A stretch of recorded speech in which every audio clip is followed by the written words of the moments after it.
Here's what we've got. Um, we from according to Mike Florio, the ACL is intact. Some of the medical testing's already been done on Jordan Love. The Achilles is intact, and it's not an ankle injury. Diana Rossini reported it's not an ankle injury, and Mike Florio has in fact reported that the Achilles is intact after X-rays. So it is not an Achilles injury after X-rays. So that is literally the best news possible.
I think it's either a high ankle sprain or a partially torn MCL.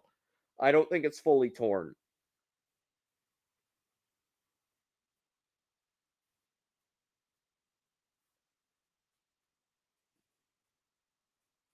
Yeah.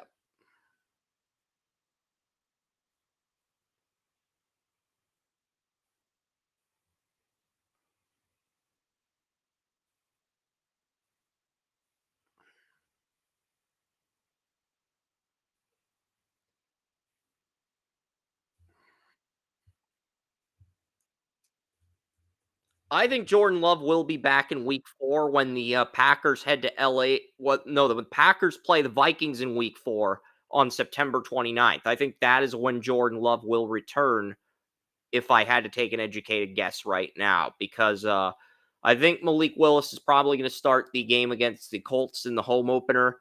And I would imagine he's going to start week 3 as well, because week 3, the Packers head to Tennessee to take on the Titans. So we could see that would be pretty hilarious if Malik Willis beat Will Levis. I'm not going to lie. That would be pretty hilarious. I'm not saying it's going to happen, but I think Willis starts those 2 games and Love comes back in week 4 against the Vikings. That would be my educated guess.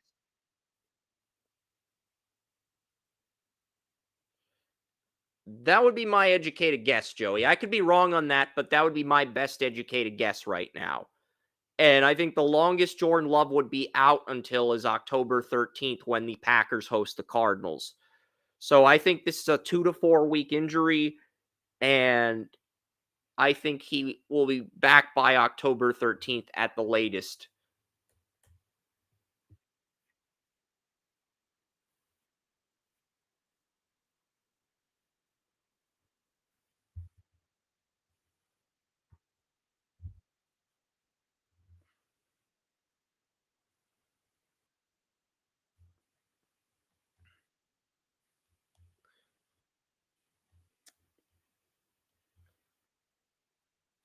Anything you want to say about because Pelissero saying that the Achilles is intact. Diana Rossini saying that the ankle is intact. And Florio saying the Achilles is intact. So we're getting multiple reports from multiple sources, but the Packers are going to do additional scans when the team gets back to Green Bay later today. So nothing's been crowned officially official yet.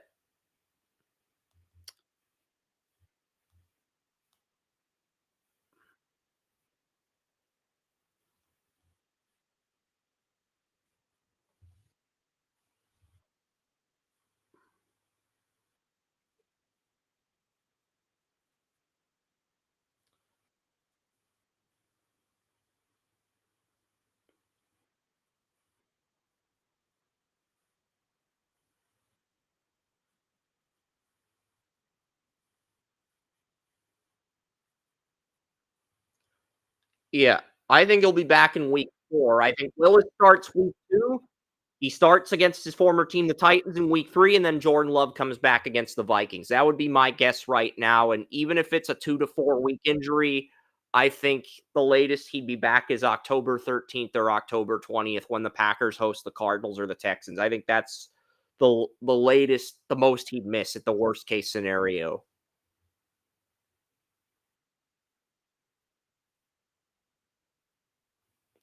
Go ahead.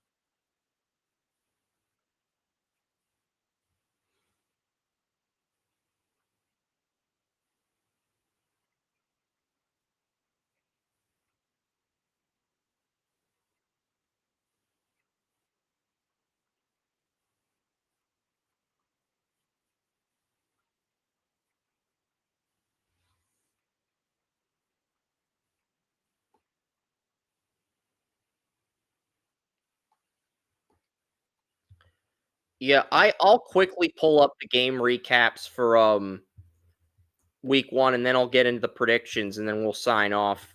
Because there are some exciting college football games coming up. I know Texas, Michigan, I'm gonna wanna watch that at noon. So I went from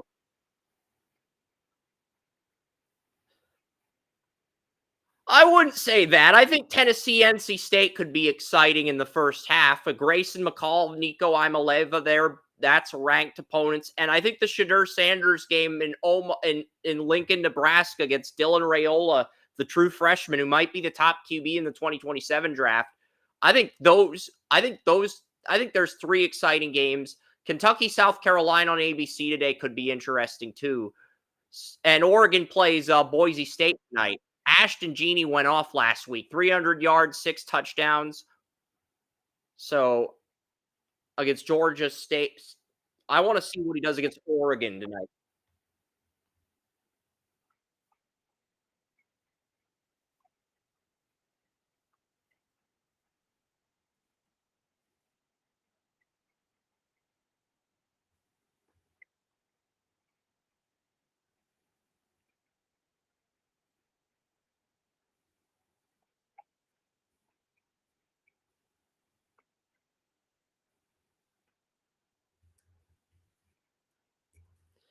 And if you think week 2 sucks, just wait until next week, because next week, the only ranked game is a Friday night game between Arizona and Kansas State. That is the only ranked game next week. Now, Alabama Wisconsin is a high profile game. It's going to be on Big Noon Kickoff. Alabama's going to Camp Ramdell. That is a high profile game. But it's a very pedestrian week 3, as there are no top 25 teams playing each other on Saturday in week 3. It's a very pedestrian third week of the season.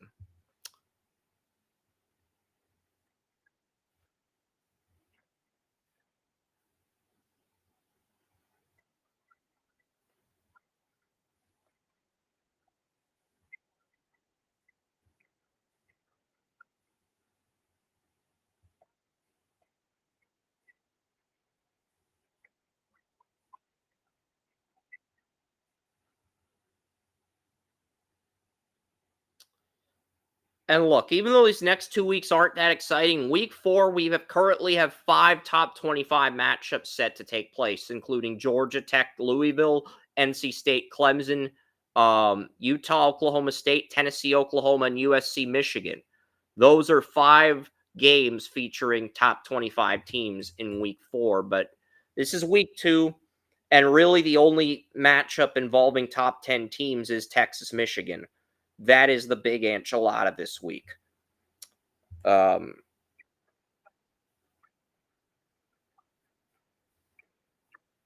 that's true.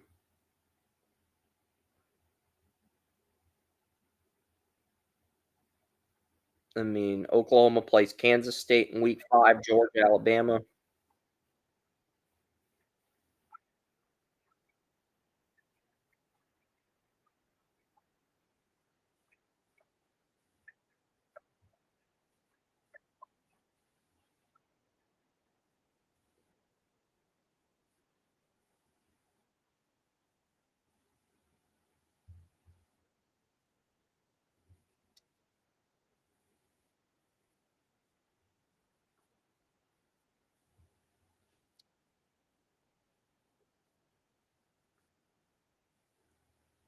Yeah, I'll quickly pull up.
I've got 3 QBs in the 1st round.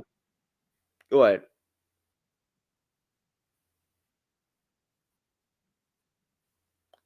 I remember Jake Long went number 1 in 2008. That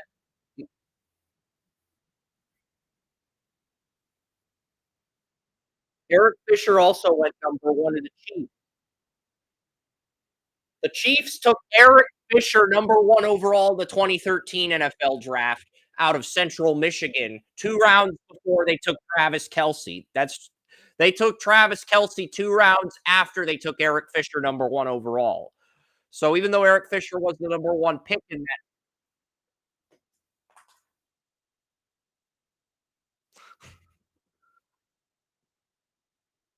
but they traded the 2nd round pick for Alex Smith. They went 3 for 3 with those picks. They traded 33 for Alex Smith. They got Eric Fisher, a left tackle at 1, and they got Travis Kelce at 65. So they went 3 for 3 with those picks. Eh,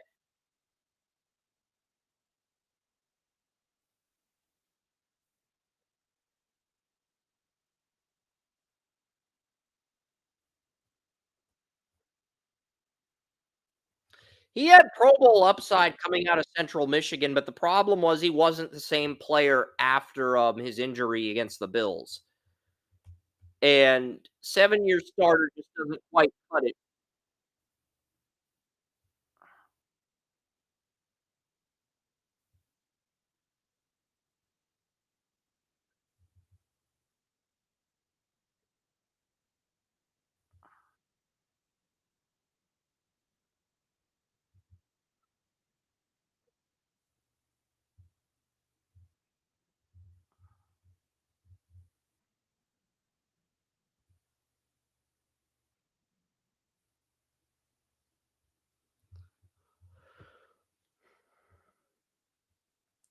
I mean, the Chiefs, Eric Fisher, the only playoff game I think he played in 2018, 2019, and he played in 2016, 2017 when the Chiefs got the 2 seed, but I think he only played 8 games due to injuries in 2019.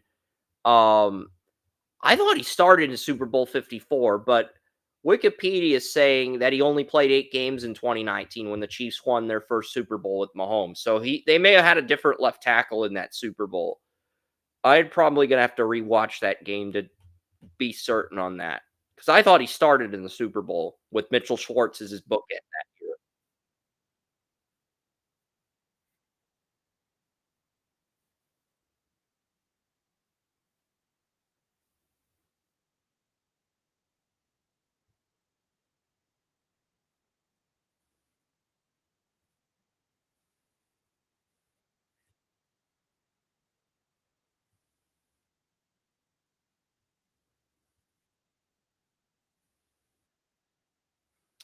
I mean, I had a 90 on Eric Fisher coming out of Central Michigan, which is a Pro Bowl grade for me, but not a Hall of Fame grade, and that's a borderline Pro Bowl grade, not like,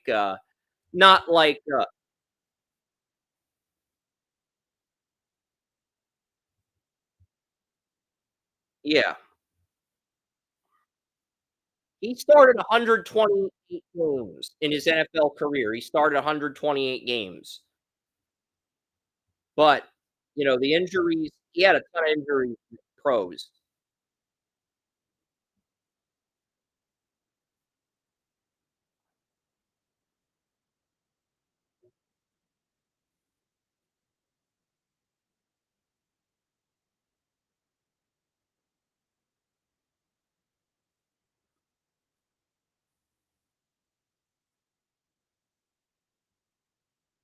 Yep.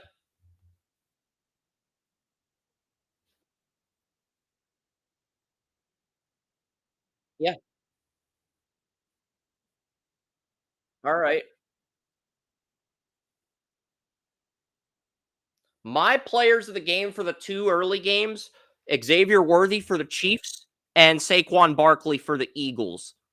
Do you wanna talk about Worthy had the 2 touchdowns, that was the difference for the Chiefs against the Ravens.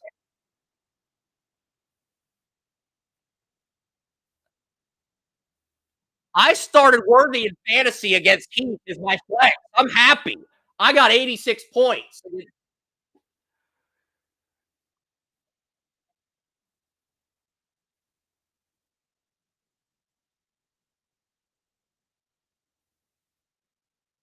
I did it. I did it. That's the thing. Because because Andrew Eric I was asking Andrew Erickson, a fantasy football guru on Twitter, should I bench George Pickens for Worthy? He said, do it. And I did it. And I ended up getting 20 points in the flex result.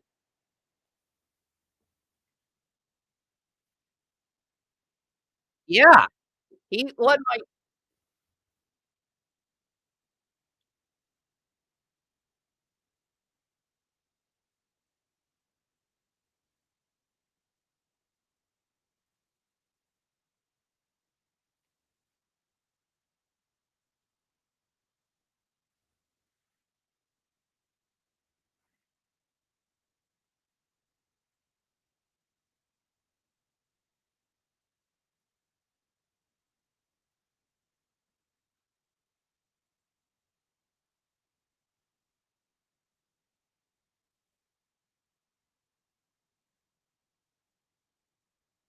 I did too.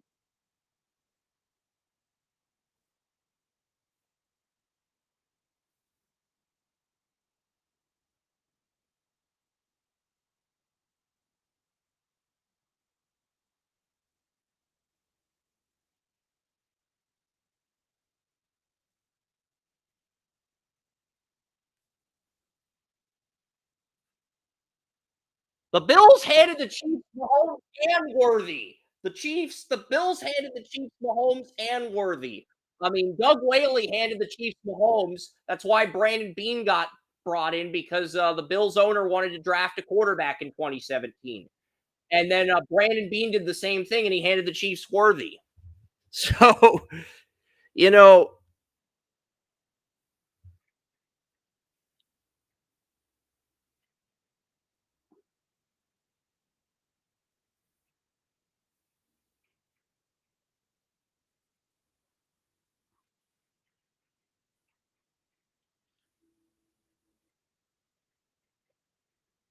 Josh Allen.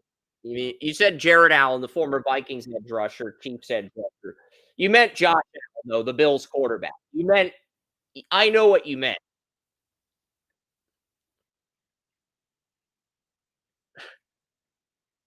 Yeah.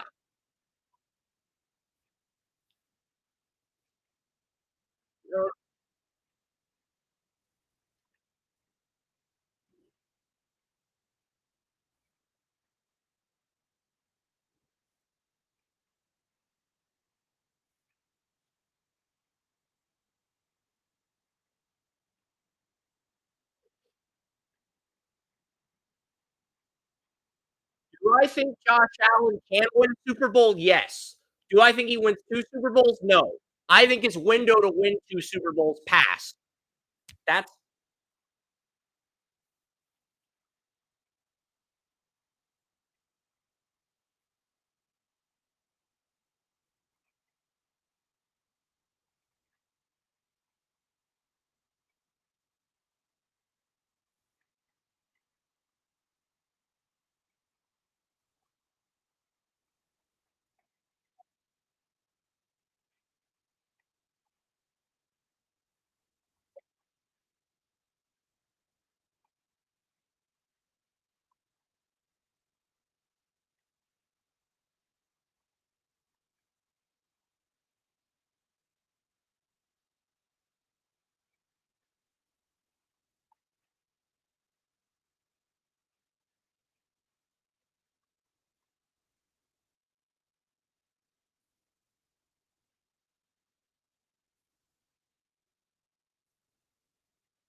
I think the Bills can get one, but they gotta continue to improve that roster in the next few drafts and try to position themselves for 61 or 62. Because I don't think they're there yet. I think their window to get multiple rings passed. I still think Allen can get one, maybe around 60 or 62, but it's not going to be this year. And I think the window to get multiple rings for Allen is passed. I think outside of Mahomes, the only quarterback I could see winning multiple rings right now might be Burrow.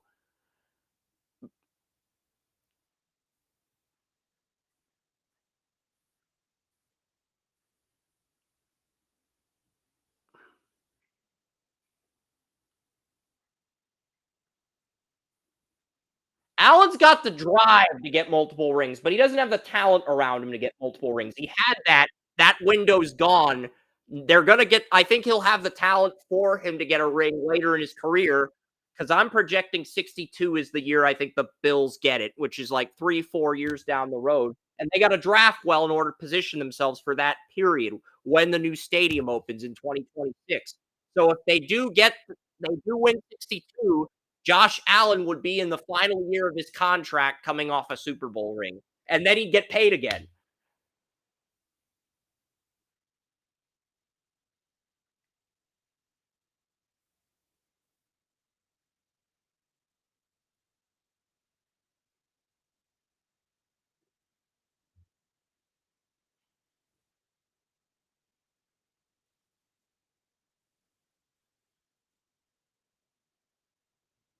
Joe Brady was a better offensive coordinator than Ken Dorsey, Joey. I know that might offend you as a Browns fan, but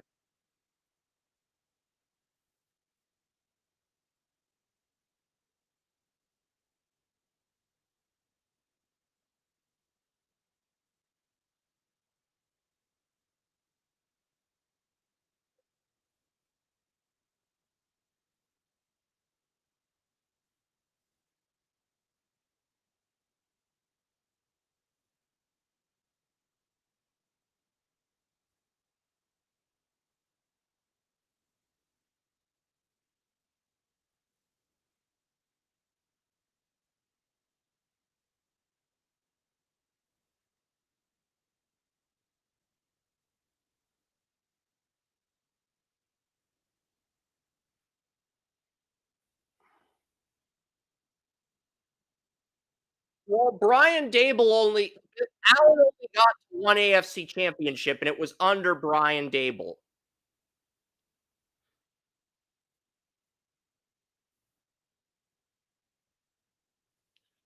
I'm saying the only coordinator that got Allen to the AFC title was Brian Dable. I'm not saying your argument doesn't have validity, it does.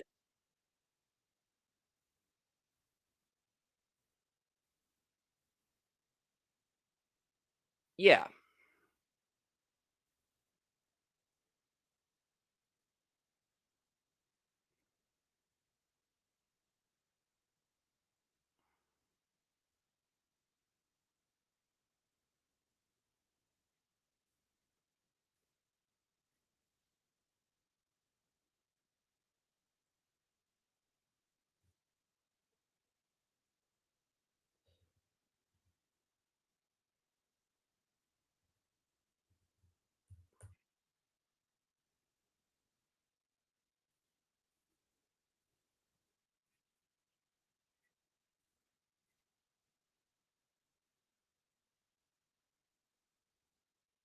I still think Joe Brady is a better coordinator than Ken Dorsey. I do. I mean, the Bills had more success running the ball.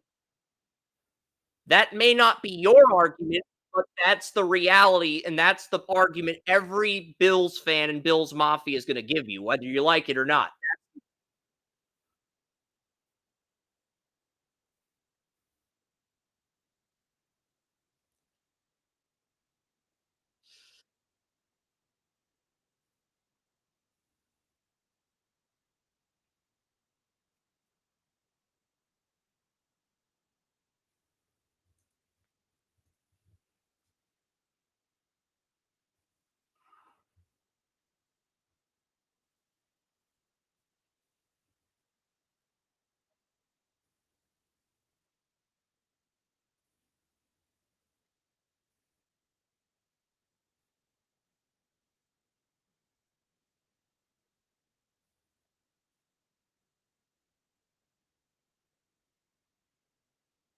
Ken Dorsey was with the Bills for 5 years. Quarterbacks coach in Allen's 2nd year and 3rd year, passing game coordinator and quarterbacks coach after he reached the AFC title with Allen, because he's the quarterbacks coach when the Bills got the AFC title. He gets promoted the next year to passing game coordinator, and then he gets promoted to offensive coordinator, which he manages for 2 years.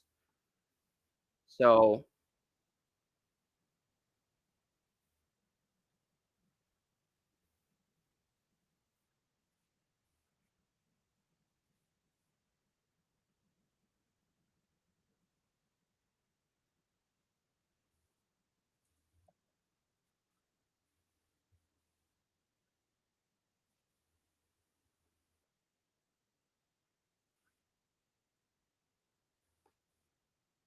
hold on, let me see what,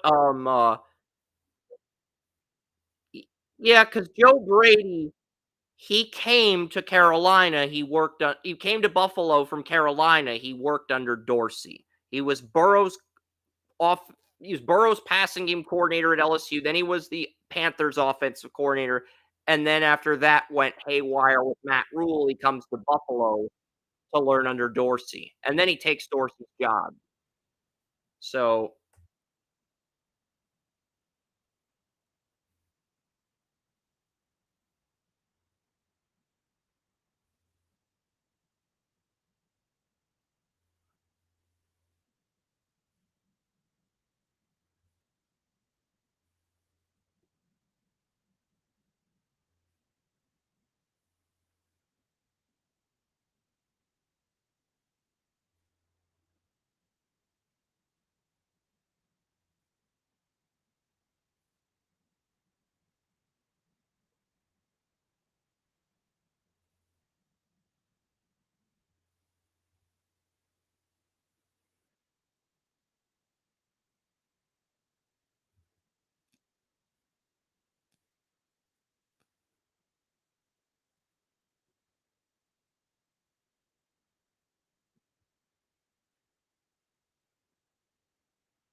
I think Allen's probably gonna still have more success individually because he's just a special talent, but we'll see. Deshaun Watson did beat Josh Allen in his first playoff game, which is the thing a lot of people forget. So let's see what he can do with Dorsey. I think he's gonna put up some very good seasons with Dorsey. A lot of people are saying Deshaun is done, like the Colin Cowards of America, they're saying Deshaun's done.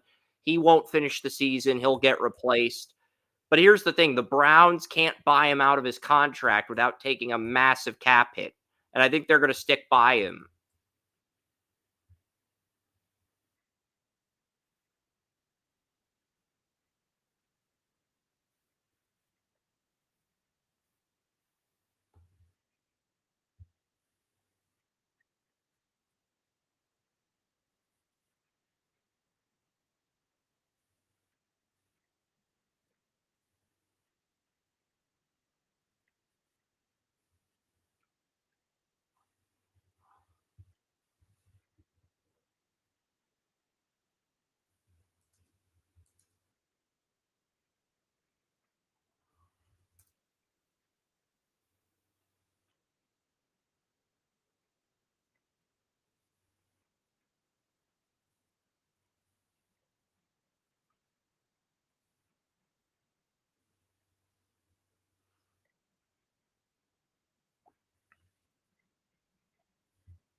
I think you're overhyping the Browns, but it's also possible that I'm underhyping the Browns.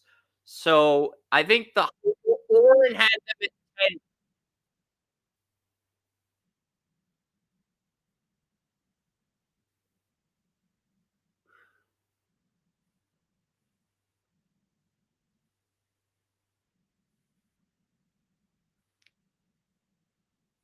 Can we talk about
okay, Oren has the Ravens at 3 in his power rankings, the Bengals at 8, and the Browns at 10. I think one person on Facebook in our group mock picked the Browns to win the division. That is Dion Reed, the Ravens fan, with that does a lot of the college football top 100 player lists and scouting college football. He picked the Browns to win the North. That's the only person who has the Browns winning the North.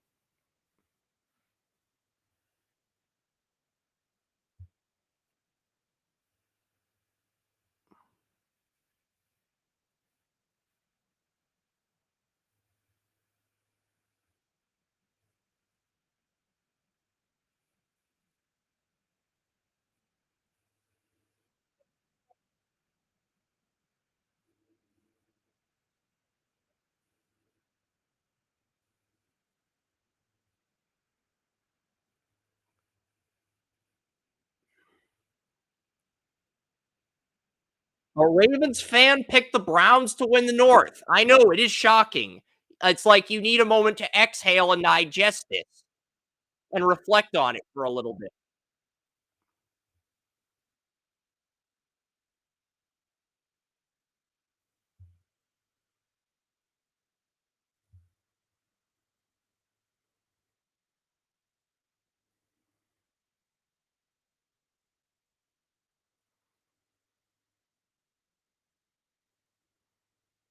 Okay, this is pretty interesting. So somebody at Sports Illustrated has the Chiefs beating the Lions in the Super Bowl, but they have the Browns and the Cardinals making the conference championship.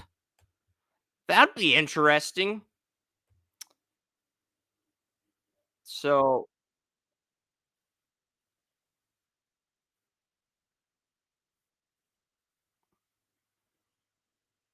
let's get into the NFL predictions for week one. I mean, we could talk about Saquon Barkley's dominance in Brazil or worthy, but let's get into the games for week one.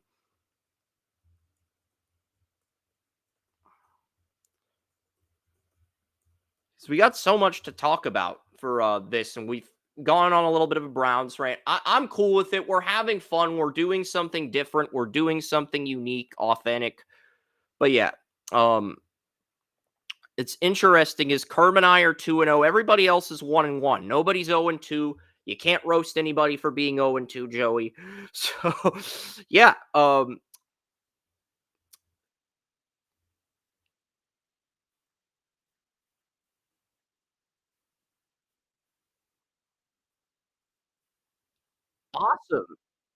Anakin's doing better than his dad. Anakin Walter Bantle.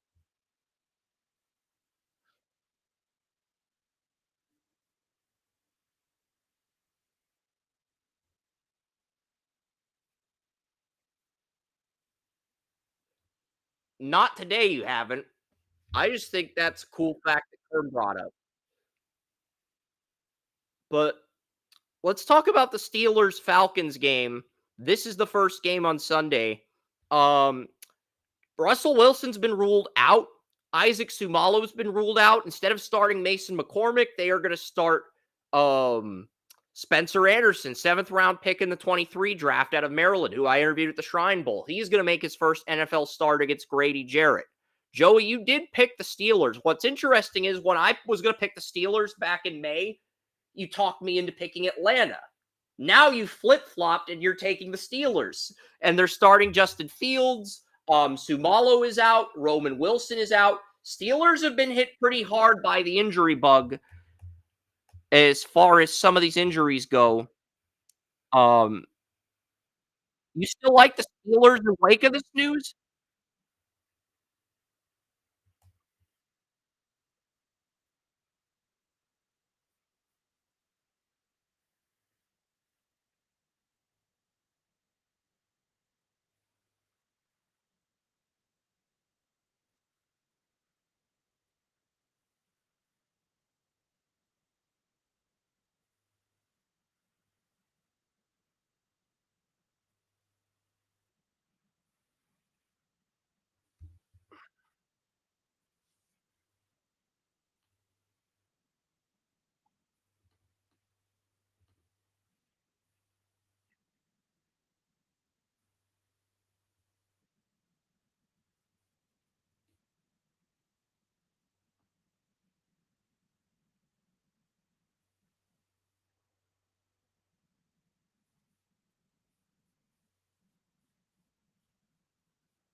Yeah, I've got College Game Day on. I'm gonna flip over to Fox once that starts. Um, all right. Big noon kickoff is a good. All right, so I see. I'm just trying to. Yeah, I'm just trying to figure out where is the freaking head. Okay, I found the error. Found the error. Fix it. I know I can be all right, so Friarmouth, they've got Darnell Washington. Pittsburgh's got a lot of weapons. They can steal this game, but I think Grady Jarrett's gonna have a big day. I think both interior defensive lines are gonna show up. I think it's gonna be a low scoring game. I've got the Falcons winning 20-17. I think the injuries to Pittsburgh are the difference, but I think Fields plays well. I think Fields actually wins the turnover battle against Cousins, but Atlanta just has more playmakers. Um, Joey and West took the Steelers. Everyone else took the Falcons. And if you want to change a pick, let me know. I will get to that and update that on the site. But Herm, you still have the Falcons winning against Pittsburgh? All right. I'm going 2017. Falcons are favored by 2.5. Cardinals, Bills. Now, this is going to be one of the higher scoring games. Cardinals are healthy for the most part. I don't think Christian Benford, as good as he is, can shut down Marvin Harrison Jr. I don't trust Taylor Rapp and DeMar Hamlin against Trey McBride. I have the Bills winning because I think Allen makes more big plays than Kyler Murray. But I have the Cardinals stand out. And the reason the Cardinals stand out, Joey, is through 2 weeks of the NFL season, I have one team scoring 30 points in each of their first two games and starting 0-2. And that's the Cardinals. I have the Rams beating the Cardinals 34-31 in week 2. So I have the Cardinals scoring 30 points in both this week and next week, and I have them starting 0-2, which is a pretty rare outlier here at Draft Utopia. If you want to touch on that briefly, you can. But I just think the Bills, I think they're going to find a way to win this. I know you think the Bills.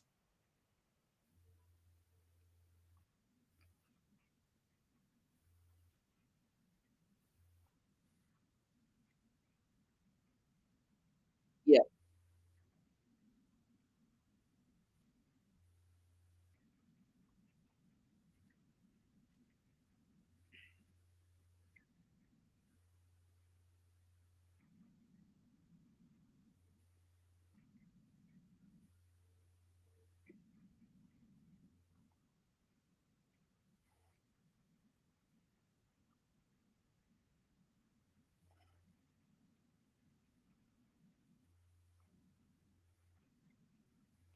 I think Max Melton, the second round pick's gonna have a big year too. I think he's gonna be the number one corner. Thing is, Cardinals do not have an edge rusher. With BJ Ujulari carrying his ACL in training camp, I think that's gonna be what keeps the Cardinals from taking off this year defensively. But I think they're gonna be in a lot of shootouts with Marvin Harrison Jr. and Trey McBride this season. A lot of shootouts.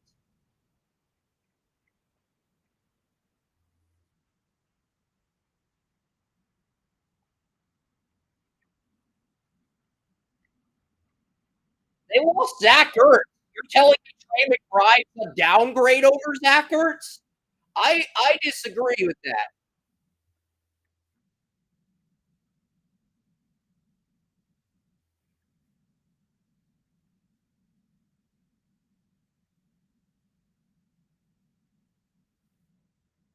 Trey McBride's in year 3, Joey. The thing with McBride is he started a little bit as a rookie.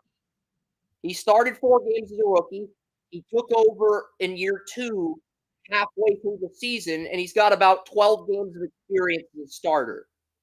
He's got about 12 games of experience. So even though he's a third year, second round pick, he's still a rookie in your eyes because he hasn't played that full 16, 17 game workload. So for the first month of September, McBride is still a rookie for you. For me,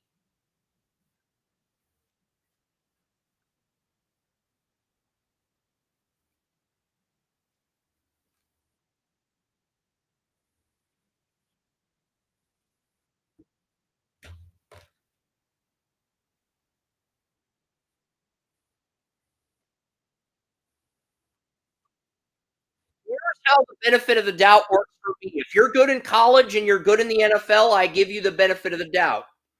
It's not about I don't give front offices the benefit of the doubt. I only give players the benefit of the doubt. And I know that comes across as a double standard, but I that's kind of how I am when it comes to valuing talent.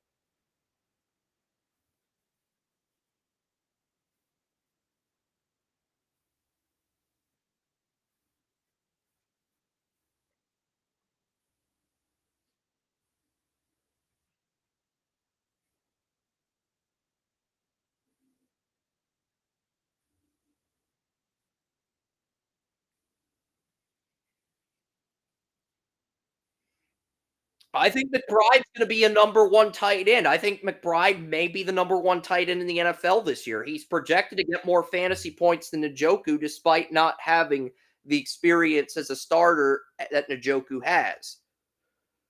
So,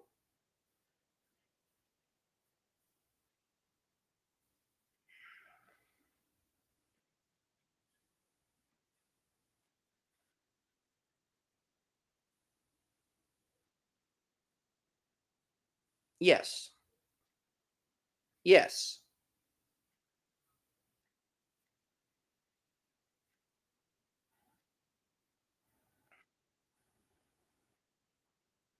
yeah.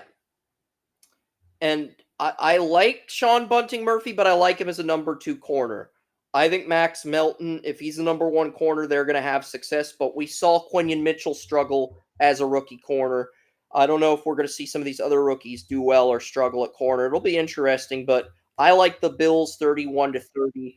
The Bills are a lock on Draft Utopia. Joey wanted to take the Cardinals for shock value, but I think the Cardinals are going to cover the spread and lose the Bills with the Bills being favored by 7. That seems to be the agreement we're on here with this one.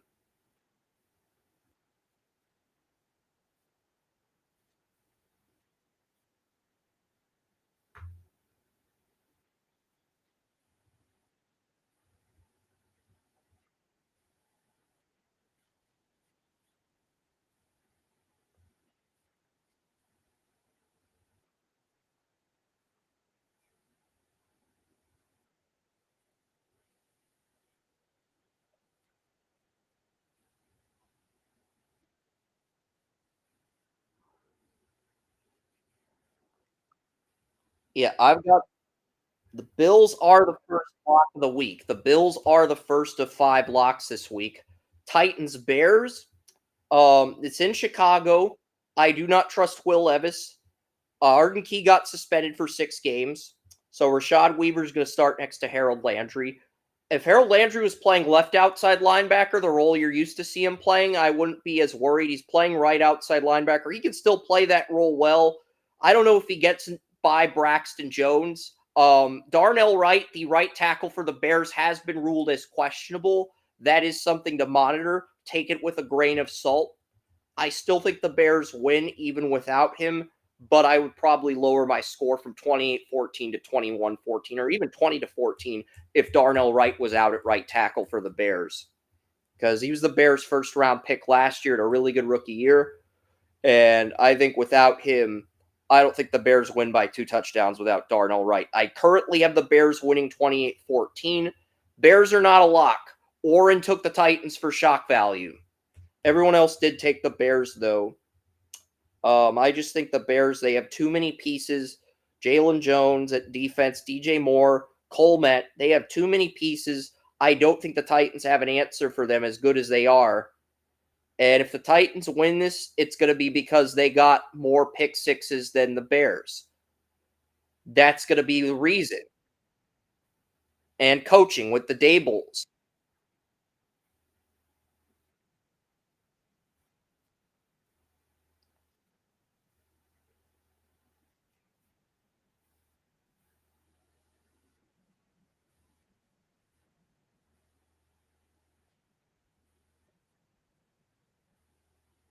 Braxton Jones is a decent left tackle. They've got DeAndre Swift at running back. The Titans really don't have any good inside linebackers. They do have Tavondre Sweat starting at nose tackle. They lost to Nico Autry at 34 defensive end. I just think there's too many holes in the Titans. I think the Bears are going to find some weaknesses in that defense and exploit them. Even if Caleb makes some mistakes, I just think there's too much talent on Chicago for them to lose this opener.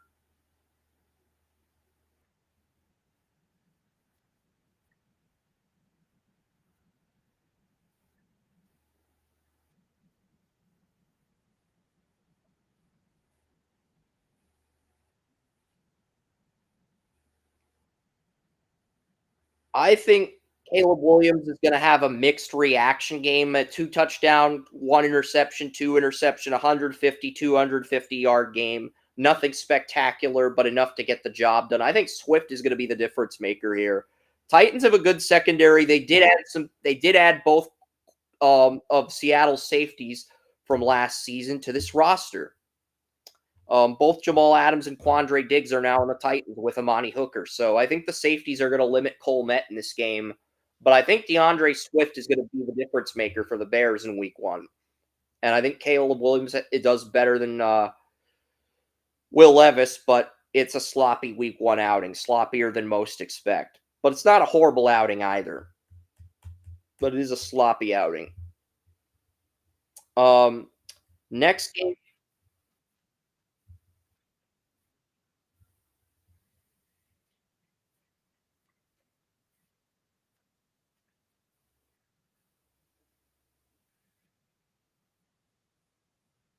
Yep.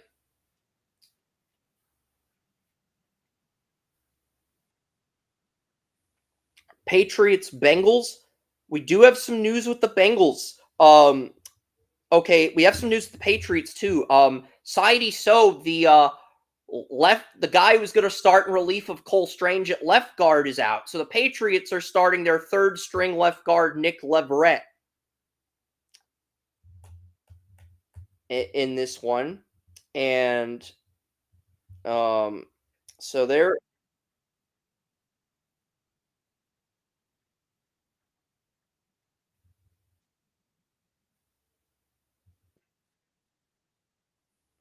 um Amarius Mims is out at right tackle in week one, so Trent Brown will get the start. T. Higgins is out in week one.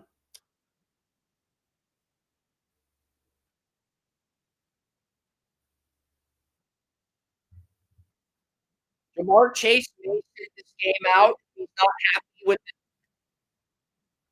Jamar Chase might sit this game out if he's unhappy. Bengals are going to win this game. The question is if Higgins and Chase are both out, and Chase chooses to sit this game out because he's unhappy with his contract and leaves money on the table. I'm not saying he will, but let's say hypothetically he does that.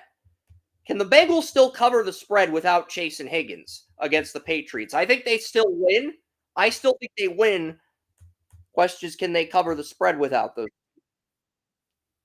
I agree, but I think it would be a lot closer of a game. It'd be a 10 to 13 point game.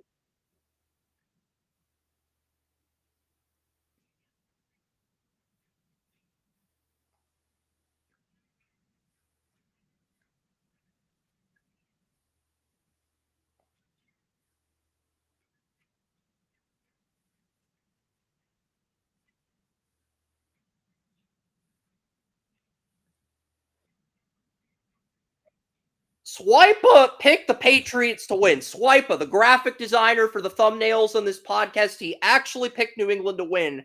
The only way I can see that scenario happening is if Burrow throws 4 interceptions and Jacoby Brissett has 300 yards and 0 turnovers. That is literally the only scenario where I could see the Patriots winning, and it'd be a landslide win. It'd be like a 17-16 game, a very ugly game in that scenario, Joey. It's not happening.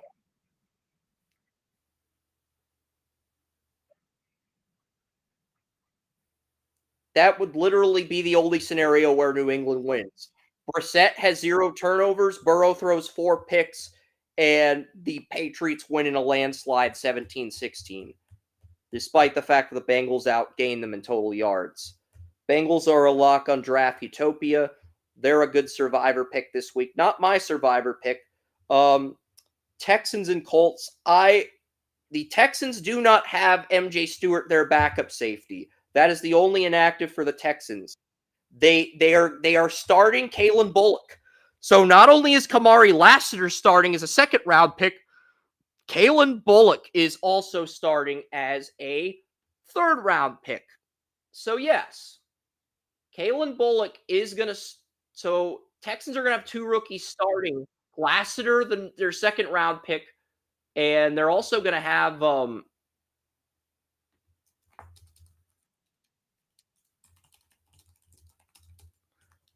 But here's the kicker with the Texans. The Texans are moving Jalen Patir from free safety to nickel corner, which means that the nickel, which means that the new free safety in the Texans is going to be the rookie Kalen Bullock, the third round pick. He's going to start next to Jimmy Ward. So, and look, I like Patir. As Patir played strong safety, free safety, and nickel at Baylor. I can live with that in college. I'm not sure how that translates to the pros, but Demeco Ryans is looking at this and saying, you know what? We can use Patir in a similar capacity as what the Vikings do with Josh Metellus, and Patir will have success as a nickel. He's rolling the dice here. We'll see how it works out, Joey, but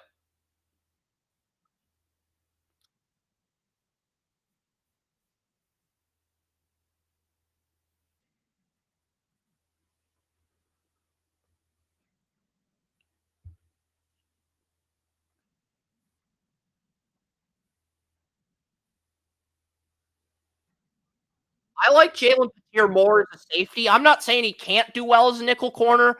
He played nickel sparingly at Baylor, but he was mainly a strong safety slash free safety, and I think that's where he's better suited in the NFL. But the Texans are starting Kalen Bullock at free safety, and he's fast, he's rangy, he's good in coverage, but he struggles to wrap up tackles. So I think if you run the ball and you get some big runs, you can expose Bullock with Jonathan Taylor. And another player with Josh Downs out, Adonai Mitchell is starting at slot receiver. So if Mitchell can win those one-on-ones against Jalen Patir, he could be a player who breaks out early in this game. I could see both Pittman and Mitchell exceeding 100 yards in this game because I think I have both quarterbacks over 300 yards in this one.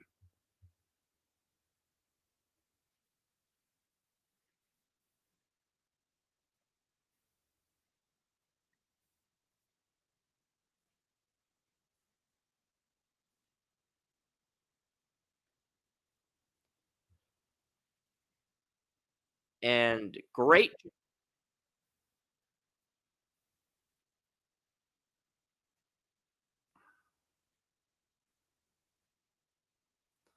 Wink Martindale is the new Michigan defensive coordinator. Wink Martindale.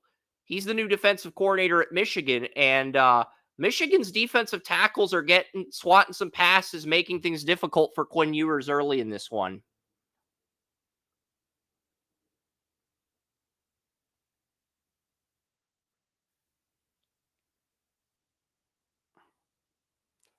And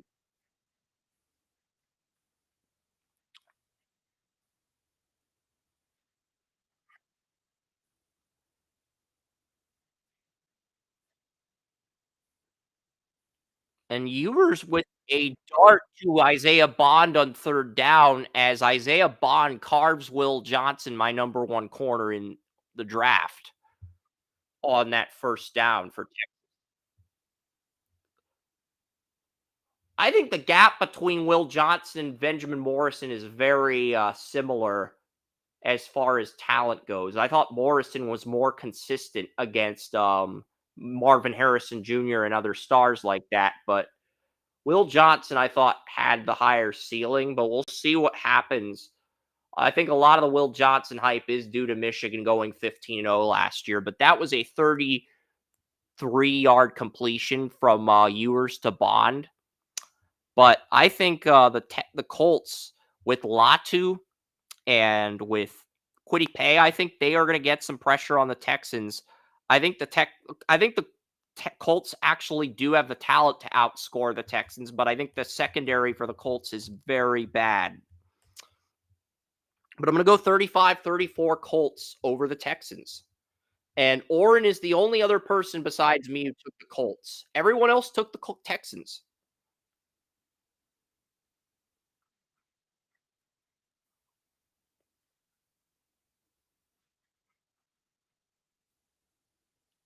I like Brent. I do like Brents and Blackman, okay? I like those 2, but they they've struggled at number 2 corner this year. Jalen Jones has struggled. Whoever they've lined up at boundary corner has struggled. Kenny Moore's been decent as a nickel corner, but whoever they line up as that number 2 corner has struggled, and they've lined up 4 different safeties in at free safety and have had no answer all training. So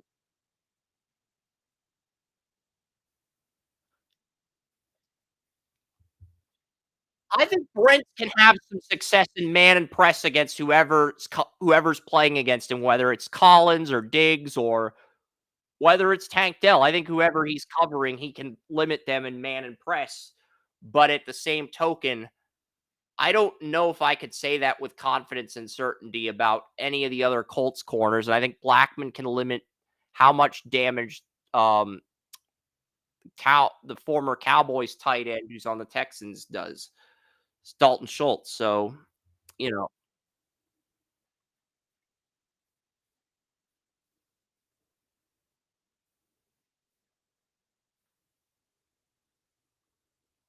well, Nico led the team in receptions. I interviewed him at the Senior Bowl. Tank Dell had a heck of a rookie year, but most see him as the number 3 guy now with Diggs arriving. But there's others that think Diggs is a locker room problem, that Tank Dell's still the number 2 to Nico.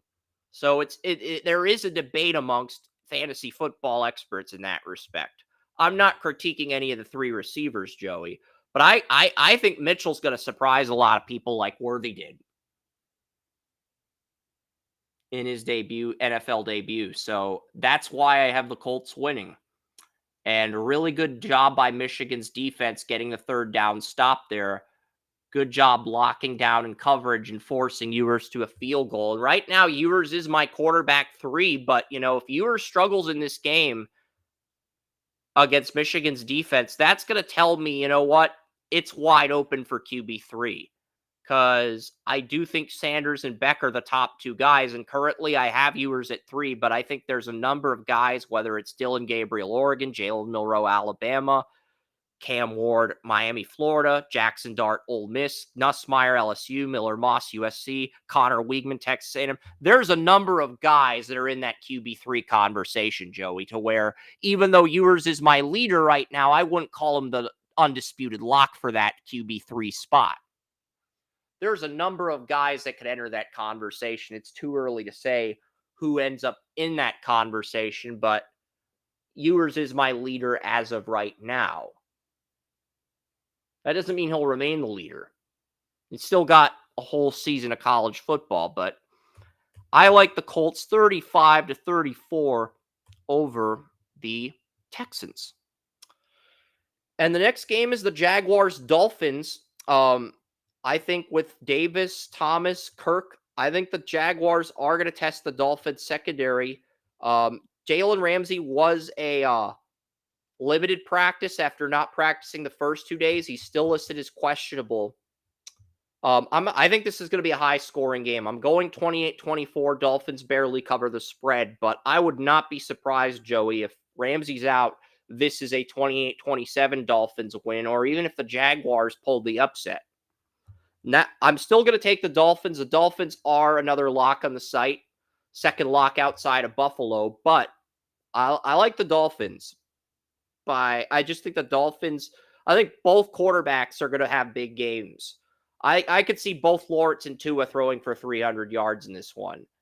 But I could also see ETN having some success on the ground. But Miami had a really good run defense. They added Anthony Walker despite losing Jerome Baker. So I think it'll be interesting to see what happens with them. You want to say anything about the Dolphins and Jaguars? Because, I mean, I think the weapons for Miami, Hill, Waddle, I think that's the difference. I mean, Robert Jones is filling in for Isaiah Wynn at left guard. I think Aaron Brewer is a downgrade over Connor Williams at center. Robert Jones, the backup right guard, replaces Robert Hunt at right guard. I think the Dolphins' interior is a lot worse right now compared to where they were last year. I do. So, next up, it's the Panthers and Saints.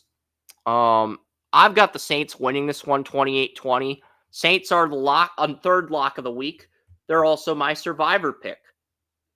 And Willie Gay Jr. was the energy guy on the Chiefs defense. Can he be so high energy that he saves Joe Woods from getting fired? That's the million-dollar question. How high energy can Willie Gay Jr. be? Because he's the high energy guy on the Chiefs teams that won the last 2 Super Bowls in that locker room. He was the high energy guy. Can he be so high energy that he actually saves Joe Woods' job? That is the million-dollar question, Joey, because, if Gay can do that, it just shows you he's a hell of a player. I'm not saying his ceiling's that high. I'm just saying he's a high energy guy. High energy guys that are good floor players often get downplayed if they're not high ceiling players. And the Saints, they have a lot of good corners. Lattimore, Adebo, Taylor. I think the Saints win, though. First game for Carolina, Dave Canales. I do like Dave Canales, but it's his first game. And I think that's going to matter. The starting and backup tight ends are out, so Jatavian Sanders, 4th-round pick out of Texas, is going to be thrown into the fire. Jonathan Brooks is still injured. So a Texas touchdown gets called back, gets called an incomplete pass, and Texas misses the field goal. So Michigan's got a chance to take the lead on Texas. Really good defense by Wink Martindale so far.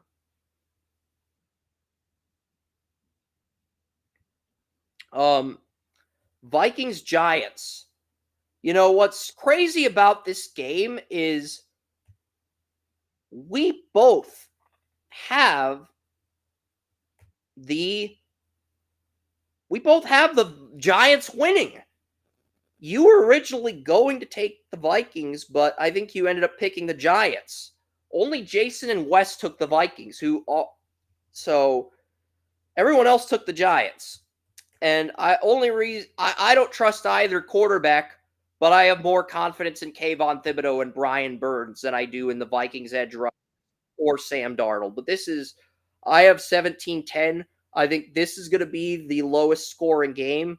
I have the Cowboys-Browns barely edging out this game as the lowest scoring game. So Cowboys-Browns is my second lowest scoring game, Giants Vikings is my lowest scoring game, and that's largely due to the underwhelming quarterback play. Let's not sugarcoat.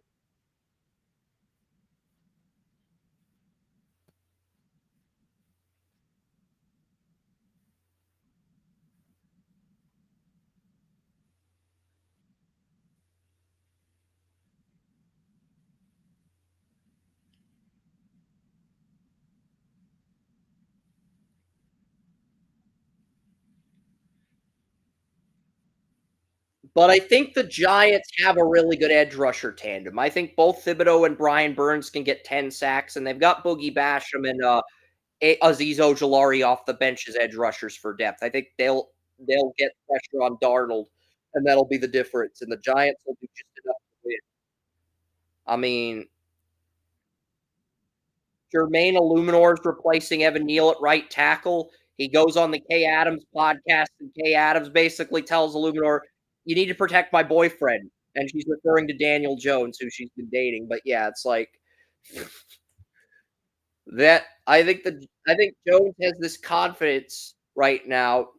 I'm not saying it'll last, but I think he at least has it heading into week one. Whereas Sam Darnold, you know he's gonna be either seeing ghosts or holograms or homeless people, or he might see the dirt that we saw in Brazil in the field.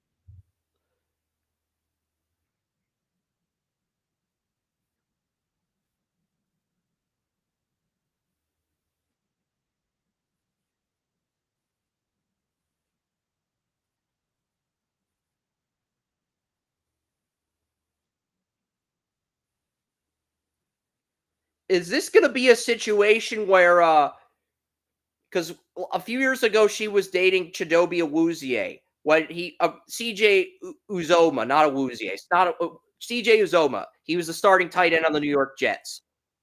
Since then, since that breakup, he's now the third string tight end on a team. I think the team that he was on cut him before the season. So is that what we're going to see with Daniel Jones if this doesn't work out, or is Jones going to save his career by? That's really what I want to know. But we'll find out. I'm not going to judge Kay Adams. We're going to find out on Sunday.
Yep.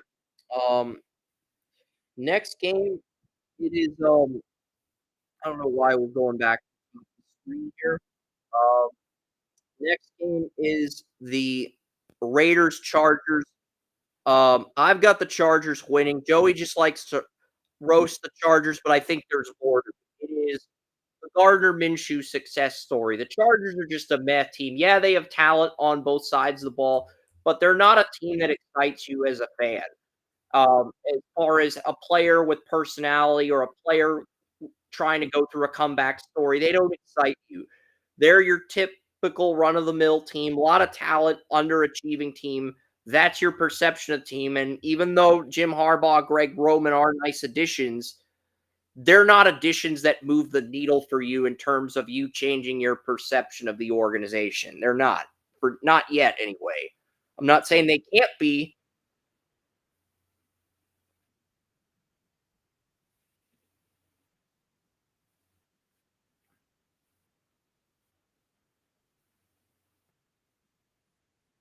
See, this is the thing with the Chargers. Whenever Joey picks against them, they win and they burn Joey. And whenever Joey puts faith in them, they lose and they burn Joey. So they burn Joey either way. Historically speaking, that's how it's been with the Chargers. When they win, they burn Joey and make him look wrong for picking against them. And when they lose, they make Joey look stupid for picking him to win. So historically speaking, that's the Chargers. Am I wrong on that?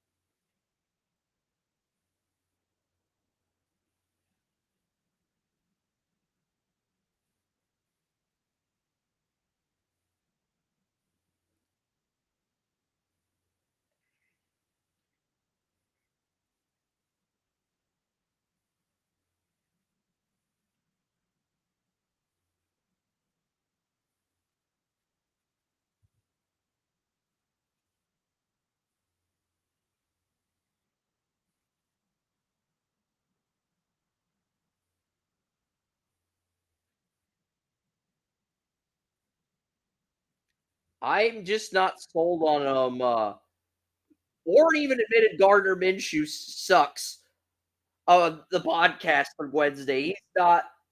I mean, he loves the Raiders defense, but he's just not sold on Minshew. So I think for you, there's multiple factors here in play. It's one, the Chargers haven't proven to you they can win, and two, you want to see the Gardner Minshew success story. You want to see it. There's multiple factors in play. It's not that the Chargers can't be the team. It's one, they haven't proven to you they're the team, and two, the storylines of Minshew trying to get his last chance as a starter and Bo Nix, a rookie, they're better storylines for you as a fan, in your opinion. They're better storylines. Whereas the Chargers, it's just you kind of know what you're getting. Yeah, the talent's there, but you just haven't.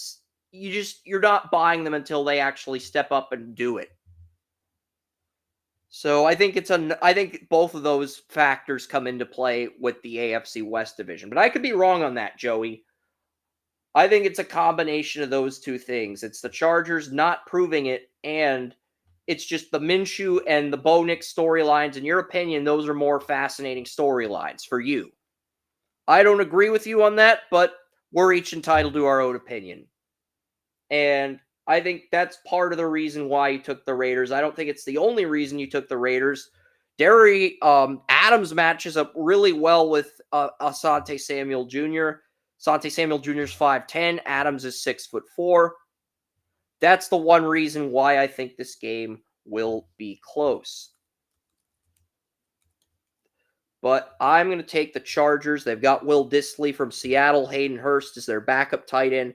I really like what Harbaugh's done with the team. The addition of Joe Alt next to Slater, the edge rushers.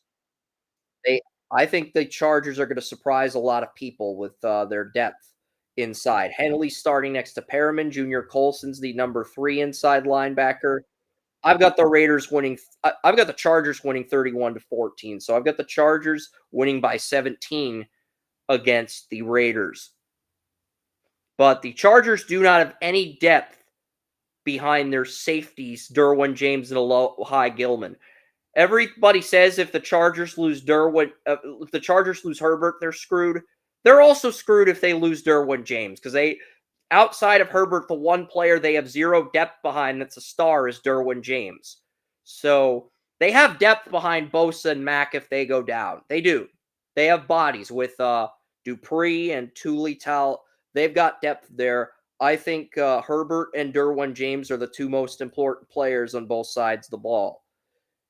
I'm not saying Bosa and the tackles aren't important because they are, but I would argue Derwin's in that tier because there's just really not a good backup if anything were to happen to Derwin. You and Oren took the Raiders. Everyone else took the Chargers, Joey. Do you want to explain any other reasons why you took the Raiders? Anything I left out before we get to the final few games?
I got a lot of confidence in Greg Roman, even though he is the new offensive coordinator. I think the Chargers are going to be more run heavy, but we'll see. Minch, they do have Antonio Pierce back. And if Pierce were to get fired, Marvin Lewis, former Bengals head coach, becomes the interim head coach. I think Pierce has got at least job security through the end of 25, maybe even 2026 with what he did last year as the interim head coach. He's got a little bit of security right now, as long as he doesn't do horrible in the next 2 years. But it'll be interesting to see what happens. Quinn Ewers just threw a touchdown, but before that, the backup running back to Texas hobbled off with an injury. Now, CJ Carr, the guy who was supposed to take over for Brooks, tore his ACL in camp. So they had to. So the Texas Longhorns started their backup running back in the regular season. They ought to start their backup running back all year. And this is a guy who was the third stringer to Brooks last year with CJ Carr tearing his ACL. So the guy who was the third string running back a year ago is now starting at Texas, and that running back got injured. So hobbled off the field. So Texas did score a touchdown thanks to Ewers.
Raiders defense will be good, but Luke Getsy, the Bears offensive coordinator, takes over as the new offensive coordinator for the Raiders this year.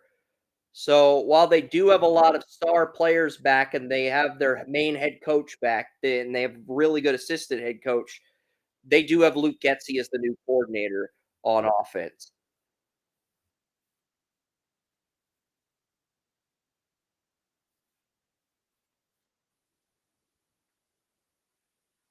Lewis.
Yep.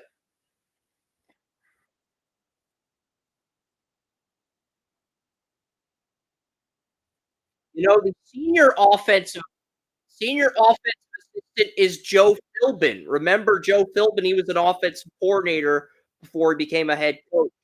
So he's the senior offensive assistant. So he's probably providing some mentorship to get behind the scenes. I'm not saying he's calling the plays, but he's probably providing some senior mentorship to get.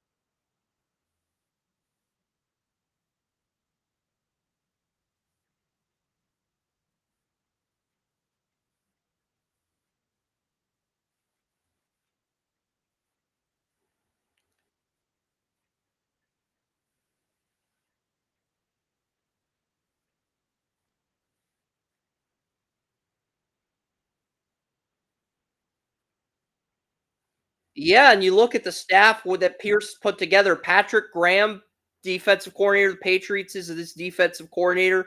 Mike Caldwell is the former run game coordinator. I think Caldwell was a former head coach at one point. Not very good head coach, but he's a decent coordinator. Gerald Alexander's the safeties coach. Andre Carter, pass rusher on the Titans, is the pass rush specialist. Um, Cadillac Williams is the running back coach for the Raiders. Cadillac Williams, he's the running backs coach. Ricky Manning's the cornerbacks coach. Oh, and Rob Ryan's the senior defensive assistant. So Joe Philbin's the senior offensive assistant. Rob Ryan's the senior defensive assistant.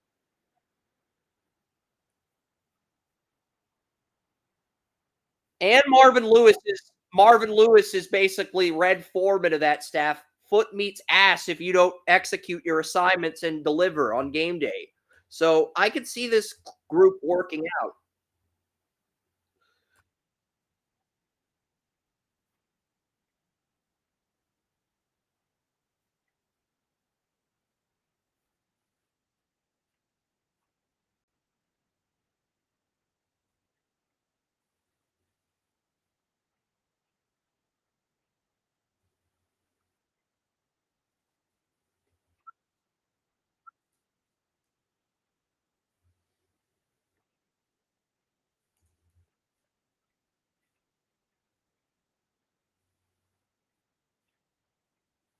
What Marvin Lewis and you're saying Marvin Lewis and Rob Ryan have no business being on the same coaching staff?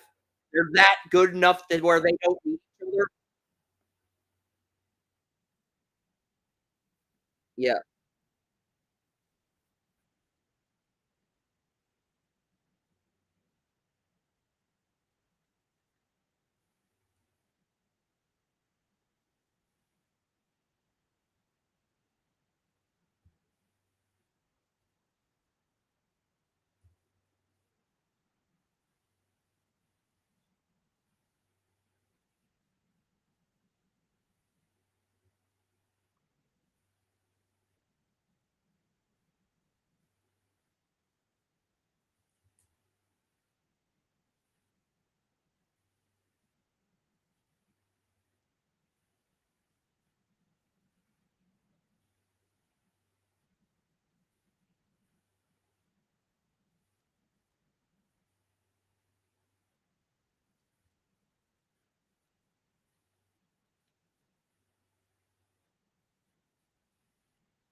The Chargers do have some nice position coaches, but they don't move the needle like the Raiders do. I mean, they brought in Minter from Michigan, is Harbaugh's DC, and they've got Greg Roman as offensive coordinator.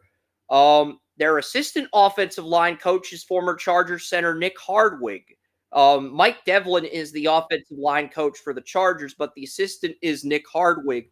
I do think if the Chargers offensive line struggles this year with Alton Slater, I do think Hardwick will replace Devlin, and then they will get hit the ground running under Hardwick.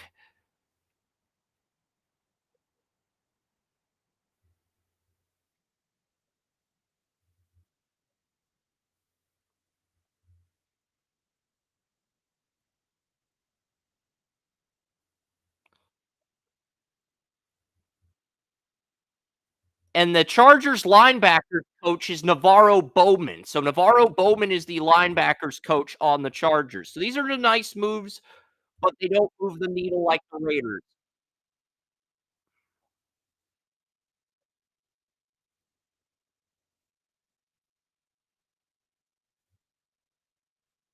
And he was one of the middle linebackers next to Patrick Willis, I believe, when the Niners had Jim Harbaugh. I think it was Patrick Willis and Navarro Bowman. I could be wrong on that.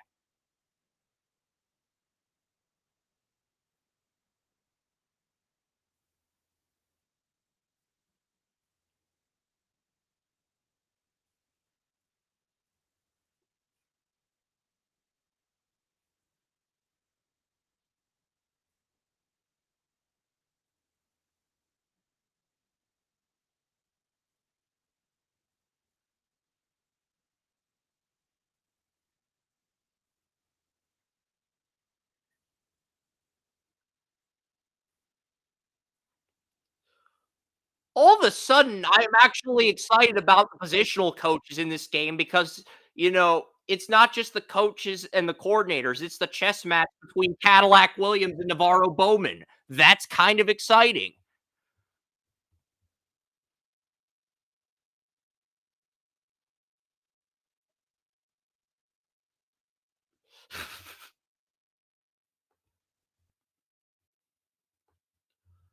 You know,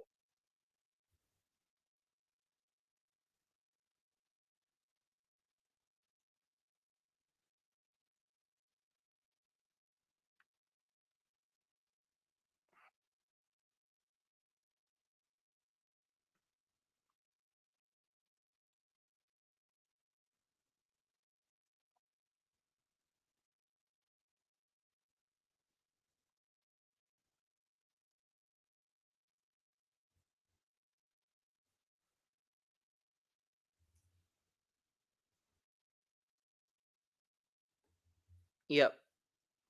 And the Broncos, they're going to be taking on Seattle. That is the next game we're going to preview. I've got Seattle, but I do think this is a game Denver can steal. And the reason I say that, the reason I say that is basically very simple. Seattle does have some injuries up front.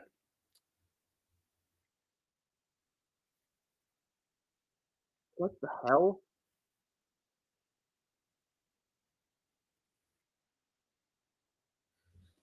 Shit, hold on, I gotta check something here.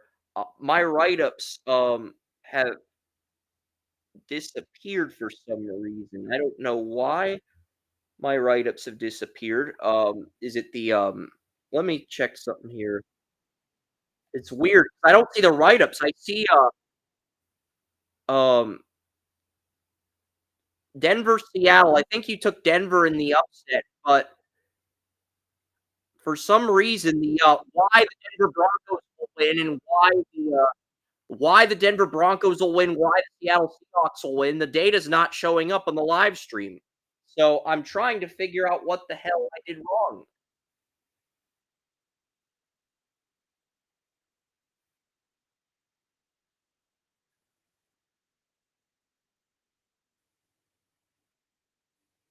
That's fine. I'm just trying to figure out what the hell, why,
I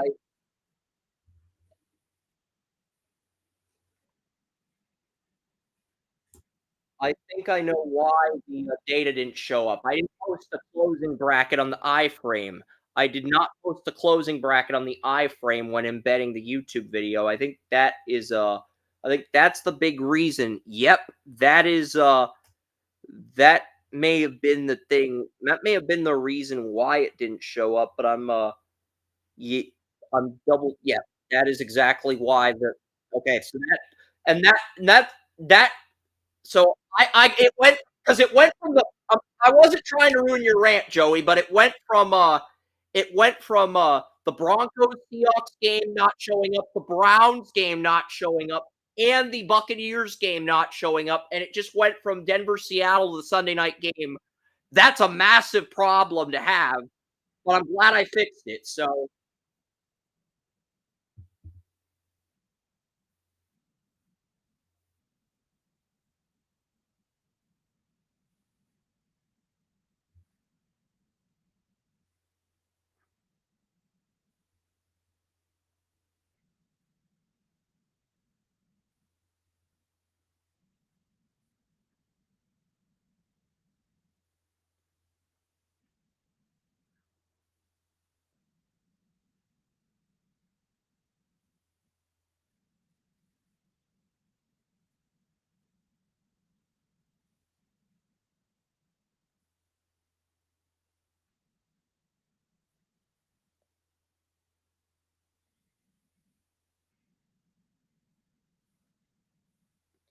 Bonix doesn't make a lot of mistakes, but he also is a 2 read QB. Sometimes he'll make 3, 4 reads, but he usually throws the first guy he sees open. Keeps things very simple. Some quarterbacks that works, others it doesn't.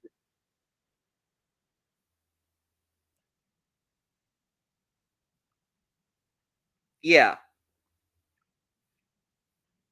He did make 3, 4 reads in the offseason. I think they made 5 reads on one throw at the Senior Bowl.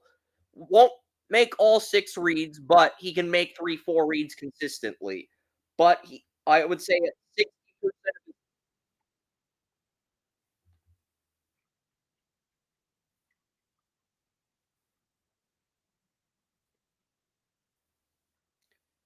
That could be. I do have Seattle winning, but there's a few things to note. Abraham Lucas is out.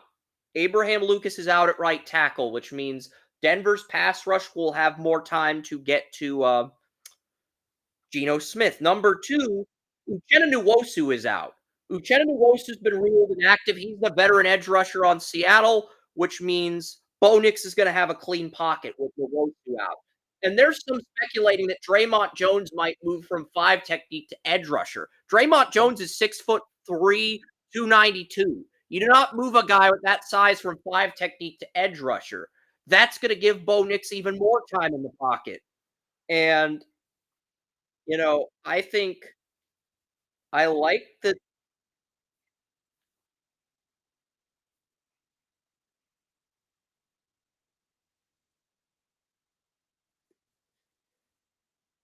there's a lot of holes in Seattle's defense.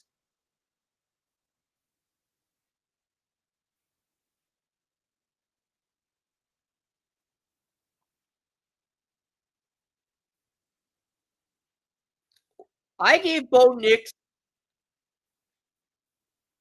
I gave Bo Nix a higher grade than Mac Jones and Kenny Pickett, despite the fact that he only made 3, 4 reads consistently out of 6 because he just was that amazing at Oregon last year, and because I feel like his ceiling is slightly higher than Pickett's. I think I gave Bo Nix the same grade I gave Jalen Hurts coming out of college, and Hurts exceeded my expectations. Went to a great system.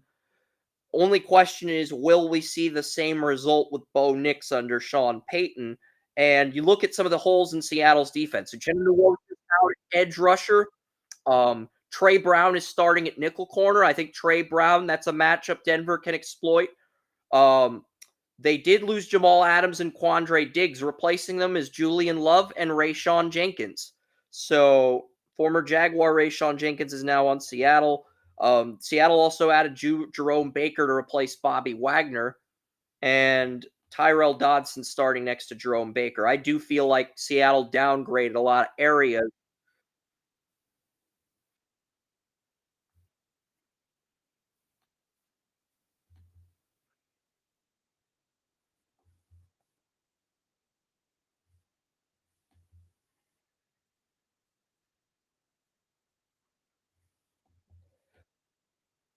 What?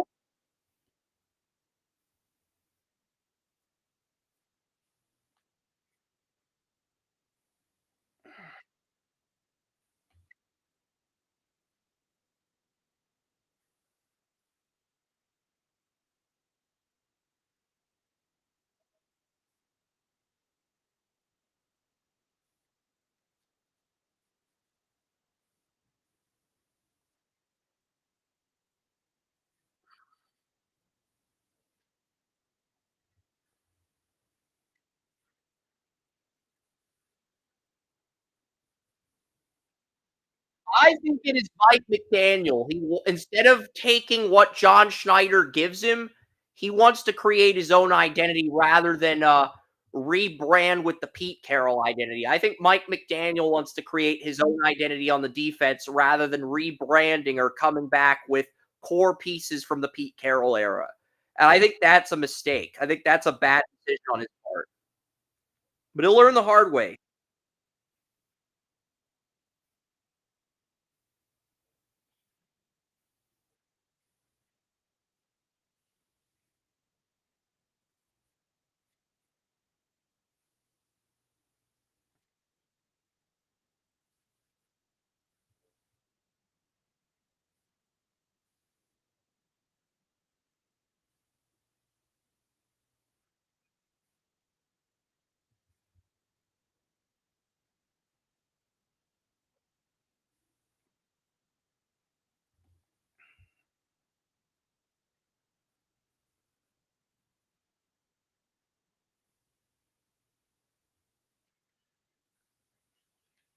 They traded Darnell Taylor away. Daryl Taylor Jr., who could have been a good depth piece for Seattle. They traded him away to the Bears for a sixth-round pick. I disagree with that decision because he's a good player, and I don't think you're going to get a good replacement to him in the draft. You could get a backup edge rusher with that 6th round pick, but you're not going to get a player who replicates what he does with a 6th round pick. But the thing is, because he's a backup edge rusher, most the team's going to offer for his services is a 6th or 7th round pick, and I think they got a 6th from the Bears for him. So I don't agree with that decision to trade Darrell Taylor Jr. away.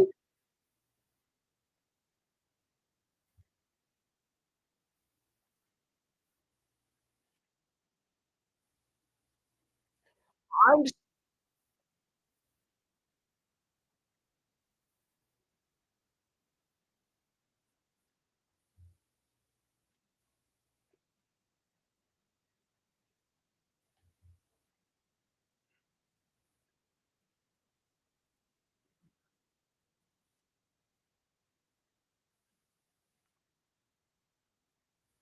I know you didn't. Your intentions were good, but Seattle, I think they're going to win this game in the trenches.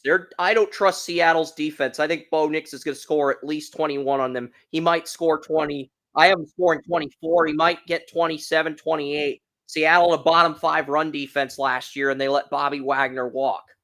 Now they did revamp the front 7. They've got Draymond Jones, Jerron Reed, Leonard Williams, and they added Jonathan Hankins and Byron Murphy to beef up the defensive line, to beef up the depth of the defensive line. I give them credit for that. But at the same token, I mean, they really downgraded everywhere else. They downgraded an inside linebacker. They downgraded inside linebacker. They downgraded at edge rusher with Uchenna Nwosu out and trading Darrell Taylor Jr. away. They don't have the depth at edge rusher they had. They downgraded at nickel corner. You could even argue they downgraded at safety, letting Jamal Adams and Quandre Diggs walk and replacing them with Julian Love and Rayshawn Jenkins of the Jaguars. You could argue they downgraded at both safety spots. The argument has merit. I'm not going to go that far, but you can make that argument.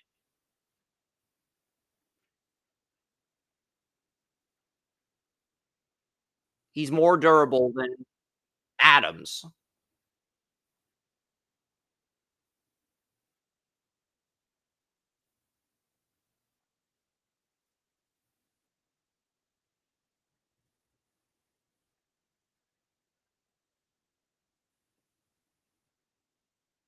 Yeah. And look, I think Seattle's offensive line is gonna be backbone of their offense. Laken Tomlinson's an up well, I don't know. I really did like Damian Lewis last year in Seattle, but I also feel like he wasn't worth the contract Carolina gave him. And you got Laken Tomlinson at left guard on a more team-friendly deal. You got Connor Williams on a 1-year deal at center, who I actually think is an upgrade over Evan Brown. You got Bradford Jr. taking over at right guard, and you know the backup to you got the backup. You got some really good depth on this offensive line. Stone Force is the backup left tackle. Satoo Lamea is the backup left guard. Oluwatimi's the backup center. Christian Haynes, the 3rd round pick out of Connecticut that we both liked, is the backup right guard. And Michael Jarrell, 6th round pick, is the backup right tackle until Lucas.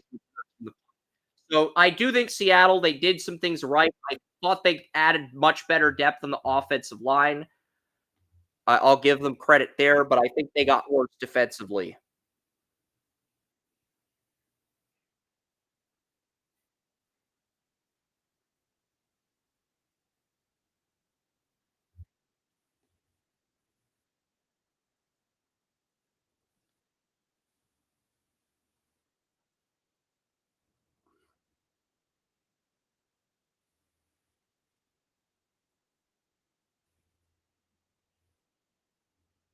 You can see why I you can see why I have the Jacoby Brissett beating Seattle next week because they downgraded so many pieces defensively. Uchenna Nwosu's out. They trade Taylor away instead of being 4 deep at they only got 2 edge rushers.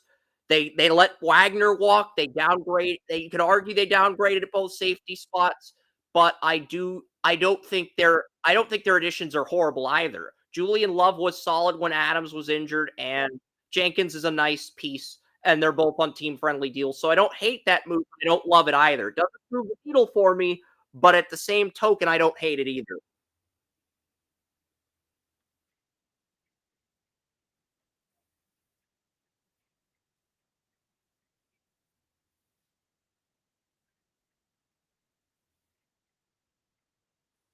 I think Trey Brown is a downgrade at nickel corner over Michael Jackson, though.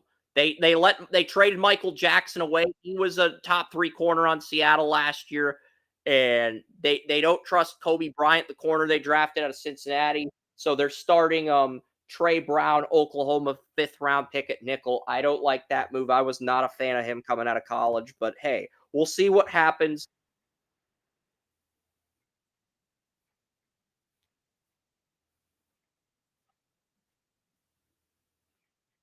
I like Boy Mafe. If Boy Mafe can break out, then Seattle's going to be okay. But if Boy Mafe and Nwosu are not starting, Seattle's pass rush is in trouble. That's all I'm getting at. And with Nwosu injured,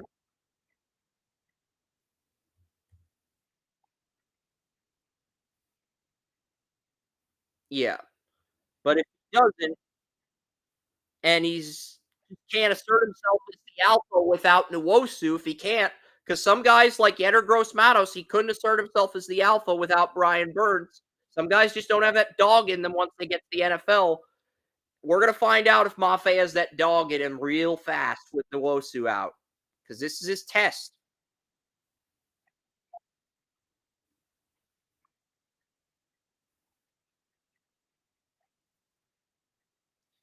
Nwosu's out. Daryl Taylor Jr.'s on. It's time to find out if Boy Mafe has that dog in him.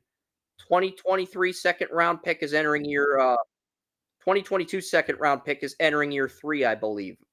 They do have Derek Hall, the Auburn rusher, as well, but he's listed as a backup on the depth chart. I wasn't as high on him as the consensus was, but we'll see what happens. Seahawks did have a first round grade on Hall, so maybe Derek Hall surprises us.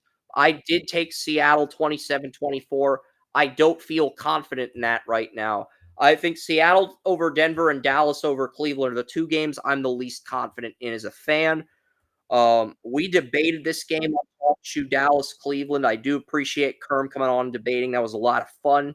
I have the Cowboys winning 17-13. This is a split decision game. Kerm, Wes, and Jason have the Cowboys. Trey,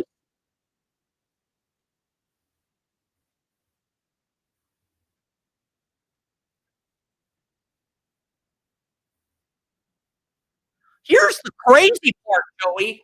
I have the over in this. The over under, let me finish. The over under dropped from 44 and a half back in May to 20 and a half. The over-under for this game dropped 24 and a half points since 24 points since May. 24 points. So the over-under is 20 and a half. Vegas thinks there will be less points than I do. I have 30 combined points between both teams. I mean, I get them dropping the over. I mean, this is what we said last week. This is what we said last month. This is what we said last month. Remember, we said the over under of 44 and a half was too high? So they dropped it to 20 and a half.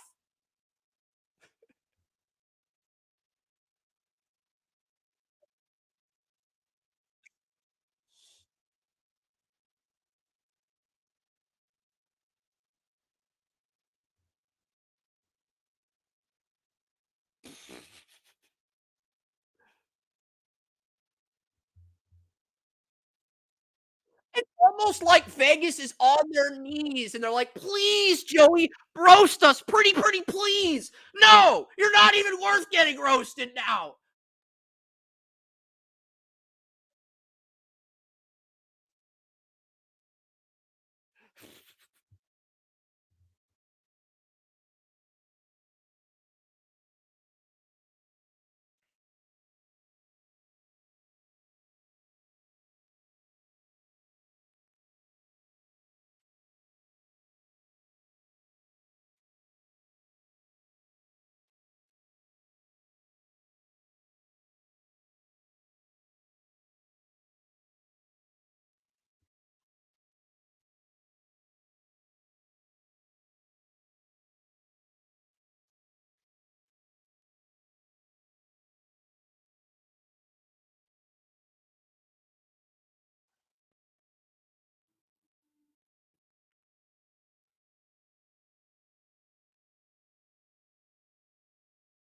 20 and a half.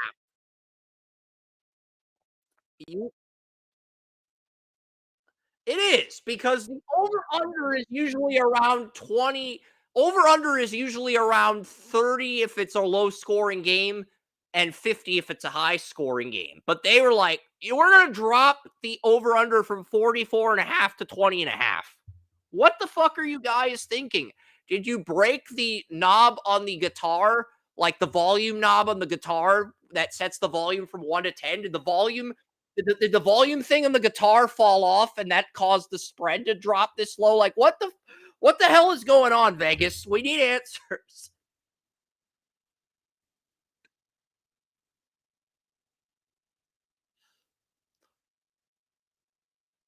I think Jerry Jones got the bookies drunk. I think Jerry Jones got the bookies drunk. That's my theory.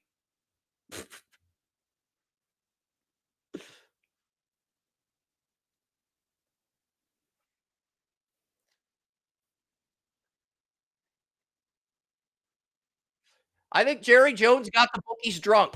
That's that's why the over under is so low. Jerry Jones got the bookies, the sports books and bookies drunk.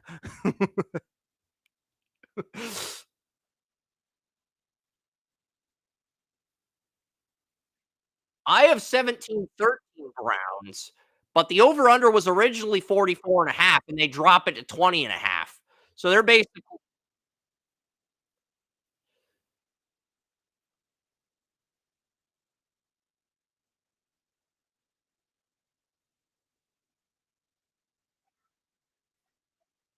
I've got 17-13 Cowboys with Dallas scoring a touchdown in the last minute.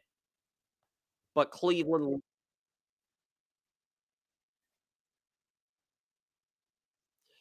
Vegas is basically saying we expect a 14-7 game. That's basic when you set the over under to 20.5 combined points between both teams, you're basically telling your readers we expect a 14-7 game. That's basically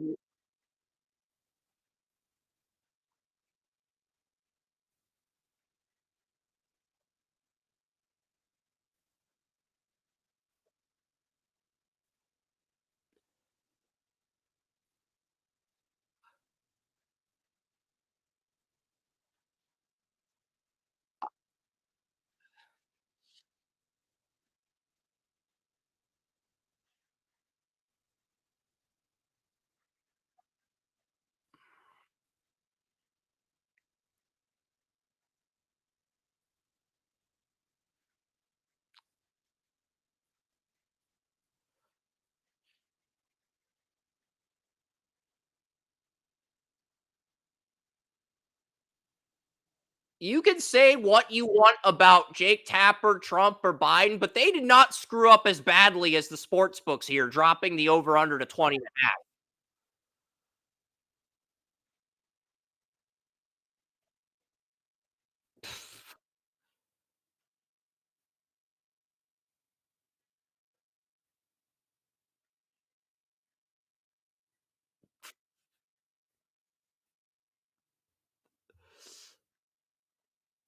And you had an opportunity to correct yourself. We admire your attempt to correct yourself, but you failed miserably. You went from 44.5 as the over under, which is too high, to 20.5, which is way too freaking low. So,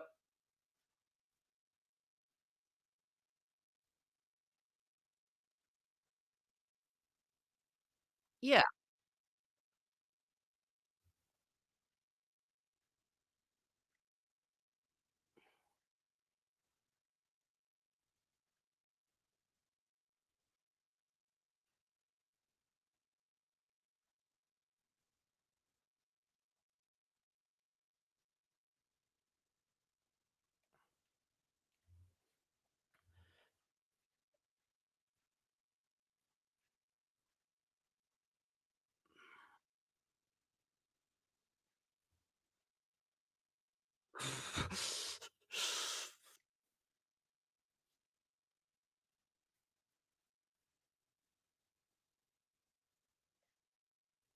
I'm wondering if the bookies at the sports book are like Beavis and Butthead.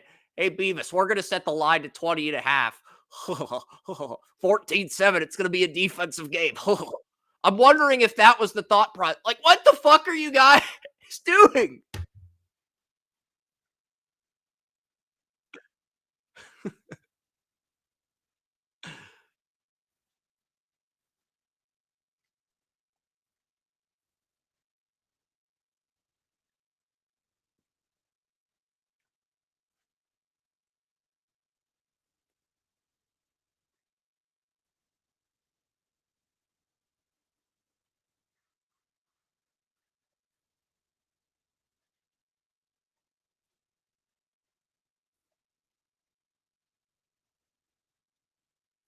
Look, if the Cowboy if Trey Lance was playing against Dorian Thompson-Robinson, I could understand the line being this low. That's not the case. Deshaun Watson's playing Dak Prescott.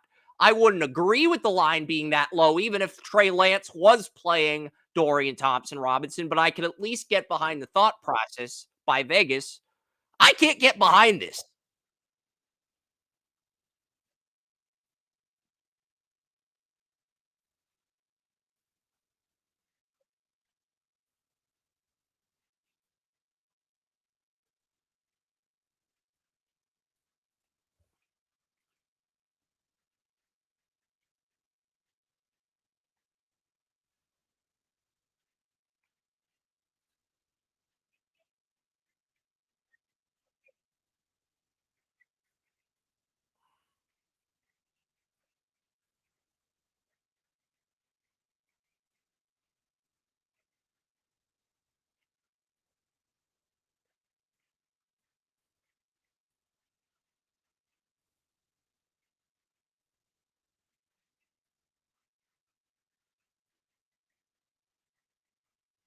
Yeah.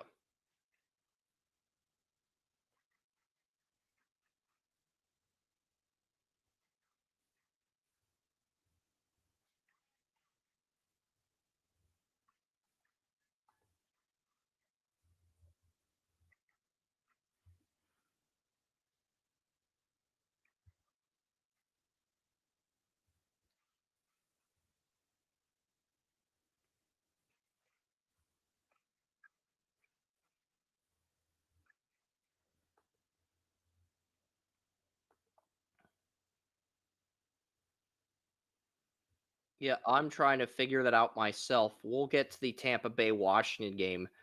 Um, ooh, Clete Blakeman's calling the Cowboys Buccaneers game. I've got the list of officials from Football Zebras. We had Ron Torbert and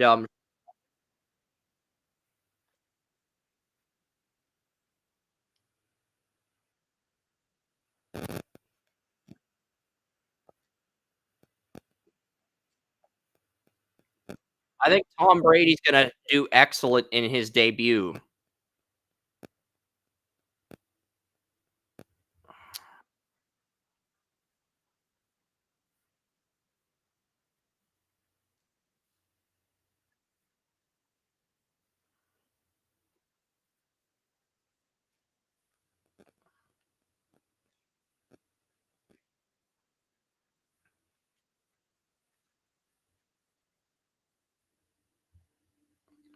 It's interesting because I think Brady's gonna do a great job.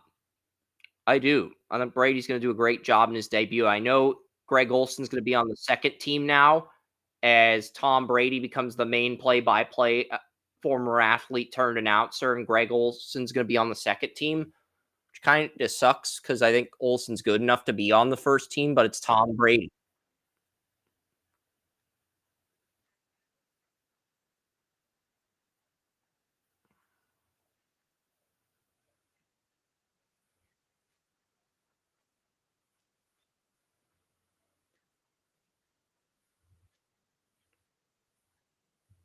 Yeah.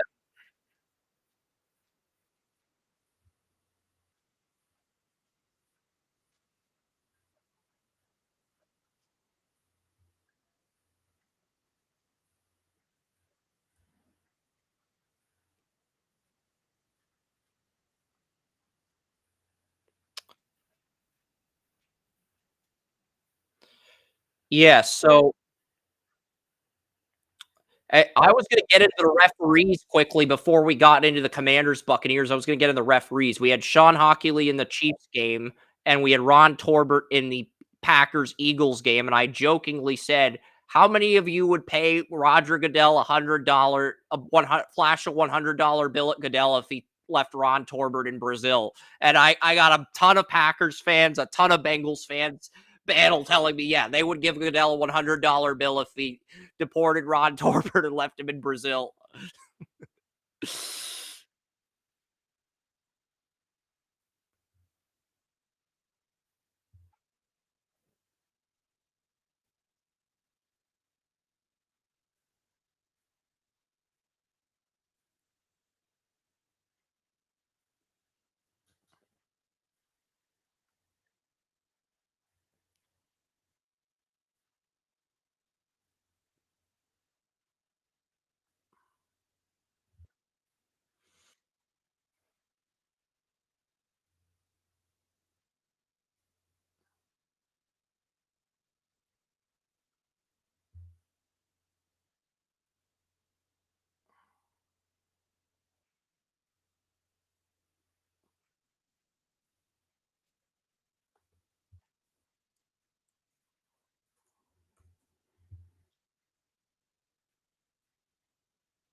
Yep.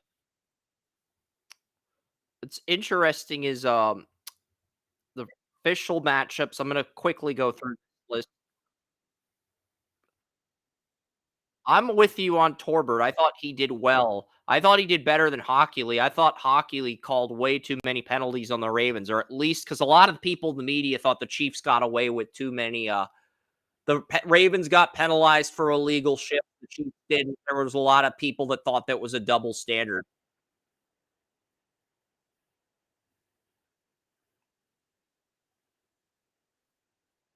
They started Bakari over Rosengarten, and when they played Rosengarten, Lamar fumbled the ball. So that's all I'm gonna say on that. There's a reason they started Macari.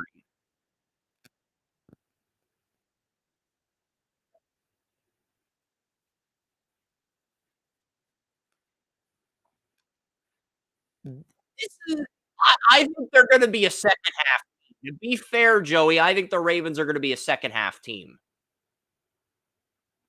They're gonna suck in the first half. They're gonna be a second half team.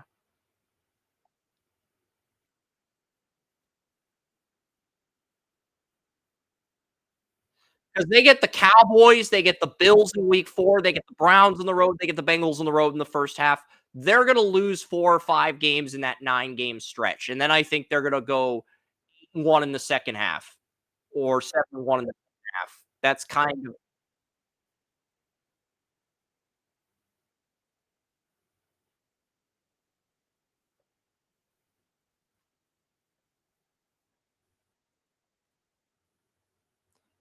I think Lamar is gonna will the Ravens to a Super Bowl this year, but then that's gonna be the peak. He's not gonna have that ambition after he gets the 1. I feel like if Allen gets 1, he'll have the ambition to get a second one, but at the same time, he might not have the talent to get a second one.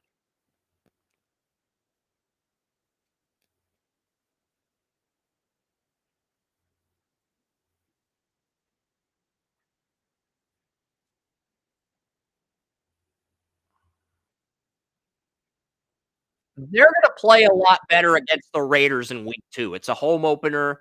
They're pissed off about losing. They're gonna play a lot better against the Raiders.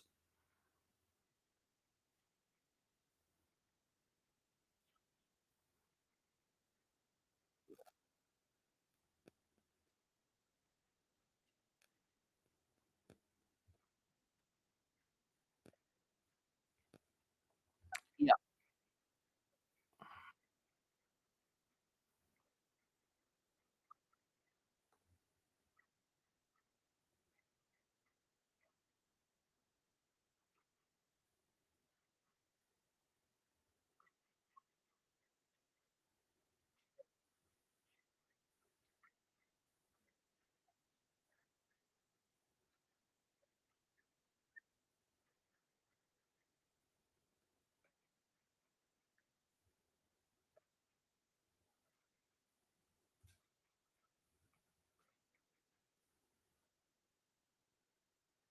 Well, here's the thing, the official matchups for, the referee matchups, Brad Rogers is calling Steelers, Falcons, Craig Rolstad's calling Jaguars, Dolphins, John Hussey's calling Texans, Colts, Traw Blake's calling Bills, Cardinals, Panthers, Saints, Alan Eck, Alex Kemp's calling, Lan Clark is calling Patriots, Bengals. Lan Clark actually penalized the Patriots more than the Bengals. Lan Clark is calling Patriots Bengals in Cincinnati. He's penalized the Patriots more than the Bengals. So, historically speaking,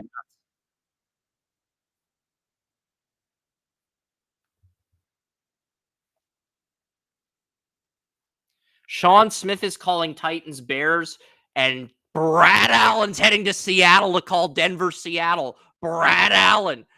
He did a horrible job in the Lions Cowboys game last year. He's calling Broncos Seahawks.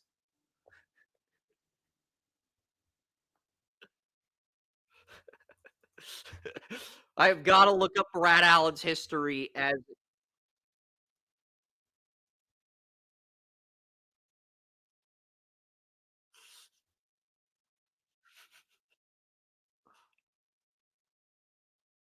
I want to see Brad Allen's the Broncos and Seahawks records under Brad Allen.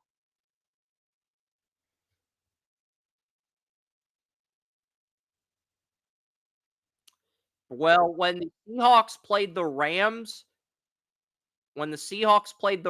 Brad Allen penalized the Rams 10 times. He only penalized Seattle twice. That was in 2014 when Seattle was attempting a repeat. Different team, different dynamic, much more disciplined squad under Pete Carroll. Um,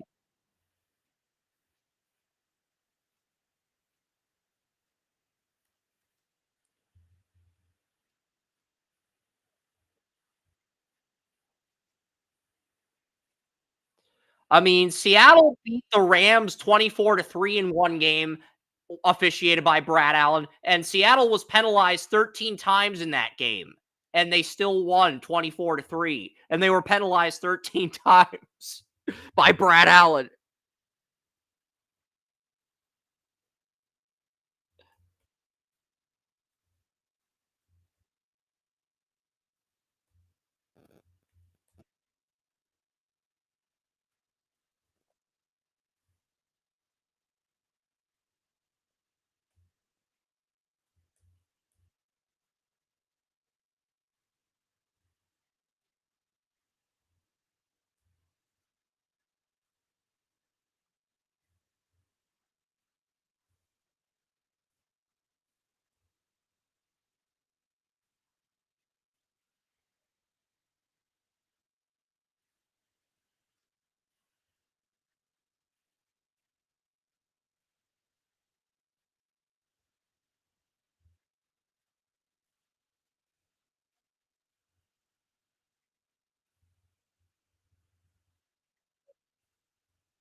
I,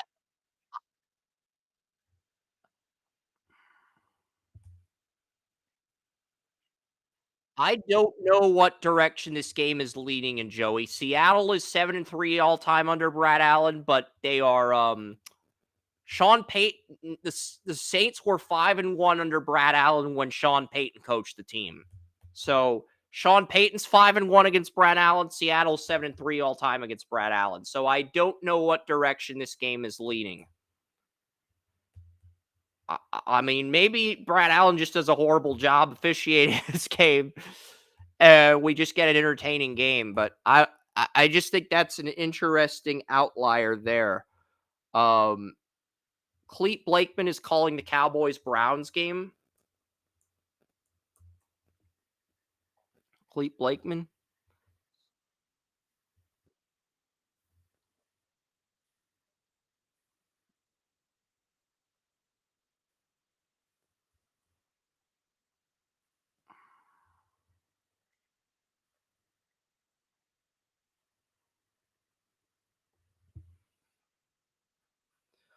The last Cowboys game Clete Blakeman called was the game against Seattle. The last game Clete Blakeman called involving the Dallas Cowboys was the Thursday night game on Seattle where the Cowboys were penalized 100. It was the game where Seattle was penalized 10 times 130 yards. The Cowboys were penalized 9 times 127 yards. That was the last Cowboys game Blakeman called. Yeah. Yes. 5 to 6 in penalties. And yeah.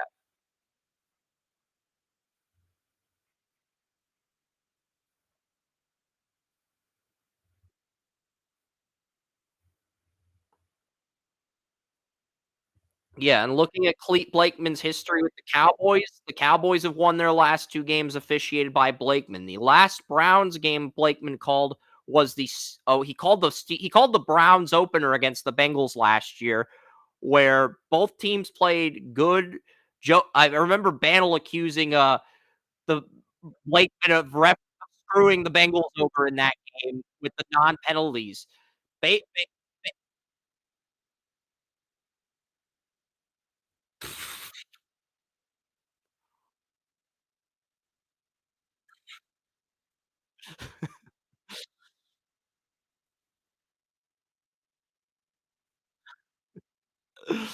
Mantle thought the Browns players were grabbing and holding on to the Bengals receivers in that one. I don't know, it's like,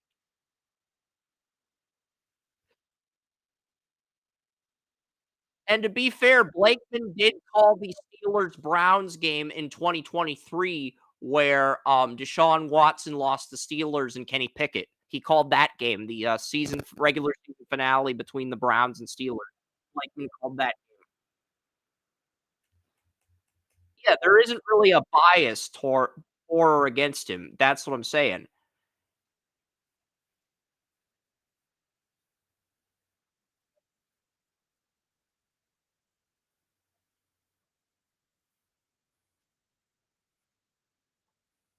And when the Bengals made the Super Bowl, the Bengals went 3-0 under Blakeman. The year the Bengals made the Super Bowl, they went 3-0 under Blakeman the year Burrow led in the Super Bowl. Um, yeah, remember when the Browns,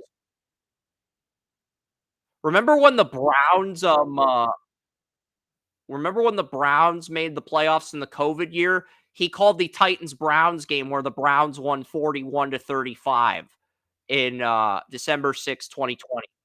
Blakeman called that game. I don't know if you remember that Browns Titans game.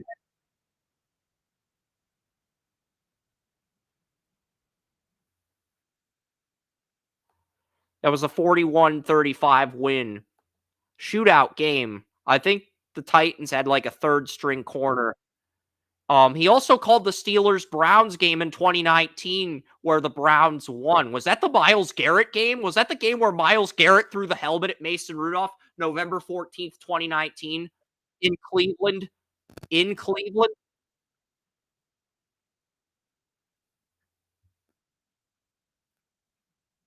That was that was it was Thursday.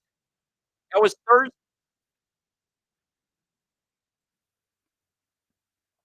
That was the game Mason Rudolph started. No, Mason Rudolph, Ben Roethlisberger was injured that year, so this was the Mason Rudolph game. Holy crap! So,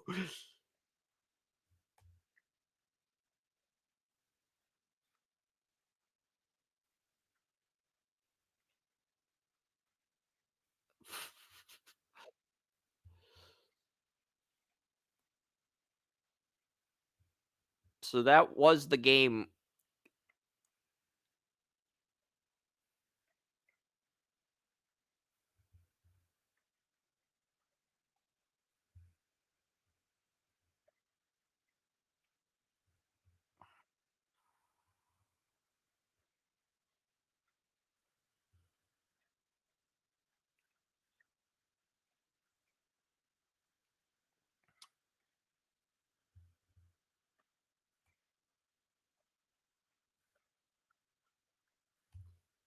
Yeah, the last time the Dallas Cowboys lost a game under Clete Blakeman, it was back in 2020 during COVID when Kyler Murray beat the Cowboys 38-10.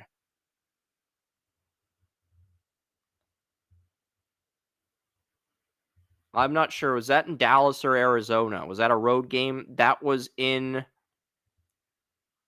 just checking here. I do have game recaps on my website. I can check those. I was in Dallas. That was a game where Dallas got blown out at home by Kyler Murray in his second year before he got the money. Yeah, that was just like, but yeah, looking at the history, Clete Blakeman's pretty fair.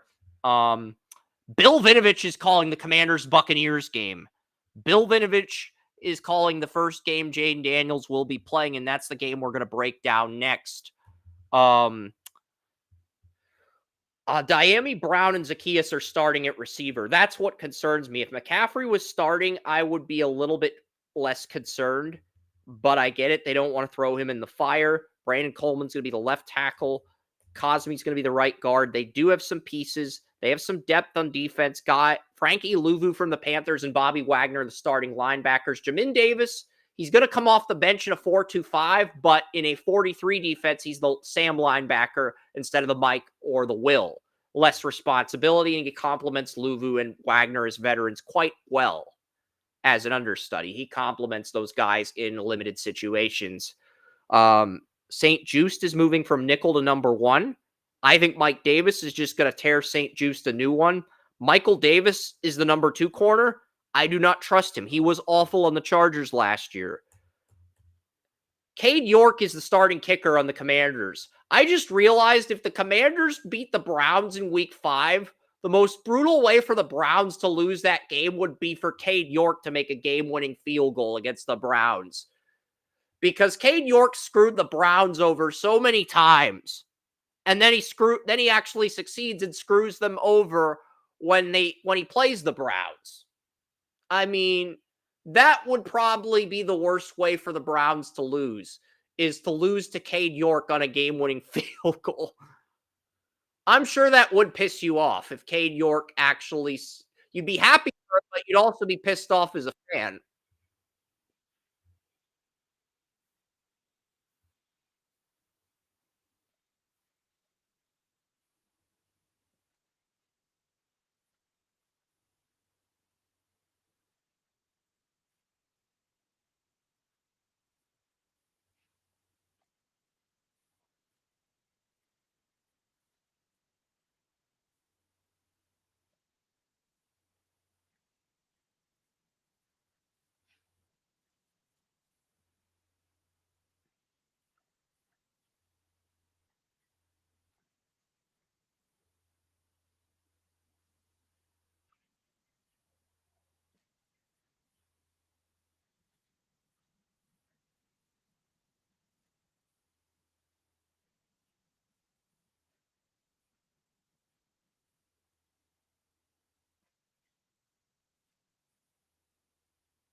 Yeah,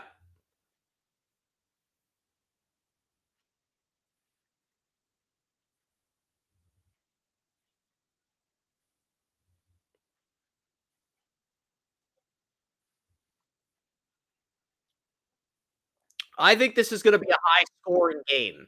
I do not trust Tampa Bay's. I mean, I like Zion McCollum, but I'm not sure he's ready to take the leap as the number one corner. I think he's going to struggle against McLaurin. I think he'd do well against anyone else in the Commanders. I think he's going to struggle against McLaurin. Jamel Dean remains the boundary. Tyke Smith won the nickel job. Tyke Smith, the Georgia safety, won the nickel corner job as a rookie, and Whitehead's playing next to Winfield. The Buccaneers are 4-point favorites.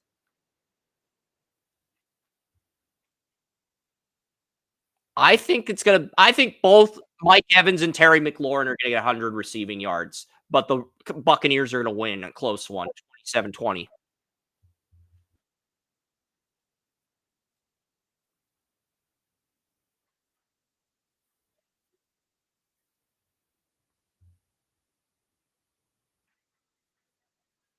Mike Evans is going to have a terrific game because Luke McCaffrey's on the bench. Luke McCaffrey's a number 4 receiver apparently. They're gonna You're thinking of Jaden Daniels, but the thing is Jaden Daniels has 2 number 4 receivers. He has Diami Brown and he is starting. That's a deal breaker for me.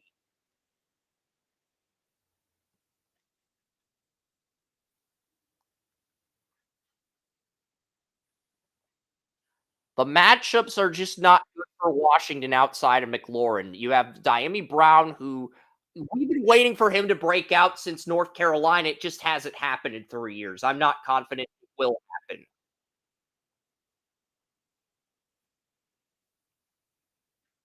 They've got Zacchaeus. Luke McCaffrey's their number 4 guy. So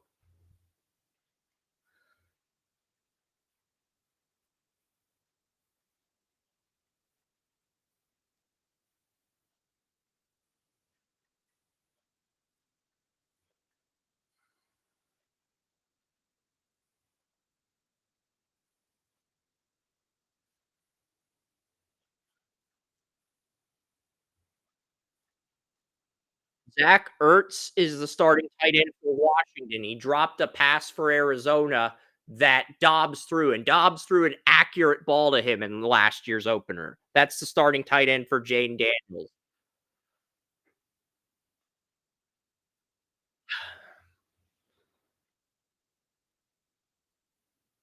I think you were just so excited about these rookies that rookie quarterbacks. I think there hasn't rookie quarterbacks. They've gone like 1-20 in their last 21 games or something. Warren found this stat like 0-21 or 1-20 in their last 21 games, and you've got all three rookies winning. He's got all three rookies losing. I think Caleb Williams will win. I'm not saying Jade Daniels doesn't have the talent to be a star. He does. I just don't think his supporting cast can help him this week. I mean, outside of McLaurin, I don't see a guy who matches up well against Tampa's secondary. That's the problem. Diami Brown's unproven. Zacchaeus is unproven. If McCaffrey was starting, I think he'd be the X factor. But you have Zach Ertz. He's a steady tight end, but I think Whitehead and Winfield match up well against him. Same with John Bates and same with Benson O. There's really not a matchup that favors Jaden Daniels in terms of wide receiver versus defensive backs. Maybe Terry McLaurin versus Zion McCollum. That's the one matchup I think Washington can win, but they're only going to go as far as Jaden takes them.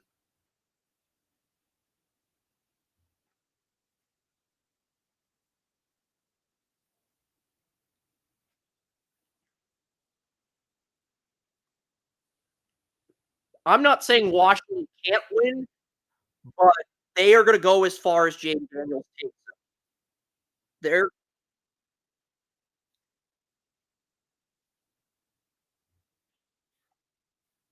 I don't trust the secondary. I love the front seven. I don't trust the secondary. I don't trust the secondary. I just think Baker Mayfield's going to carve this secondary. Benjamin St. Juste was a nickel corner last year, and he's going to be guarding Mike Evans. He's never played number one corner. I think Evans is just going to slay.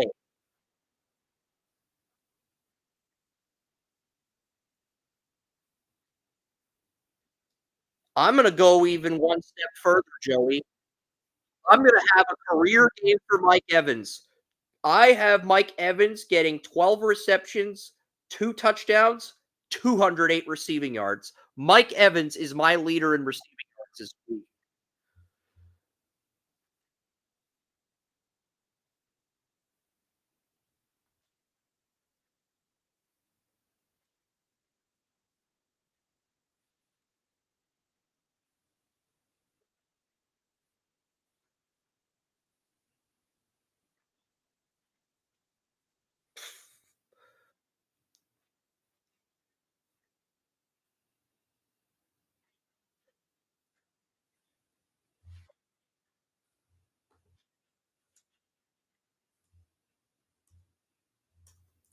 I'm going to look up the Mike Evans over under.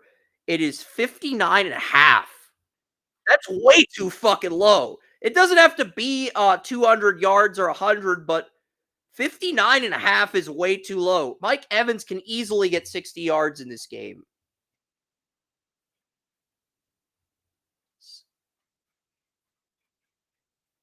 67.5 on DraftKings, 67.5 on FanDuel. Under Hard Rock, 67.5 over under. So 68 yards is the over under. I think Evans only had 5 games last year where he had under 67 yards.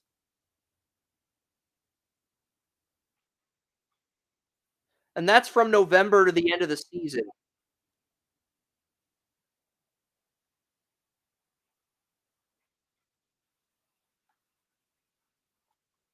I would take the over on that. I would put at least 30 or 40 on that.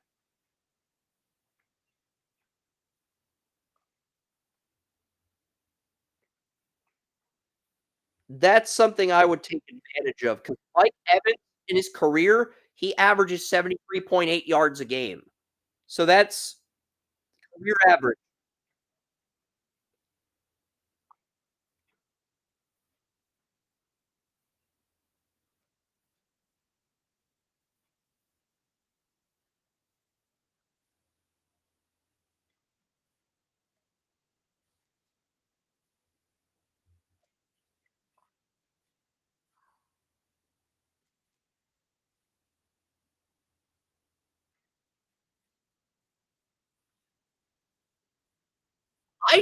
I like Benjamin St-Juste as a nickel, but his first game as a number 1 corner, he's going up against Mike Evans. I just think that's an matchup Evans is gonna destroy him.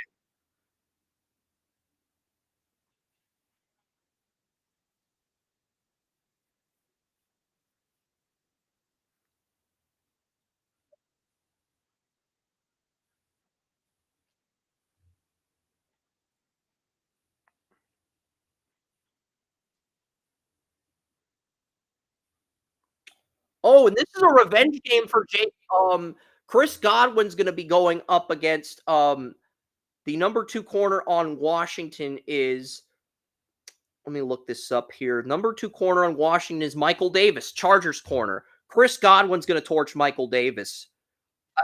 Mike Saint Ristel, the nickel corner Mike Saint Ristel, the Washington rookie. Mike Saint Ristel, the Michigan rookie. Saint Ristel went to Michigan. He's a rookie corner on Michigan. He's going up against Jalen McMillan. Rematch the championship game. That is a revenge game for Jalen McMillan. That's a revenge game right out of the gate. Welcome to the NFL. So we do get a rookie receiver versus rookie corner for Tampa. I think if Saint Ristel can win that matchup against McMillan, then Washington has a chance to steal this game. If he can get a few interceptions, like let's say Baker Mayfield only decides to target Jalen McMillan 2 to 5 times in this game, and he gets a 2 pick sixes on those targets. On Mike Saint Ristel, he gets an interception on both targets thrown McMillan's way, and they're both pick sixes. I think that and Jane Daniels winning the turnover battle is how Washington beats Tampa. That's the only scenario where I could see Washington beating Tampa because I just think Tampa Bay's receivers have an unfair advantage against Washington's corners to the point where I think it's going to take a big play from St. Ristel because Emmanuel Forbes, last year's first round pick, is now the number 4 corner. He's not even starting. He's on the bench. He's the number 4 corner. I would take Forbes. I would put Forbes on Evans, if I'm being honest. I think the only way you're going to stop Evans or Godwin is to put Forbes on one of those two. I don't think St. Just. If you want to put St. Just on Godwin because he's more experienced, fine. I would put Forbes on Evans if I'm being completely honest, Joey. You drafted him with a first round pick. You need to see what the guy can do in year 2. The fact that he's on the bench and you took him over Christian Gonzalez. You passed on Christian Gonzalez for Emmanuel Forbes, and now Forbes is on the bench. He's not even starting. He's on the bench. Like, what the hell are you doing, Washington? I'm not saying the guys you have aren't good, but come on. That is unacceptable. You took that guy over Gonzalez. You need to show some confidence in him. You do. It's like, You need to show some confidence in him.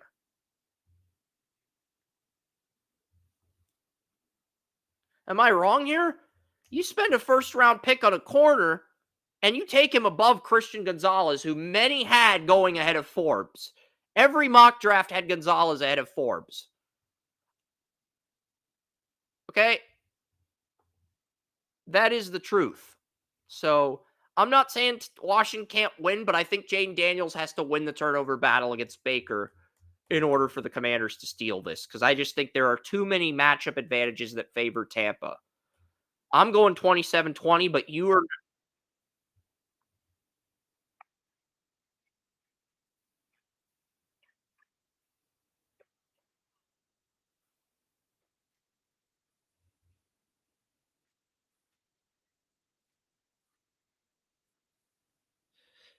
Everybody's saying it's gonna be a Washington blowout, but here's the thing, Logan Hall is expected to be out, and if he is, that means Kalijah Kancey's gonna move from 34 left into 34 right in, William Golston's gonna start, so that might give the interior more time. Vita Vea is still gonna get hurries, so is Kancey. Both of those guys command double teams, triple teams on the interior, but with Shaq Barrett gone, Yaya Diaby takes over at right outside linebacker, and Joe Tryon, who did not get a fifth-year tender, is the left outside linebacker.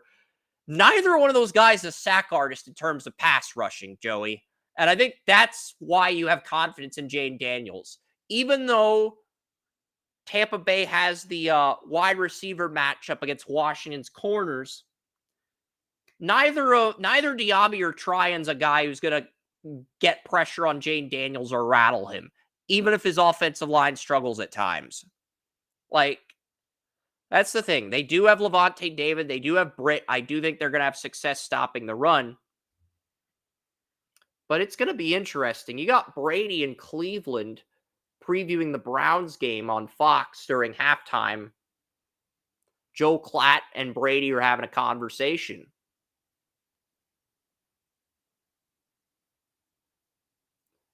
So this is pretty cool. Klatt and Brady are talking about I don't know what they're talking about. I mute my TV whenever I'm on the live stream because I've gotten hit with copyright strikes when I unmute it. So I don't know, but I'm guessing they're talking about the Browns game. And Bucky Irving won the back. Bucky Irving won the kick returner job for Tampa. Trey Palmer was the returns. Trey Palmer, even though he lost the number 3 receiver job, he's still the punt returner for Tampa. Tampa Bay's special teams with Bucky Irving and Palmer could be decent. And the thing is, I mean, maybe Bucky Irving surprises some people because he's the number 2 running back to White. Sean Tucker's the third string back.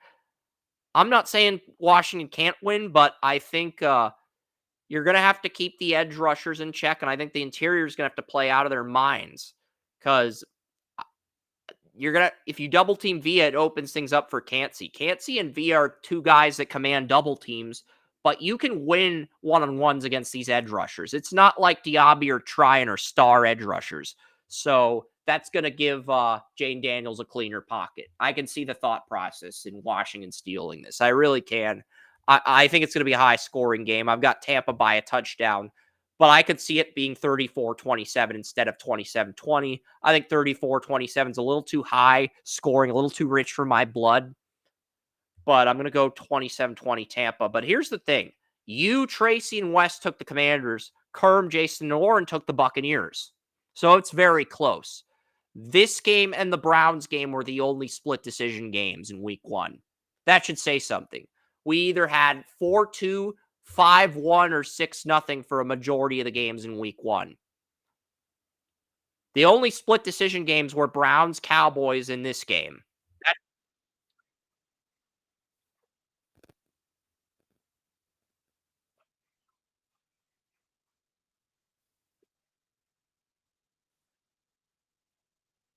I disagree. I mean, Patrick Mahomes, I disagree. It can't be as exciting as Chiefs Ravens. That Chiefs Ravens game with the toe catch at the end, that was the best game of the week.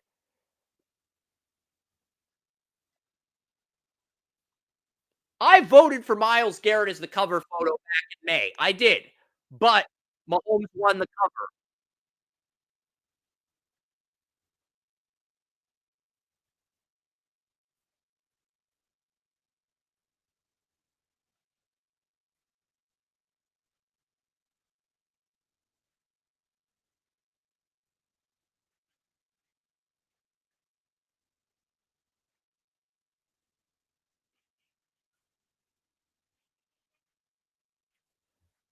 That's not really news. That's that's how it is with the Steelers. There's Steelers fans in China too.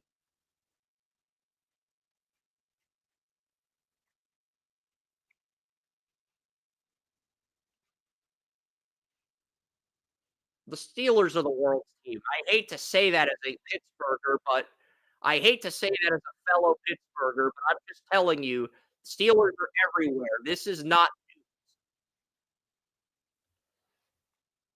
they rematch the AFC Championship. The rematch of the AFC Championship was very compelling. It was a great game.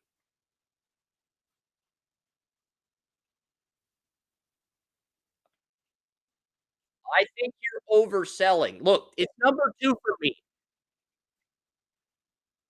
To be fair, I think it's the second best game. Behind Chiefs Ravens, I think this is the second most exciting game of the week. But for you, and it was very close. I voted for this game. I voted for Cowboys Browns as the cover photo. You did, Tracy did, it wasn't enough. 4 people in scouting college football said, "Fuck that. We're putting Mahomes on Draft Utopia instead of Myles Garrett." I voted for Garrett, okay? I voted for Garrett back in May. Do not shoot the messenger. Uh, we both voted for Garrett. I wanted to have Garrett on the cover in week 1, but 4 people in our audience said Patrick Mahomes, and Mahomes won by a vote. I don't like it either, but that's politics.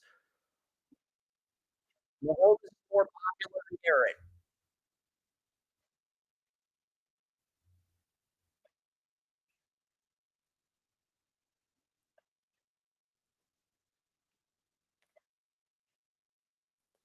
I don't think you can call the Browns the world's team, Joey, because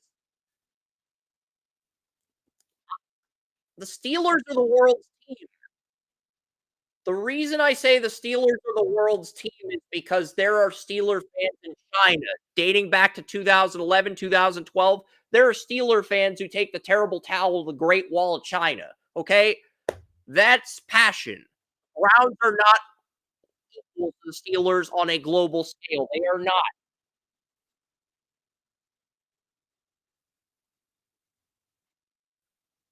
I'm not saying they'll never get there, but they're not there now. I'm not saying they'll never get there. They might get there in 10 or 20 years. They're not there now. That's what I'm saying.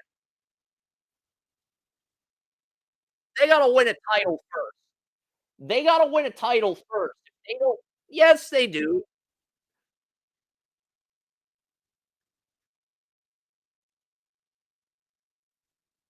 1995, buddy.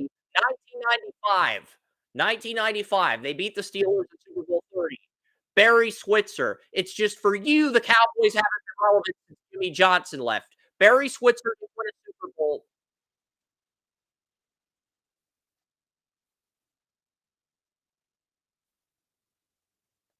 They do, but they're not the world's team. They don't have any Super Bowls to show for it. It does. The Steelers are a global brand too, and they've got 6 championships.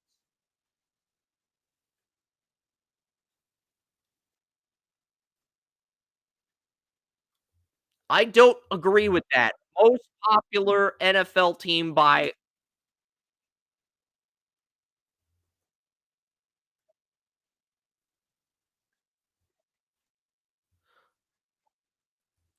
here's the thing, the most popular NFL teams 'cause I'm here to tell you the Steelers have a higher reach than the Browns. The Steelers have a higher reach than the Browns, and that's largely due to the fact that you've got people taking terrible towels to the Taj Mahal, to the Eiffel Tower, to the Great Wall of China. How many Browns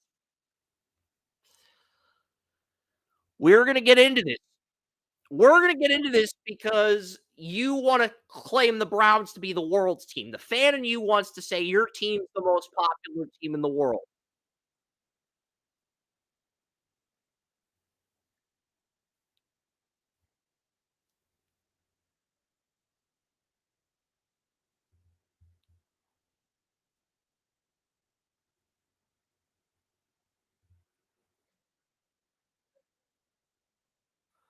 Well, one of the least popular team outside of the United States is the New York Giants. The least popular team outside of the United States, according to, Reddit, is the New York Giants. People in Russia and and France and China do not like the Giants. They hate the Giants. So, you know,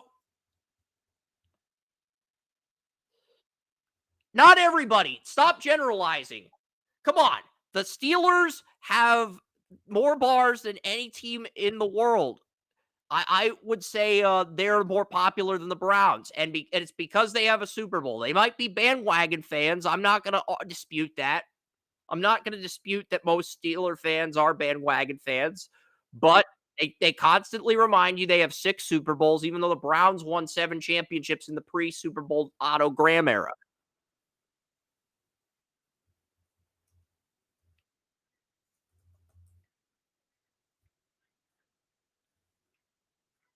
We have 50 countries that listen to Draft Utopia on Anchor.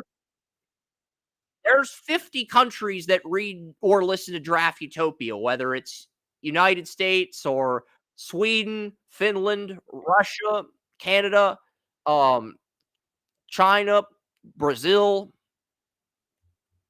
Australia. We have at least 50 countries listening or reading to this. 50. Yeah, 50.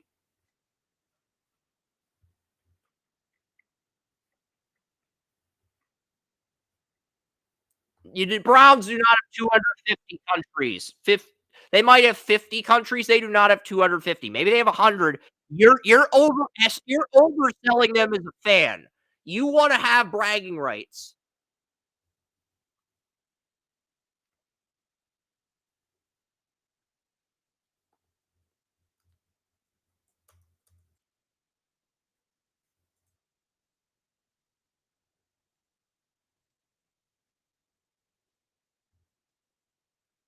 The Dallas Cowboys are the most searched NFL teams in 30 countries, including China, Japan, India, Saudi Arabia, and Mexico. So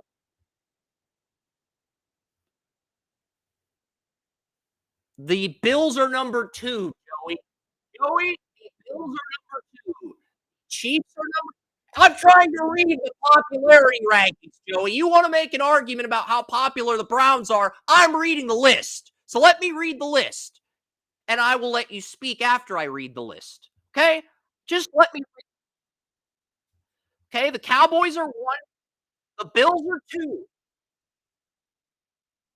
The Bills are the Browns are in the top 6, but they are not in the top 5. They are 6. They did finish ahead of Pittsburgh, apparently. Pittsburgh didn't even make the top 10 for most popular teams worldwide on Google. Dallas is 1, Buffalo is 2.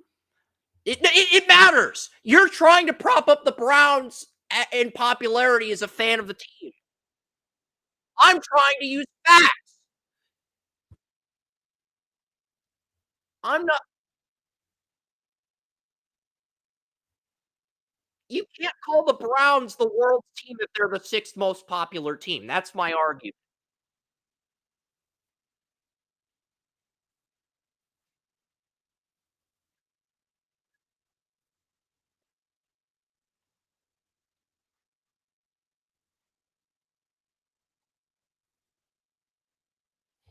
The Bills, the Chiefs, the Packers, the Bears, and Cowboys are all more popular than the Browns. That's the facts. From a worldwide scale,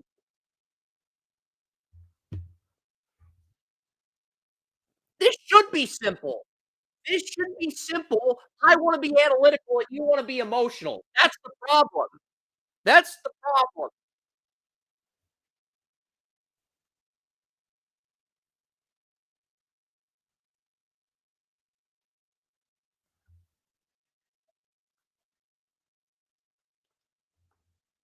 Because I'm analytical and you're emotional.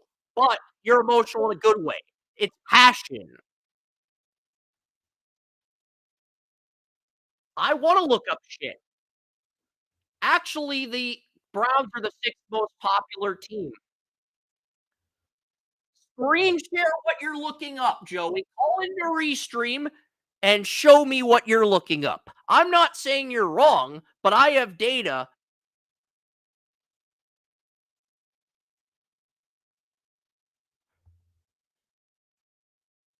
All right. Like, this is why I work from home because I can look up anything and I have the data in front of me.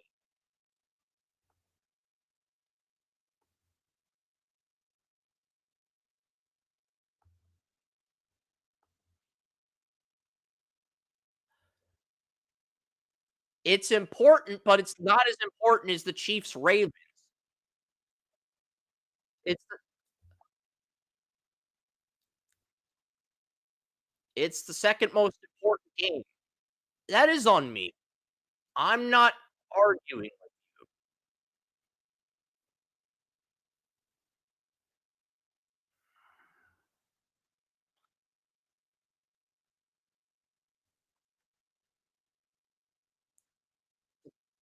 Bills are the Bills are the second most popular team in the world. The Cowboys are the most popular team in America and the world. The Cowboys are the most popular team in the world. They're the most searched team in 30 different countries. I wasn't trying to cut the knees out. I was trying to be factual. You're trying to be here's you want to prop up the game. You want to use your energy and your passion and enthusiasm to prop up the game. I want to be factual and analytical. This is why our personalities clash.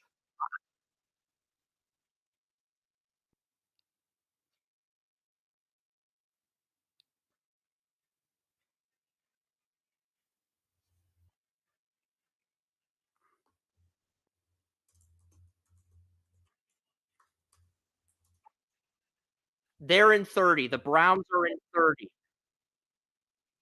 The Browns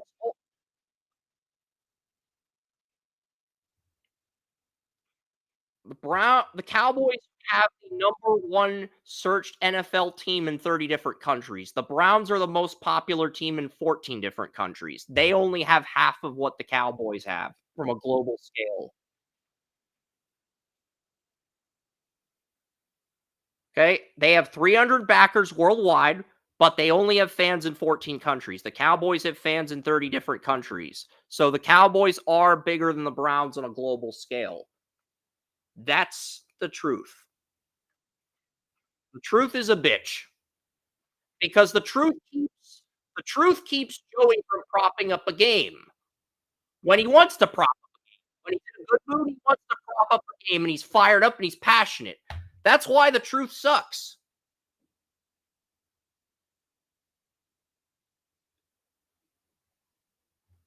Well, let's see how many countries Steelers fans have says apparently they what? Yes.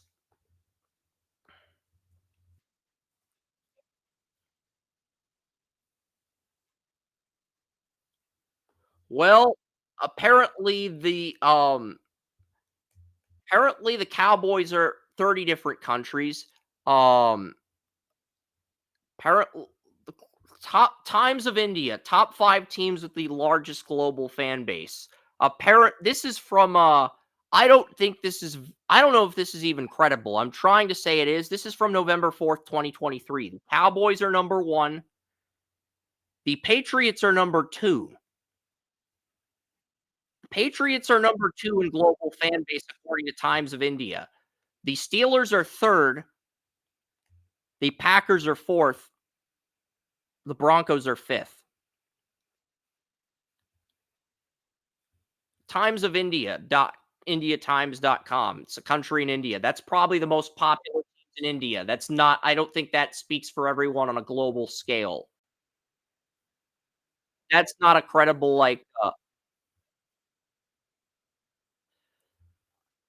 the Cowboys are the most searched team in NFL team.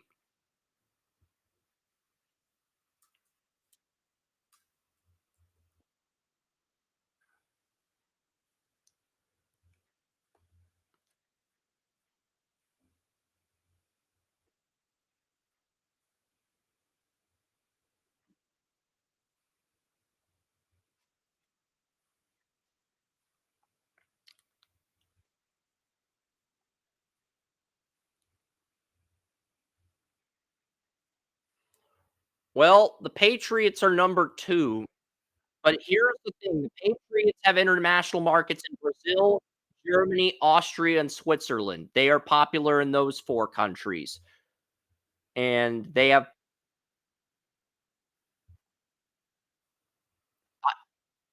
I think the Patriots are popular in a few other countries, like maybe 5 or 6, but those outside of those marquee countries. But yes, the Bills are number 2, the Chiefs are 3rd. Chiefs are 3rd, I think that's because they're the Super Bowl champs. Packers are 4th, they are popular in Brazil. Bears are 5th, Browns are 6th.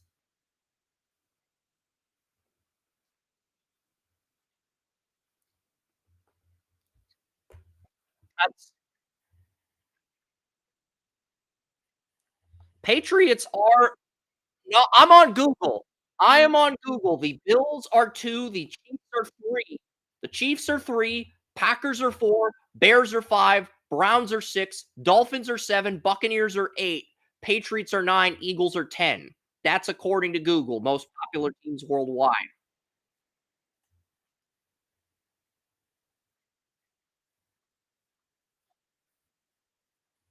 The Giants are not in the top 10.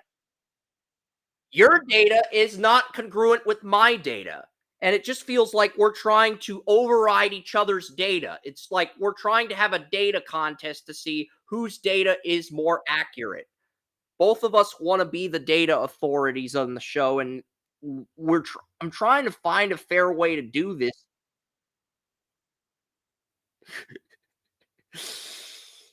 It's I guess it makes it more entertaining.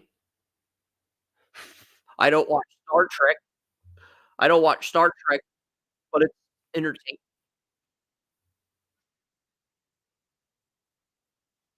And look, I do have something really cool.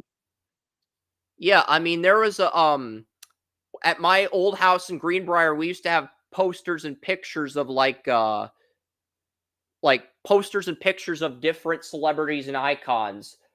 We had a photo of Jack Nicholson as the Joker, smoking a cigar, like, in the basement bathroom. We had a Jack Nicholson as a Joker. We had a Star Trek photo. We had a Star Trek portrait. I think it was, uh I'll look up Star Trek characters. I don't even remember the character. I know you're disappointed, but we had a Worf. It was Worf. We had a portrait of Worf in my parents' basement. We had a picture of Worf. Worf. Do you like Worf? It.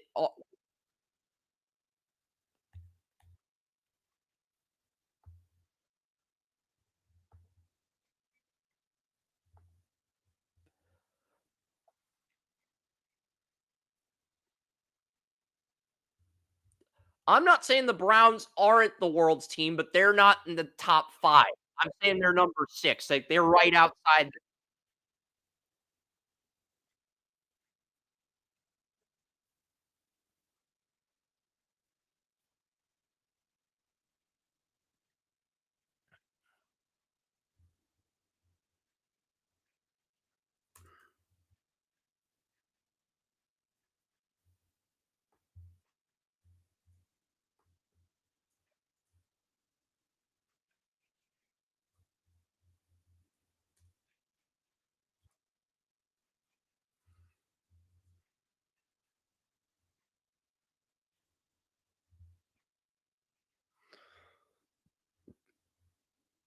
Yeah, on focus.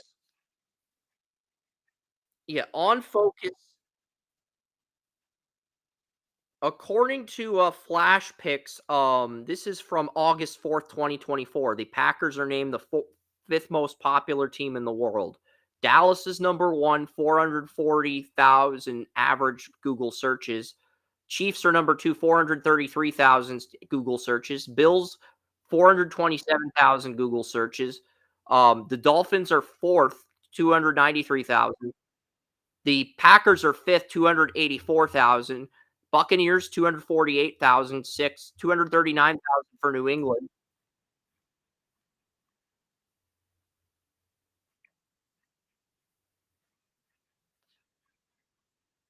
I don't agree with this. I think this is bullshit, but On Focus is basically saying team Joey, can I make my point, please? I'm pointing out how On Focus is basically saying On Focus is basically saying online searches dictate the popularity of a team, and that's the only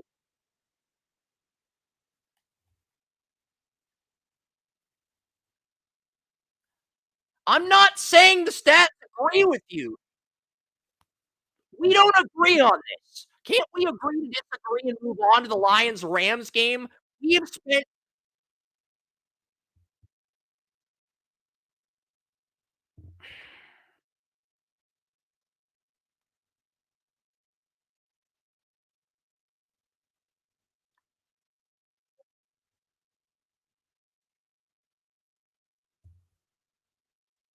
it's no, it's Chiefs-Ravens had 28.3 million viewers. It's the second most popular game, and you said you'll give me that. Can't we move on? We agree to disagree. We're not gonna agree, and that's okay. But it's just that's how it's gonna be, man.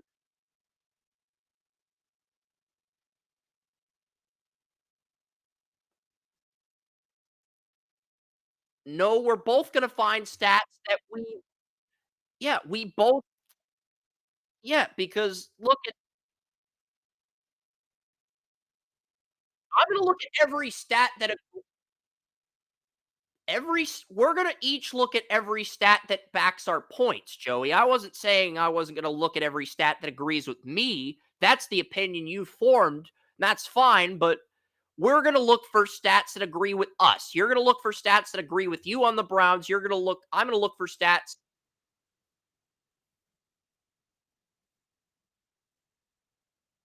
Yeah. So we both have,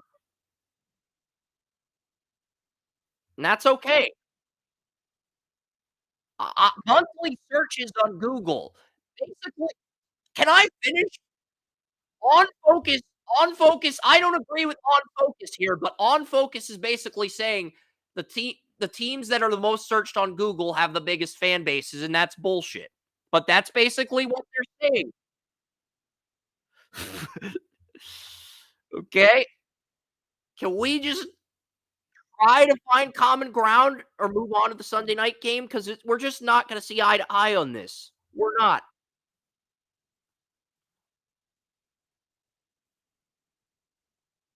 We're gonna I feel like I'm oh, I'm unfortunately, I'm the only one with the power to mute I talk shoe because Draft Utopia is my creation, I'm the only person that has the ability to mute, but I don't wanna mute you. I wanna have a fruitful conversation or at least a productive conversation.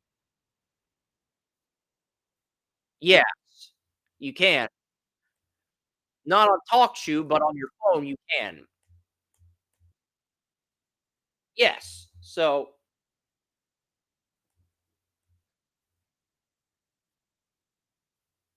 I've got the Lions winning 27-20. I Well, I've got the Lions winning 27-20. It might be 34-20. The Rams placed Darius Williams on IR. They did promote Jacoby Durant. I do like Durant. I liked him coming out of South Carolina State, but Tre'Davious White and Jacoby Durant are going to have to shut down St. Brown and Jamison Williams. I just think it's too daunting of a task. I think this Lions team is just too hungry. They have both their coordinators back. The Rams lost Raheem Morris. Lions are a lock on the site. Yeah, I mean, the Lions have Carlton Davis, Terry and Arnold. I think they've upgraded. They're the most complete team in the NFC.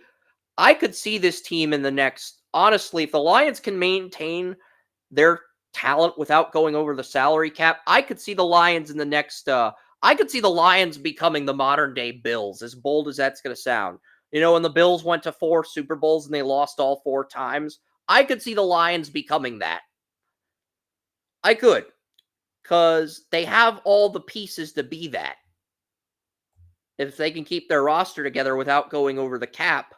But the drop off might begin as soon as they lose their coordinators because everyone sees what the Lions have done with Brad Holmes, with Dan Campbell, with the coordinators, they're going to start lynching staff members of that team. And when I say lynching, I mean hiring those guys away from the Lions.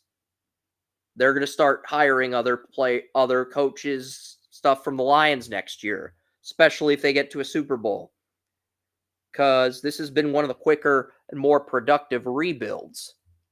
So, and that's the thing, we both want to get our points across, and we just don't agree on stuff sometimes. But Reeder, Aleem McNeil, Davenport next to Hutchinson, Kaminsky's on IR. You have James Houston. You have Onza working a contract year. Wingo for depth.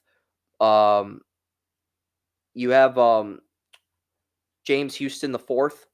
Okay, you have guys in this group that can really step up to the plate, and you have Pascal. So, I mean, Anzalone and Campbell are starting. Barnes is healthy. So is Rodriguez. I think the Lions just have the most complete team. And, without Darius Williams, who is number one on PFF, former Jaguars corner, who's on IR, Higbee's still in the pup. I just don't think the Rams can win this. I mean, nobody picked the Rams. That should say something, Joey. I don't think that's a knock on the Rams. I just think everyone's that high on the Lions this year because they have most of their core guys back, because they got the right combination of free agents, rookie draft picks, because it's Super Bowl for bust for them, because their coordinators are back. I just think everyone's all in on the Lions. I don't think that's a knock against the Rams. I just think a majority of NFL fans are all in on the Lions. The fact that we agree on the Lions should say a lot about the Lions. I mean, is there really anything else to say? The Lions played the Rams in the wild card last year. And last year, you had at least one or two people taking the Rams. This year, everybody's taking the Lions. The Lions should not be a lock in week one, but they are. So, it is what it is.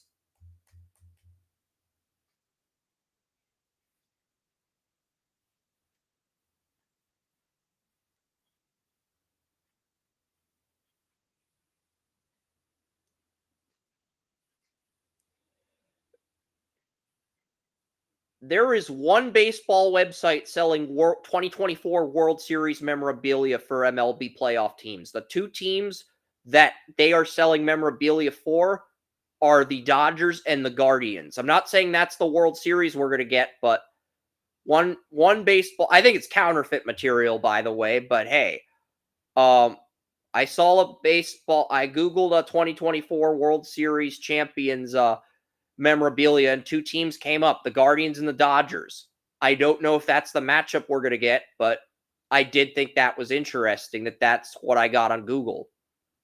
That doesn't mean shit, though, if both teams could lose in the ALDS and NLDS. So it really, but I do think that's interesting. Um, we don't have to comment on that. I mean, we've been at it for about 4 hours now, 4.5 hours.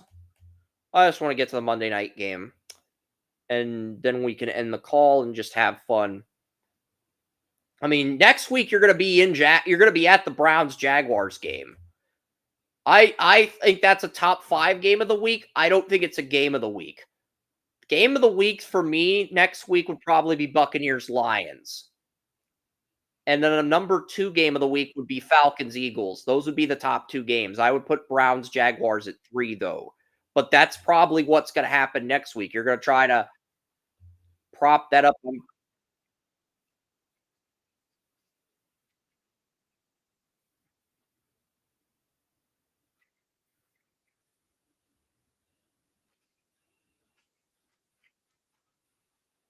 I think it's the top 5 game of the week. I don't think it's the single best game of the week though in week 2.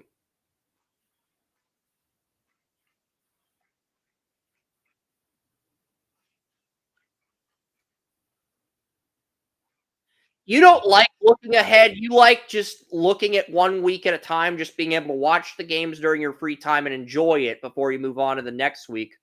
But because I'm a web developer, because I have to code content, because I have to update everything for the subsequent weeks after this week, I have to look ahead. I don't like looking ahead, but I have to. It's a responsibility I have.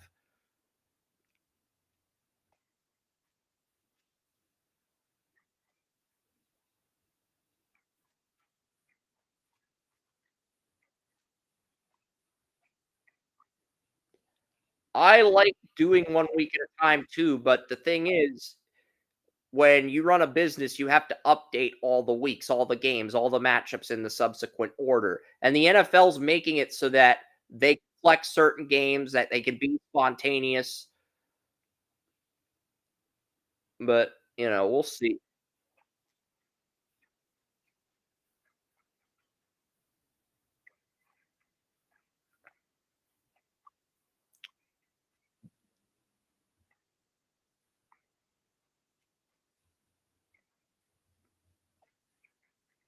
Yeah.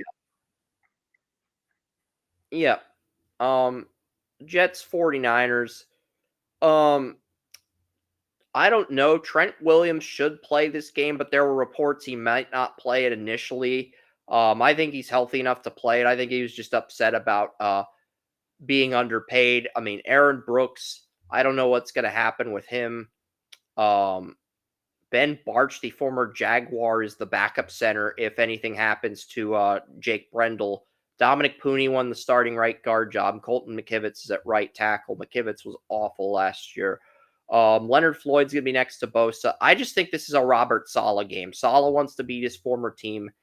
And not only do I think they're going to win, I have the Jets winning in blowout fashion. You ended up picking the Jets too. Everyone else has the 49ers winning. We're the only two people bold enough to pick the Jets. But you probably have this game being a lot closer than I do. I have the Jets winning 31 to 14.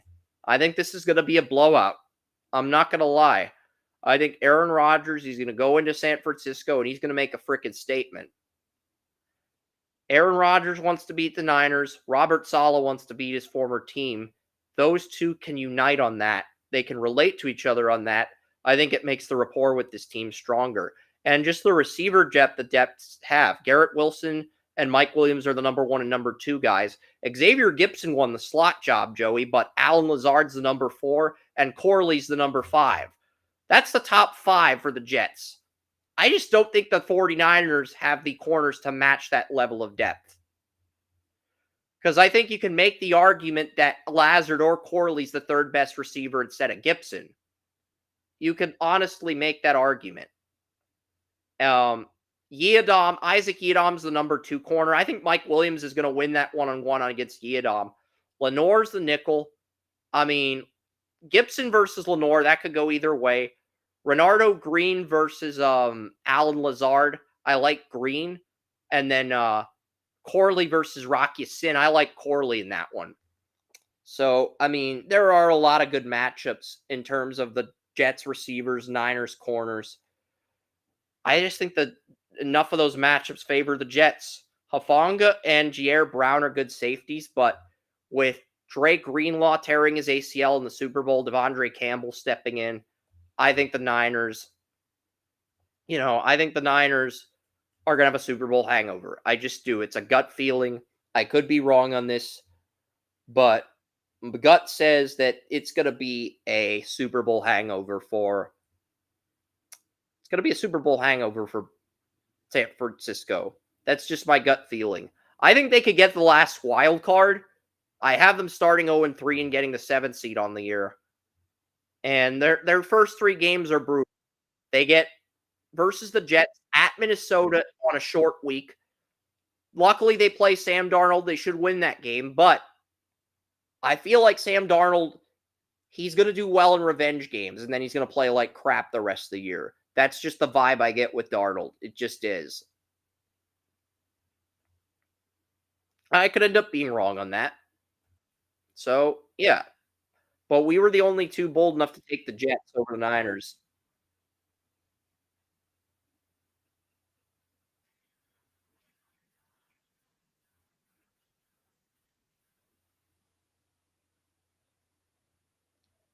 We both took the Jets over the Niners, and I might be wrong about.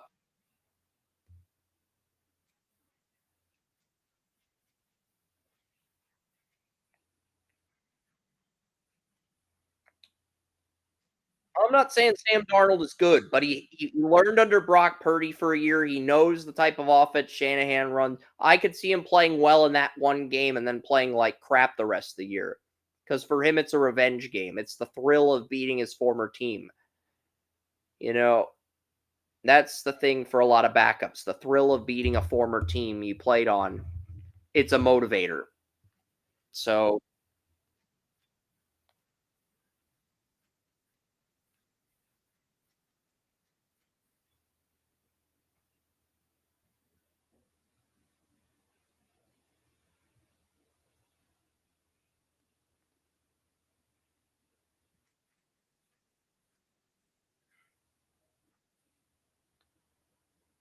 there's a lot of people trashing Quinn Ewers in the Scouting Boyos group that Colton Edwards started. It's a group where NFL fans talk and scout players. Ewers is 21 for 31, 235 yards, 2 touchdowns. I don't think he's spectacular, but I wouldn't say he's horrible either. I wouldn't say he's trash. I wouldn't say he's spectacular, but I wouldn't say he's trash either. The fact that trash is the, like if you're underwhelming, you're not trash. No interceptions under 300 yards is not trash. It might be game manager instead of superstar, but it's not trash.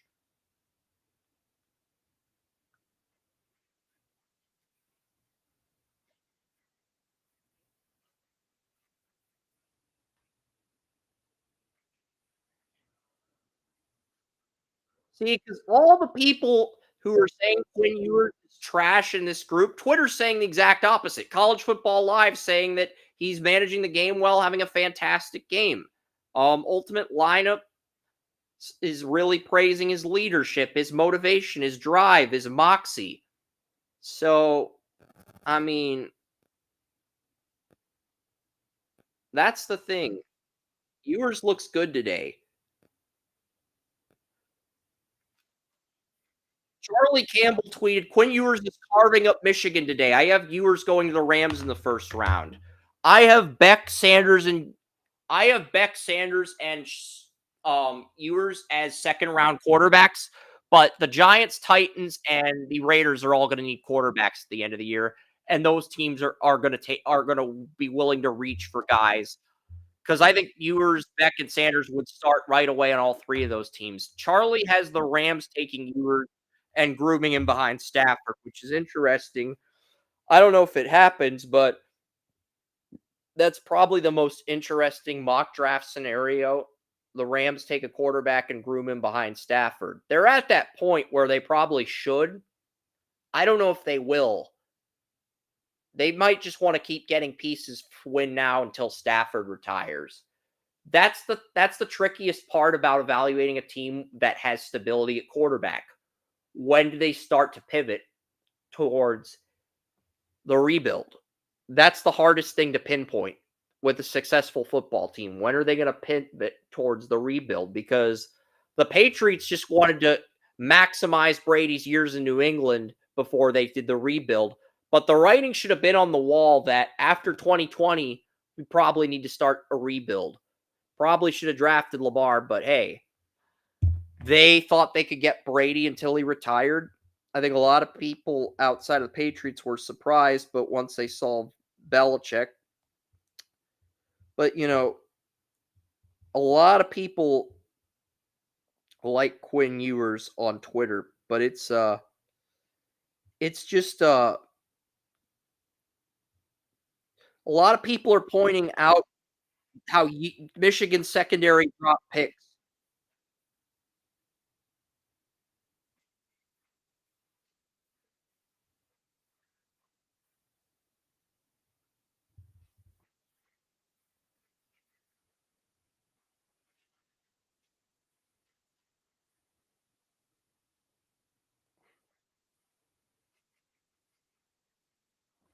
I think the biggest objection people had with Ewers is could he be the guy without Mitchell, without Worthy? He's shown he can be that guy today without those guys, and he's beating Michigan 31-6. Now he hasn't been perfect.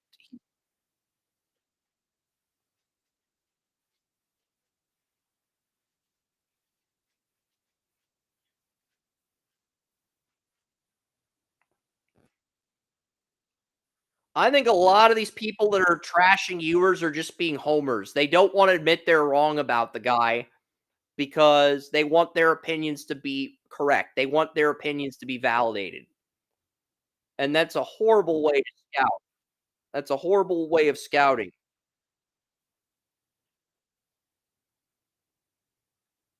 But right now, I see 3 round one guys: Ewers, Beck, and Sanders. That can change, but Charlie Campbell has the same top three as I do. That should say something. That should say something. Those are probably the first round guys. I mean, it doesn't mean things can't change, but everybody else on Twitter is praising Quinn Ewers, and the scouting group I'm in is basically trashing Ewers or trying to roast him or gaslight him.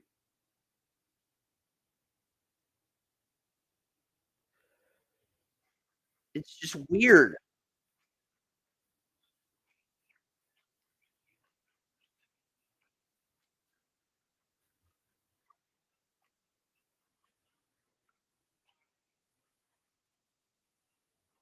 I don't see anything that says Quinn Ewers is a QB3 right now.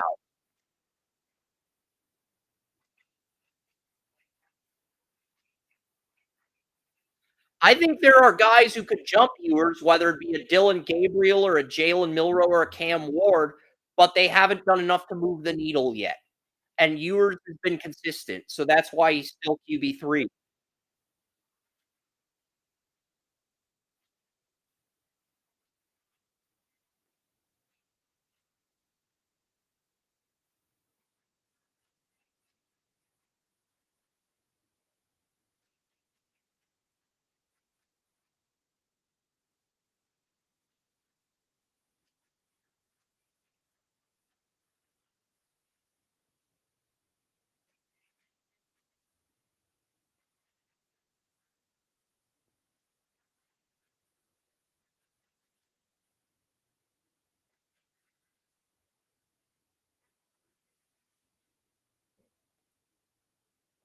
I think a lot of people, even I'm guilty of this, they expect their quarterback prospects to be perfect. 300 total yards, no turnovers, no fumbles, no picks.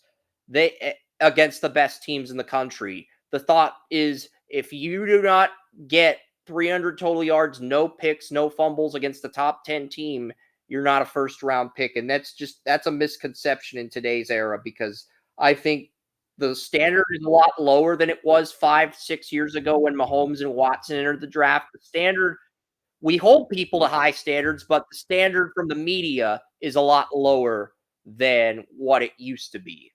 That's all I'm saying.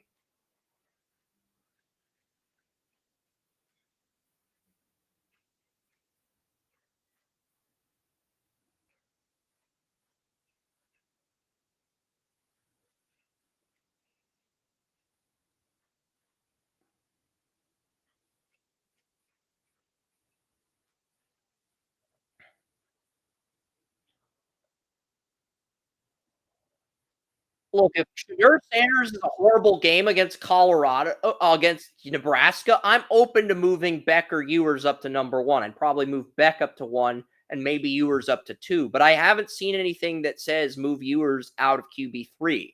I haven't seen that yet. I haven't seen anything that says Ewers is QB1, but I haven't seen anything to where I dislike the tape enough to move him down. And that's a big part of the pre-draft process. So I don't have to make a decision now, but I just think it's very strange that people are it's very strange that people are just trashing Ewers. Colton likes Taylor Green more than Ewers or Warren, Michigan's quarterback. Taylor Green, who the hell is Taylor Green? Taylor Green, the quarterback at Arkansas. 6'6", 230. 229, 2 touchdowns, no picks. Not bad. 10th in QBR. Intriguing player, but it's only the first week. You can't put a lot of stock into what's happened yet because we haven't seen what these guys have done so far in 2024. It's only the second week. I mean, remember, Matt Barkley had like 12 touchdowns and no interceptions in his first two games, and he lost to Stanford after Andrew Luck left. And then he fell to the fourth round of the draft. That's why draft stock really doesn't mean shit until conference play starts. It really doesn't, Joey. I mean, you could say what you want, but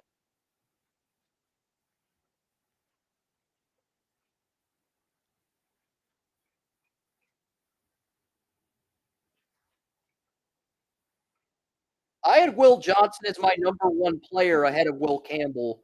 I think Will Campbell has moved ahead of him now, but I want to see what people are tweeting about Will Johnson today. Will Johnson isn't even covering anyone. Your D line is getting dog walked.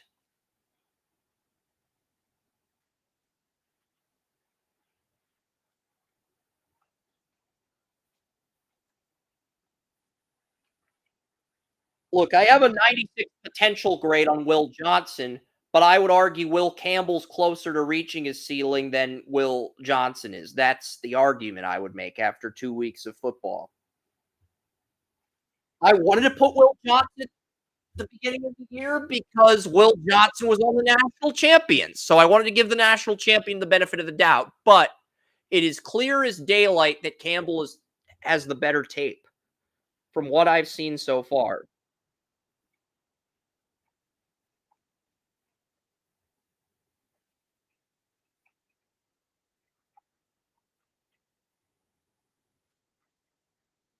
There are only two players that have recorded a sack against Will Campbell in their careers, Jared Verse and Will Anderson.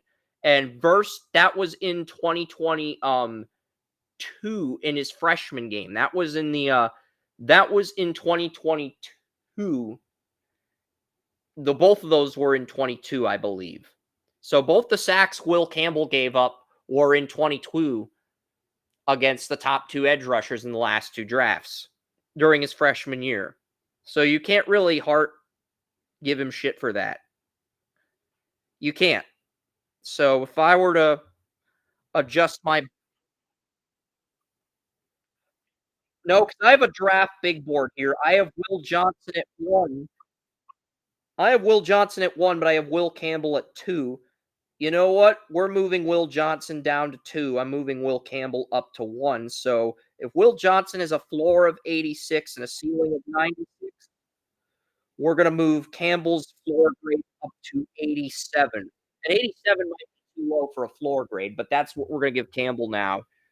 I don't like the grading system, but at the same time, I've seen enough of Will Johnson to where I'm not moving him out of the top five, but I am moving him below Will Campbell. I've seen enough today to where I've seen enough bad plays today to where I have to move Will Campbell ahead of Will Johnson. So now Joey and I both have Will Campbell at one on our boards.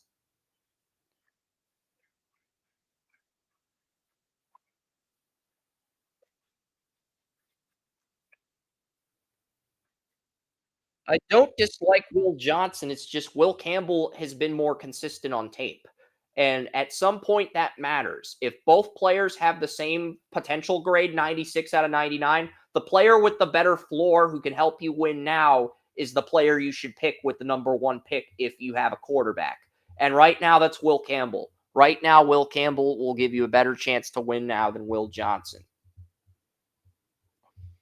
I know Will Johnson's got a national title, but I have seen people are tweeting he's getting dog walked. That's not a good thing. I have enough common sense to know that's not a good thing.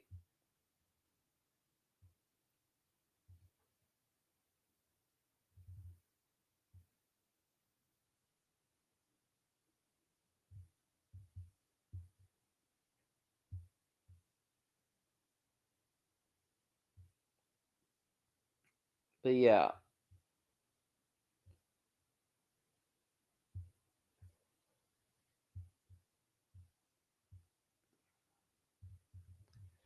I'd like to see Will Johnson do something, but I gotta move him down to 2. I'm not changing his floor or ceiling grade, but I've seen enough to where, question is Malachi Starks done enough to jump him, Joey? That's the big question, because Starks had the interception versus Clemson last week. Honestly, I like the safety draft. The more I watch the safety draft, the more I think, wow, there could be 3 first-round safeties. Because both the safeties I told you about last week, Starks and Watts had interceptions in week 1, and you like Castro more than both of them. So it's very well. Maybe you like Castro more than Watts, but maybe maybe Starks is your number one safety. I don't know how much deep diving you've done on this class, Joey, as far as work.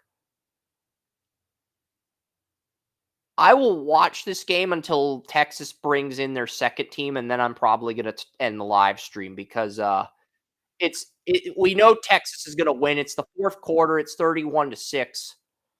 But, we could see Arch Manning. We could see, I do wanna talk a little bit about where our big boards are at objectively.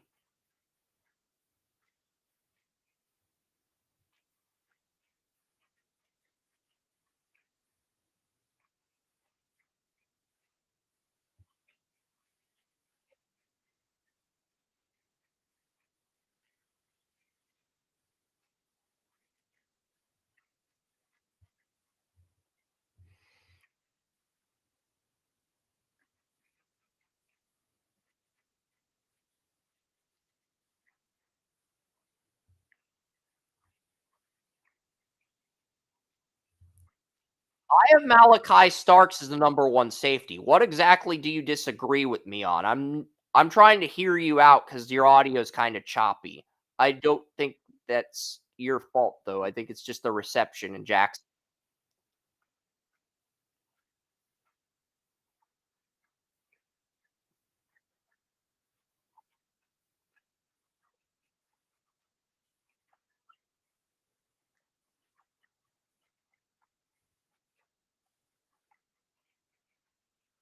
What safety is this?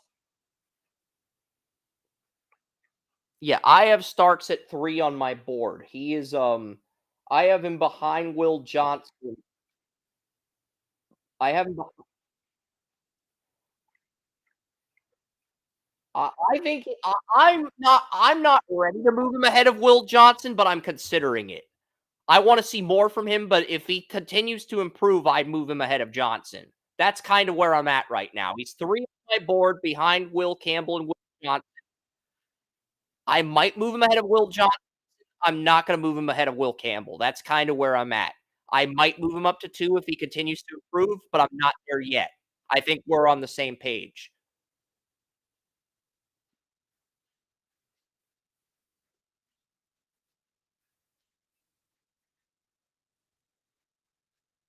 He might be number 2 by the end of the year, but he's not there yet. We gotta see more.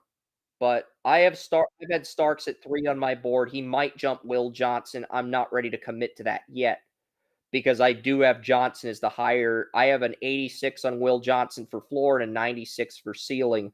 Starks, I have an 85 for floor and a 95 for ceiling, but I think Starks could end up at an 87 or an 88 for floor by the end of the year.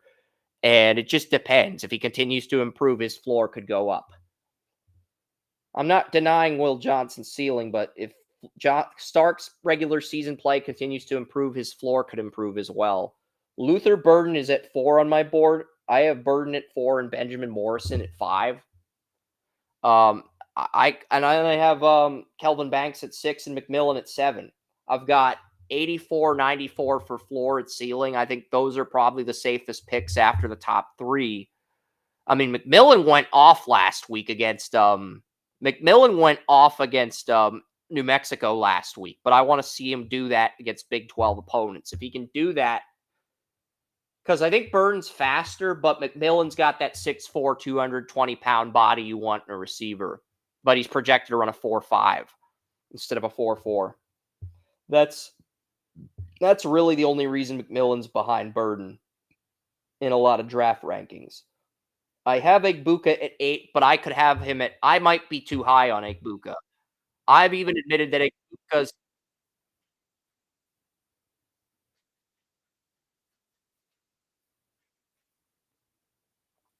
For McMillan, he's like 6'4", 220, but he's projected around 4'5" flat, not a 4'4", not a 4'4".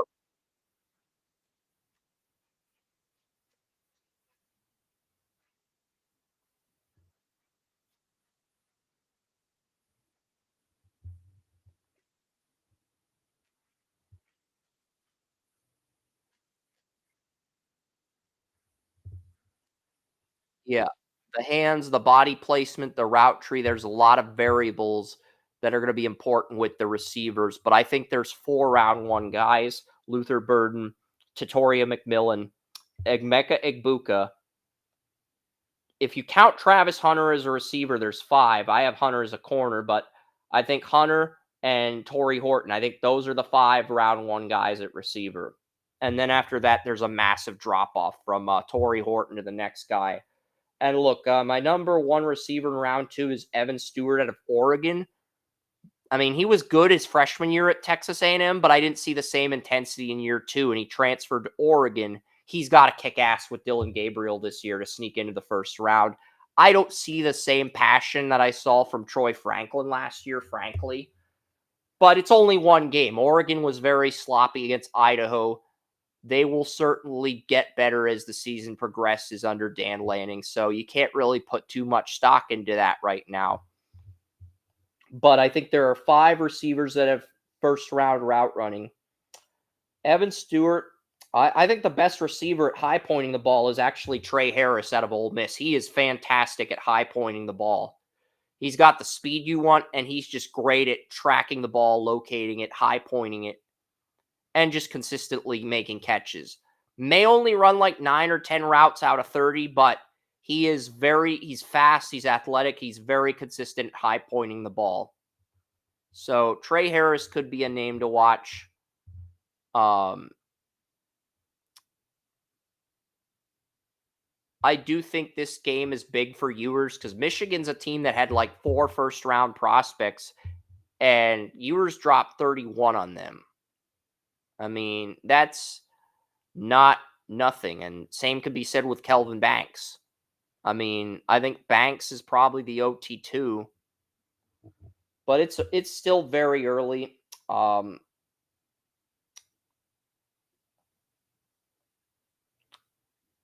I love. There's a bunch of small school players I'm high on. I think Nick Scorton is a first round prospect. Some have him as the number 2 edge rusher. I think he's improved his ability to drop back into coverage. The swim moves and the ability to drop back into coverage were the 2 things I wanted to see Scorton improve. He's improved his coverage, Joey. When I watched Scorton against Notre Dame, he did a much better job swatting passes that the quarterback tried to throw against Riley Leonard. But he's still struggling with swim moves. But Myles Garrett, he wasn't a liability in terms of swim moves, but he was mainly a rip speed, a speed rusher with rip moves, strength, and physicality. And he had to refine his swim moves and spin moves under Greg Williams. That's literally, and it wasn't really a weakness in Garrett's game. It was an area of improvement or a question mark. I wouldn't even say it's an area of improvement. I would say it's a question mark. And then it got fixed under Greg Williams. And now he's even better than he was after fixing that. And he's like a perennial all pro. So I don't think we'll get that type of player in the draft for a long, long time at edge rusher. I don't. Myles Garrett was a prototypical 43 D end and very consistent, pretty much checked every box. I don't think we're going to get that for a long time because I think the bar's been lowered for what teams want in a prospect at certain positions. I think the bar is much lower than it was 5 years ago. I don't necessarily think that's a good thing, but a lot of the people who are critical on draft prospects, they're not really as critical on those players anymore. They don't hold them to a higher standard. The coaches hold them to higher standards, but the media, the draftniks, they don't hold players to higher standards like they used to. I feel like a lot of people are more lenient now.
There's a lot of things I could improve in. For example,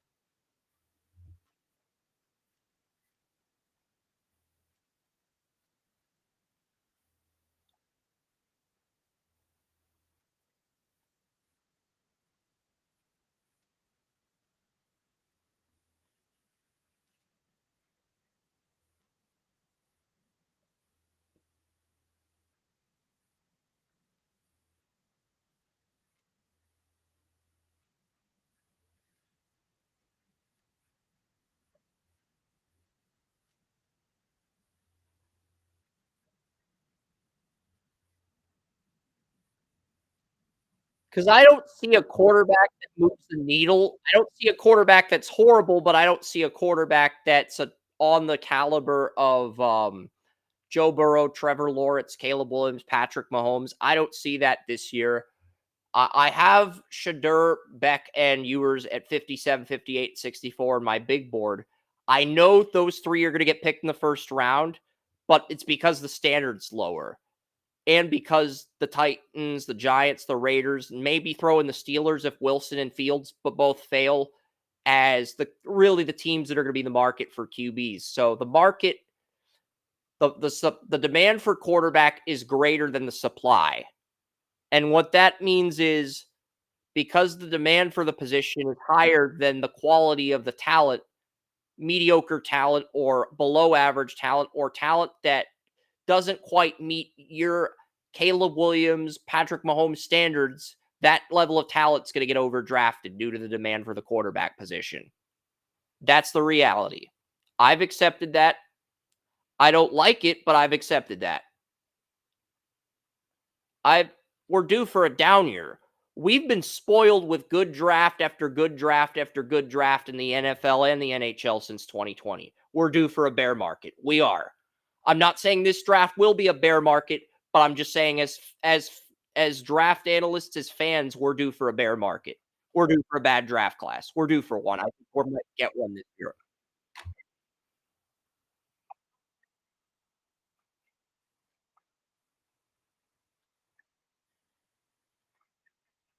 Yeah.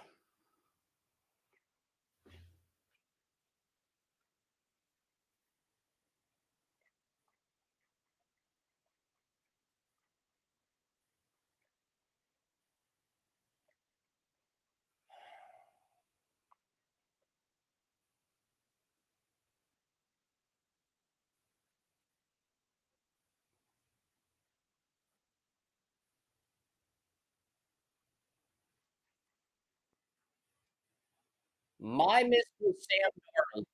Sam Darnold was my QB1 in 2018, so that was a miss, but Mahomes was also my QB1 the previous year, so that was a hit.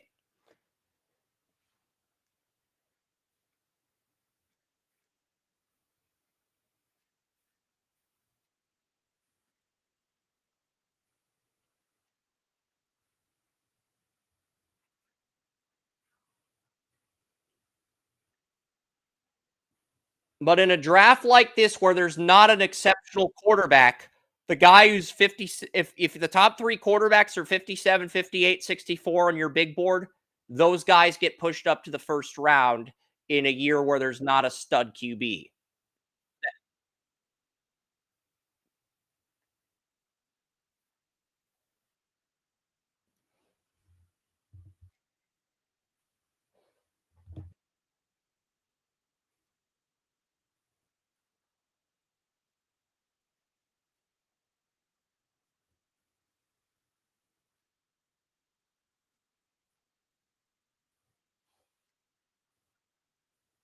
Yeah, like, for example, I know over the summer, Daniel Jeremiah compared Shadur Sanders to Geno Smith, and he compared Carson Beck to Eli Manning.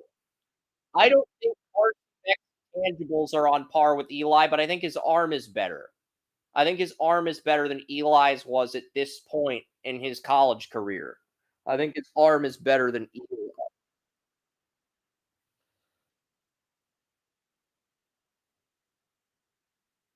Yeah,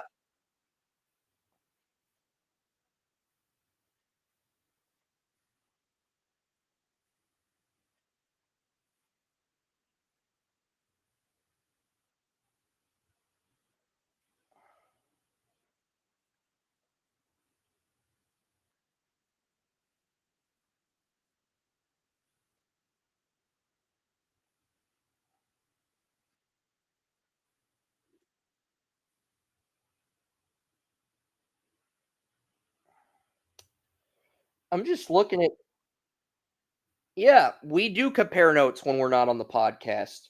We don't always see eye to eye on topics, but we do compare our notes very frequently. And I really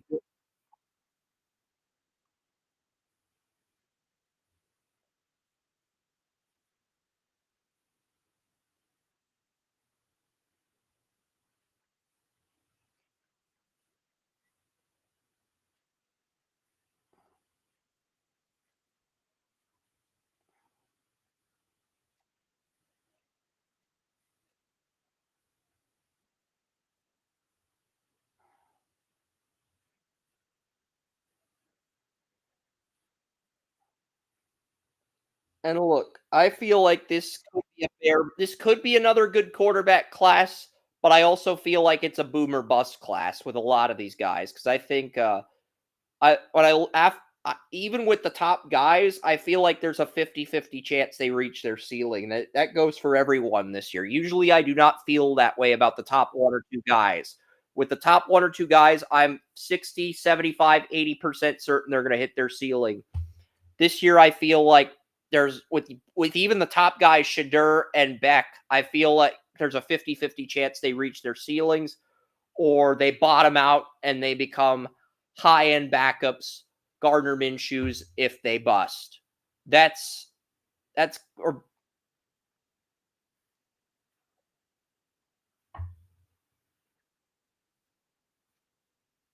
but I also think he has the highest ceiling.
Yeah, with Carson Beck, I see Bo Nix's arm, Brock Purdy's accuracy, and I see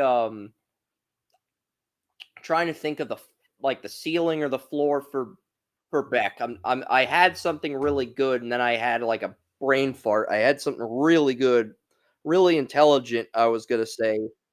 But I the ceiling could be Matthew Stafford, poor man's Matthew Stafford, but the floor could end up being Bo Nix or Baker Mayfield. Alex Smith, that was what I was gonna say. Alex Smith. I see Alex Smith might be the floor for Carson Beck, but the ceiling could be a poor man Stafford. So that there does feel like there could be a boom. I could see why people think he's a boomer bust because I think his floor is probably like Alex Smith for Beck, which is not bad.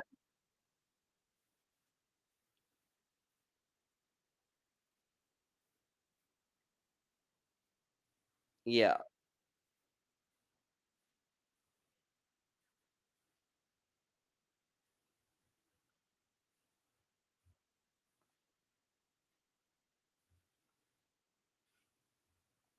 I'm not saying that's a horrible benchmark, but it's not a great benchmark. It's not a benchmark that asserts you as a full blue chip QB. It's a really low bar.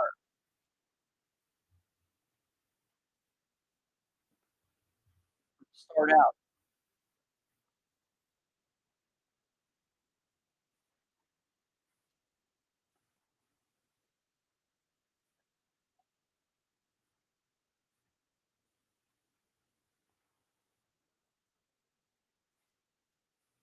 Beck could be a top 15 quarterback in 5 years, but he could also be a guy who underachieves.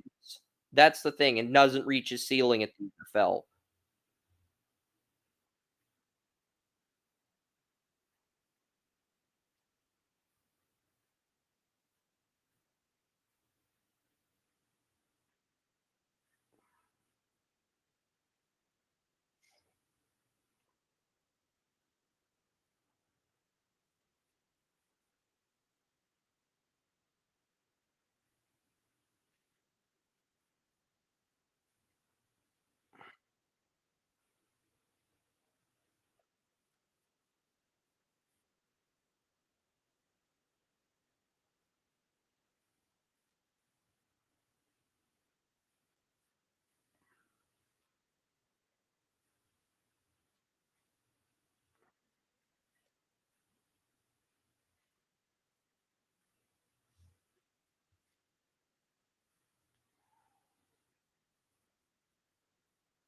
Yep.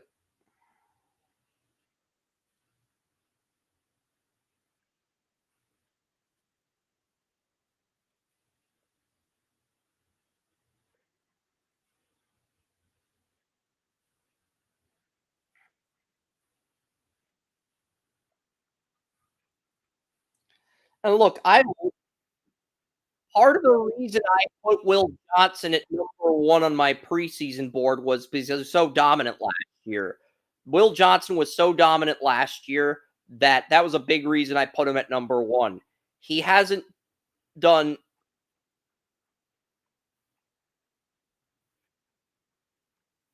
I moved him down because while I still am very high on Will Johnson, he doesn't stand out to me this year the way Will Campbell stands out to me this year in 24.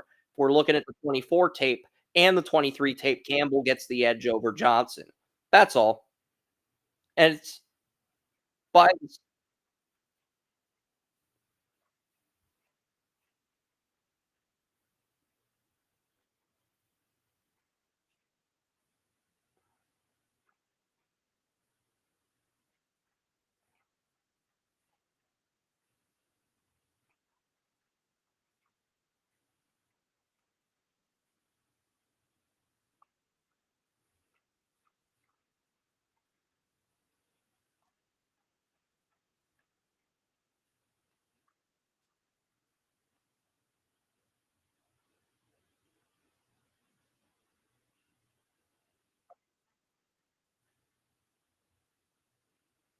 I don't know. I feel like I have mixed feelings about that. Part of me isn't, but I also feel like that's the best you're going to get in this draft. Floor is a bust, ceiling is a top 15 quarterback because the quarterbacks in the current league are just so damn good to the point where if you get a top 16 quarterback, it's a success.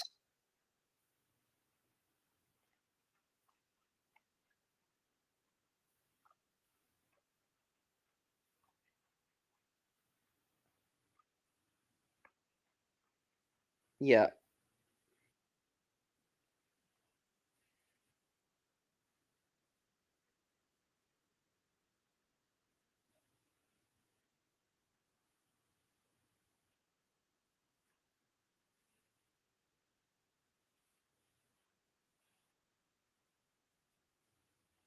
Here's an interesting comp for Quinn Ewers.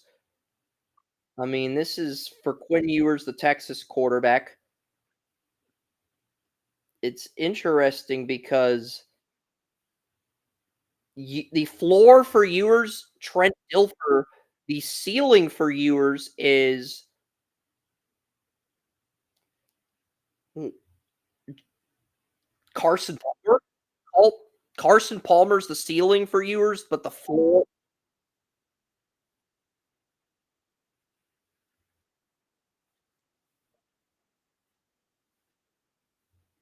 he was the top 5 quarterback for 2 years before his injury. He was top 3 before his injury against Kimo von Oelhoffen, and then he became a top 15 guy after that. Like, he was never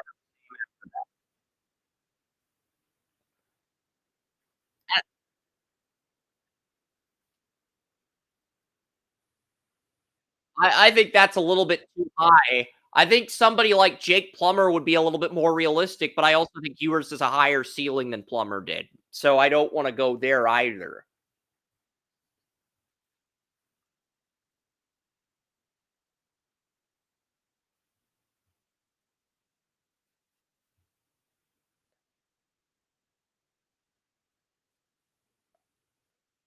I thought Plummer was a horrible comparison, but I wanted your input, so that was my original comparison, but I thought that's not a good comparison for Ewers, and you actually like that comparison better than Palmer.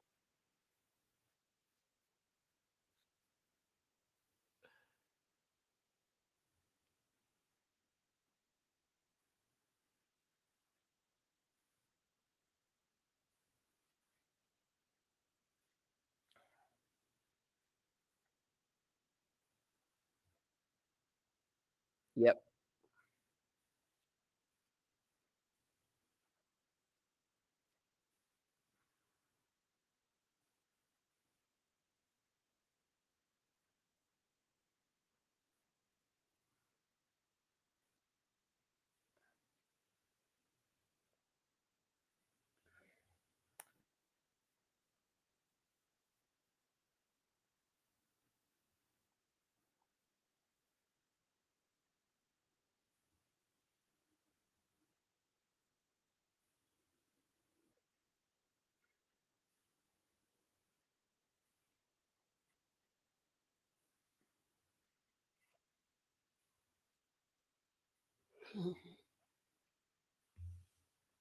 I'm not saying these other guys can't move ahead of yours, but I just haven't seen enough from some of these other guys. Dylan Gabriel, he had 300 yards versus Idaho, but Oregon only won by 10. Jalen Milrow, he beat Carson Beck head to head.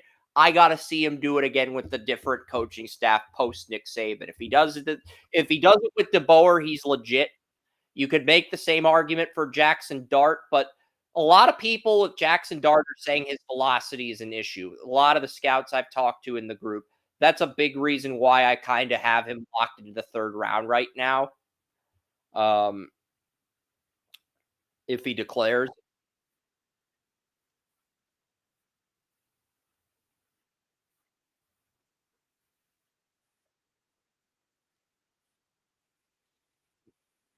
this feels like a bear market quarterback class. This feels like, yeah, there could be guys who have high ceilings and reach them, but this could also be an underwhelming quarterback class like 2022, 2006, when you had Vince Young, Leinart, and Cutler, who were all exceptional in terms of college tape, but none of those guys.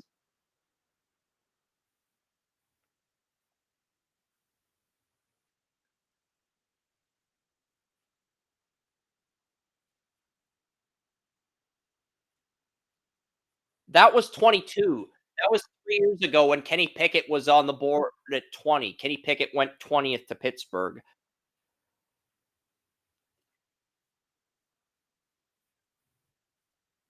Yeah, because I don't see a quarterback.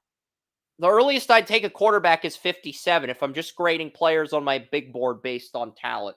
Because I think there's a lot of running backs, linebackers, not linebackers, but a lot of running backs, defensive linemen, corners, safeties that have higher floors than the quarterbacks this year. That's not a knock on the quarterback. It's more of a strength to the other positions.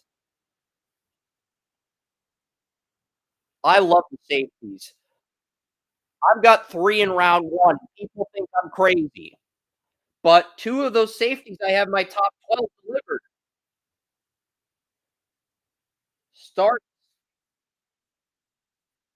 Starks and Watt delivered. I mean, last week both delivered. So both those players validated their draft position. They didn't do anything to hurt it, but they didn't do anything to boost it either. That's kind of where I'm at.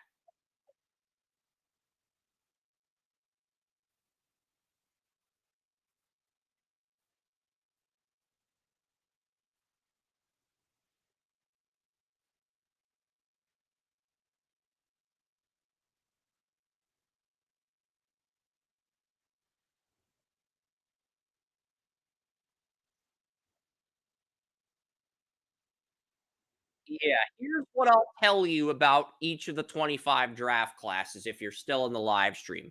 NFL, it's going to be a great defensive draft, but but it also feels like it's deep at running back. Kind of reminds me of 2019. 2019 was a deep defensive draft, but it was also deep at running back, but it was top heavy at certain positions like wide receiver, quarterback, tight end. It was very underwhelming after the second or third round at those positions. That's the vibe I get with this draft. It just is, Joey. I don't know why I get that vibe. That's the vibe I get with this draft. I love the interior. I think it's a better guard draft than it is tackle just in terms of strength, but that's because I think all the tackles outside of Will Campbell and Kelvin Banks are so far worse than those 2. I think there's a massive drop off between Campbell, Banks, and Guy 3. I like Emory Jones, the right tackle in round 2. Could argue taking him late round 1, but at the same token, after those 3, I think there's a massive drop off because I've got those 2 in my top 8, and then I've got Emory Jones at 43, and I've got OT4 at 60. That should say a lot. I think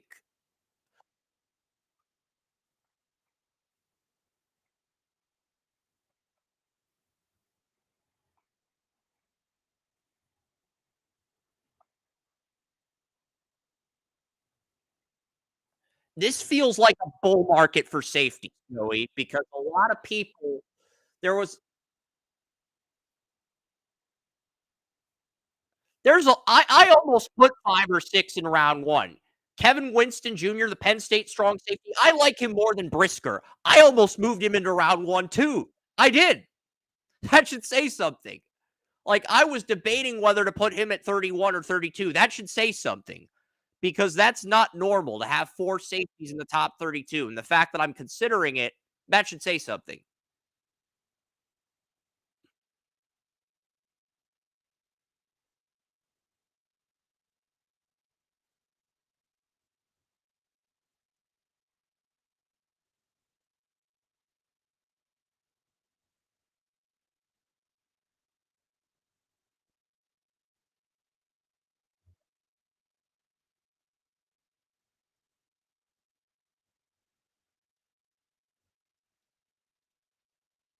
My number Yeah, I have Kevin Winston Jr. at 39 on my big board.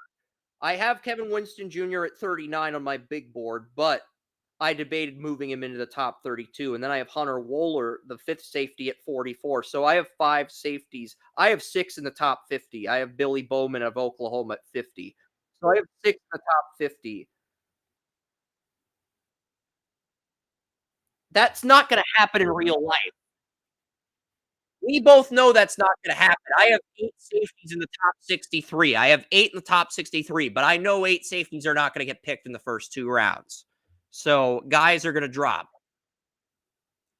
I've done enough drafts with Joey to know that the market is not going to agree with me. The NFL,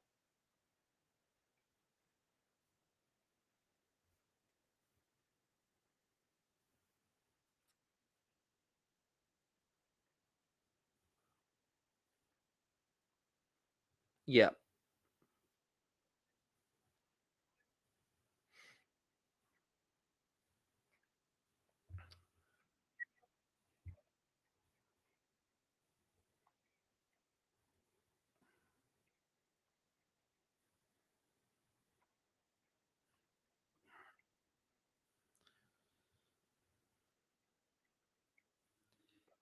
I think the reason scouts are lower on safety I think the reason there was a bear market in safeties for so many years is because you look at the 2019 draft.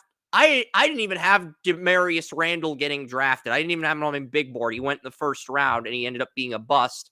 And we just had after Derwin James in 2018 from like 2016 to 2019 it felt like there was no star players at safety outside of Derwin James. And I think at that point scouts said, "You know what? Safety, it's not in the same tier as edge, corner, left tackle, wide receiver, quarterback. So we're just going to downplay that position." Then we had the boom in 2020. We had the boom.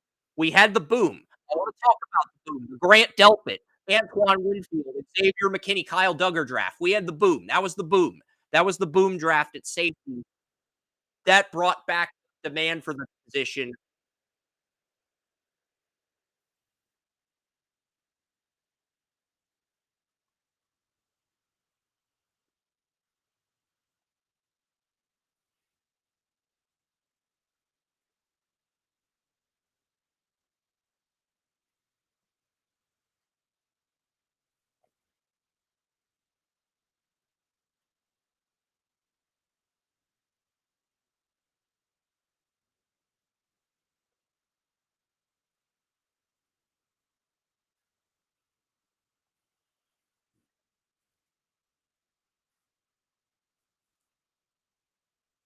I love the safety draft. We're in agreement on this, and I love it because I've got 3 in the top 18. Yeah, I do. I have Castro at 18 on my board. I know 3 safeties are not going to go in the top 18, but that's how early I would take a safety this year. I think that I'm that high on 3 guys. I'm not going to apologize for it because my opinion's different than the consensus. Jeremiah, the Mel Kiper, the Todd McShays. I'm not going to apologize for having a different board. I know, that's what I'm getting.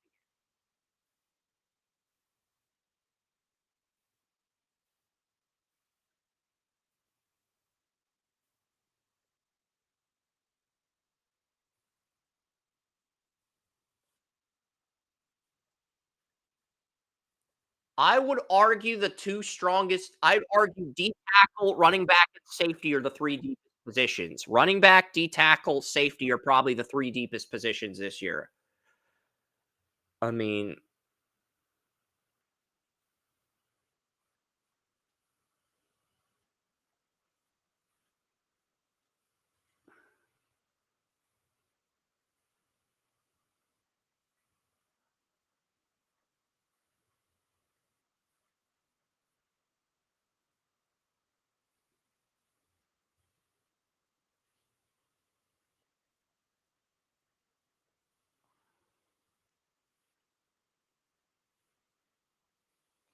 I think Lathan Ransom will be a day 3 pick. He could sneak into day 2 with a good combine, but I think he's probably a day 3 pick.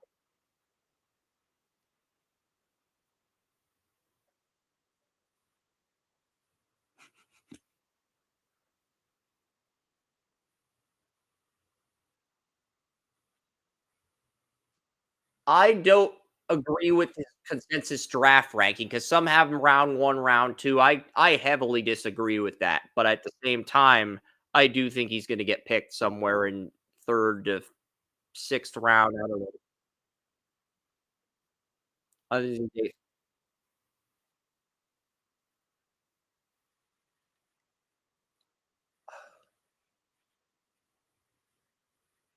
I think an important part of scouting is finding when the drop off at a certain position is and pinpointing that, 'cause a lot of people downplay that.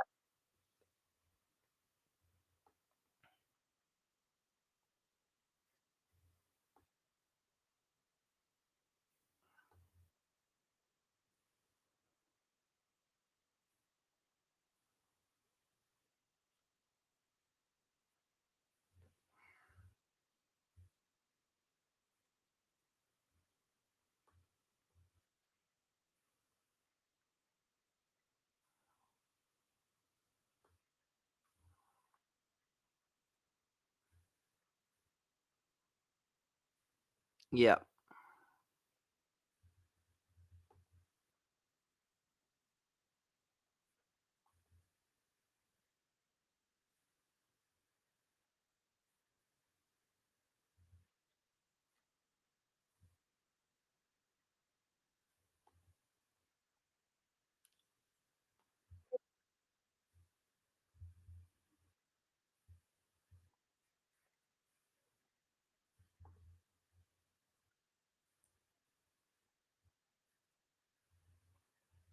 Yeah. I agree. They have Emery Jones as the number 1 tackle, PFN. They've got Banks at 2, and they've got Jones. They've got Jones as the number 1 OT at 14, and they've got Banks the number 2 OT at 15. They've got Campbell at 21. So you could do a group mock with the Browns on PFN and get Will Campbell probably. They have Will Campbell that low, which I know as a fan you would love that scenario, but the realist in you knows that's not happening.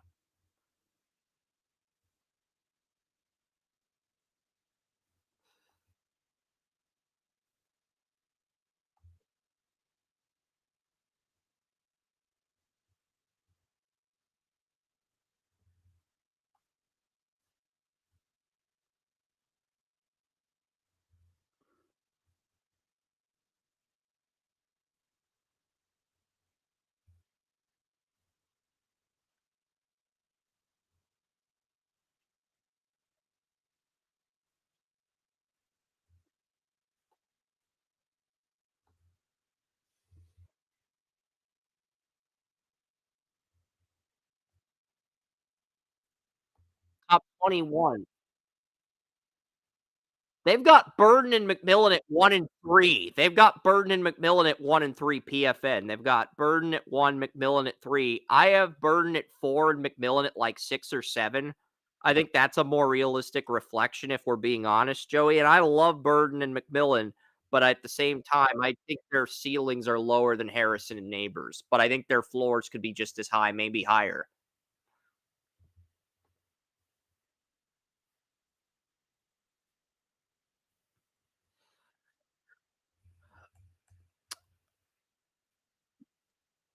They've got Torrey Horton at 126 in the 4th round. Are you kidding me? Torrey Horton in the 4th round? I will take that all freaking day. That's way too low.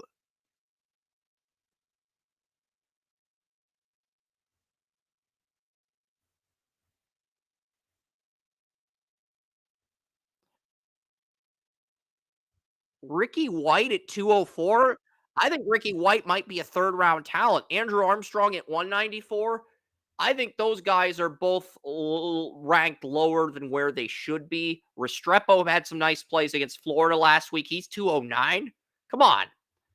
Some of these receivers are ranked a little bit too low. I'm not saying it's a good of a receiver class as last year, but a lot of the guys near the bottom are ranked way too low. That's the first thing I noticed, like, that stands out. It's not good. Like,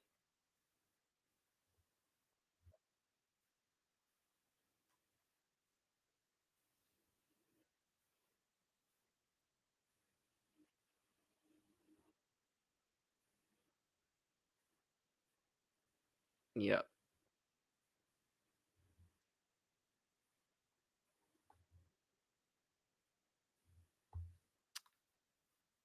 I love this running back class. It's just so deep. I mean, you look at the top of the group, Ole Gordon, Quashawn Judkins, Henderson, Hampton, Gene T. Martinez are all in the top 68, according to PFN. Singleton, Devin Neal, ETN, Jay Knott, Raheem Sanders on Arkansas, running back on South Carolina, Roman Hemby's on Maryland, Donovan Edwards.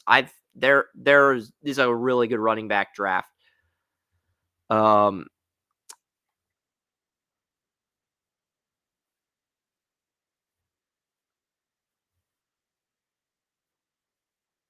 I think 2 go in round 1. I think Ginky and Gordon go in round 1, and the others go in I think we see a bunch of them go in rounds 2 and 3.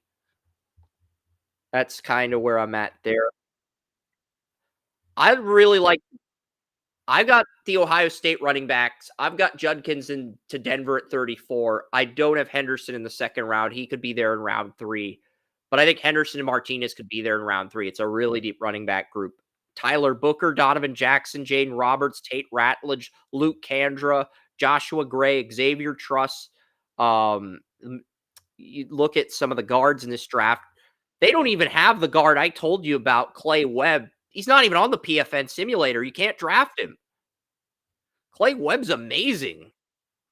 I found out about him by looking at the ratings for the new NCAA EA Sports game, and then I watched the tape and I was like, "Holy crap! This guy looks like he could be an All Pro if he had some muscle." I mean, shit. Some of these rankings are just really bad this year, or not bad, but I disagree strongly with a lot of them.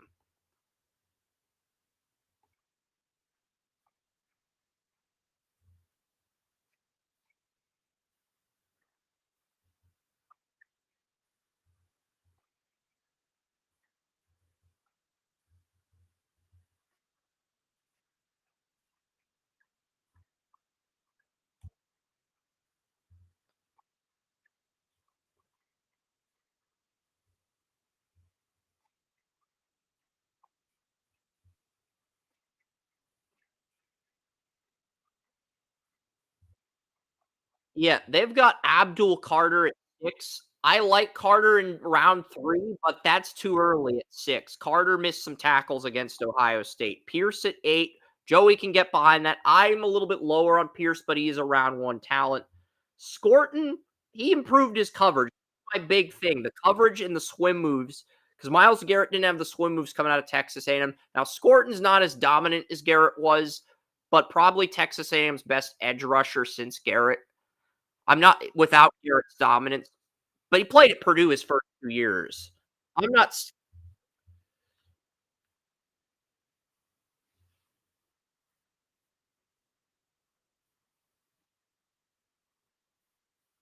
He's a elite pass rusher, a sack artist, but the run stuffing and coverage needs a lot of work.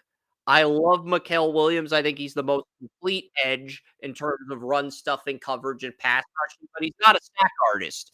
Pierce is a sack artist, Williams isn't.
It's another deep corner draft. Will Johnson, Benjamin Morrison, Travis Hunter, Siobhan Rebel, Denzel Burke, Tacario Davis. Those 6 are in the top 30 of PFN. They've got Hancock at 36, Prizsock, the Washington corner, at 40. They've got Everett of Georgia at 56. Igbenuson, the nickel corner at Ohio State at 72. Muhammad, Washington corner, transferred to Oregon at 75. Hairston at 77. Riley at 81. Brooks, the Illinois corner, at 86. Hallman at 94. Azaria Thomas is 96. I wouldn't put him that high. I don't even think he's. I like Cypress more, but Florida State's corners have been underwhelming so far. Um, You've got Kobe Bryant, Kansas, Damani Jackson, Alabama, Jason Marshall, Florida at 123, Dorian Strong, 129. It is a really strong corner draft. It's a strong corner draft. It's a strong safety draft. It's deep at those positions. So I disagree with Cooper and Wong Pop being ranked ahead, and Ron Moore being ranked ahead of Xavier Watts. They have Xavier Watts at 199, the exact same draft position as Tom Brady. I'm sorry, that's way too low. If you don't want to put Watts in the first round yet because you want to see more, fine. But at least move him up 100 spots to like 99. That's way too low of a ranking. I'm sorry. The Bronco Nagurski Award winner is not going to be on the board at 199 if he wins it again. If Xavier Watts gets the Bronco Nagurski Award for the second year in a row, he's not going to be there at 199. He may not go in the first round, but he's going to come off the board somewhere in the top 100. This is the problem. I don't think these companies are bad. I just think I just strongly disagree with a lot of the rankings this year. But it's still very early. There's still like 10 weeks to go after this week.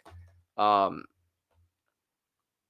might watch a little bit of the Kentucky South Carolina game only because I want to see what Deion Walker does this year. What is he doing this season? That's kind of what I'm curious about because we both are big fans of Deion Walker. Oh, they're not showing the game. ABC is showing the Oklahoma State Arkansas ending. That other game hasn't. I wanted to watch South Carolina Kentucky on ABC. What's going on, ESPN? Is the game delayed or is it like, what's going on? Oh, Arkansas's got the ball. They're down by a field goal and they're in the red zone. Arkansas could knock off number 16 Oklahoma State. That is a big upset if that happens. Okay, that is a huge upset.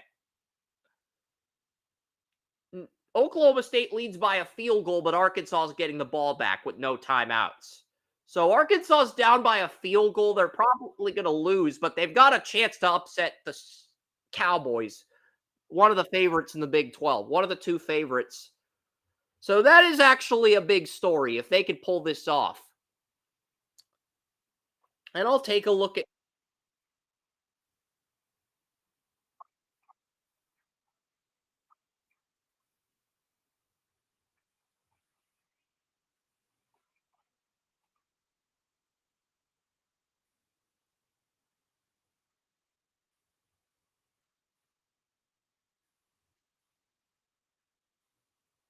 week 0. We had some surprises.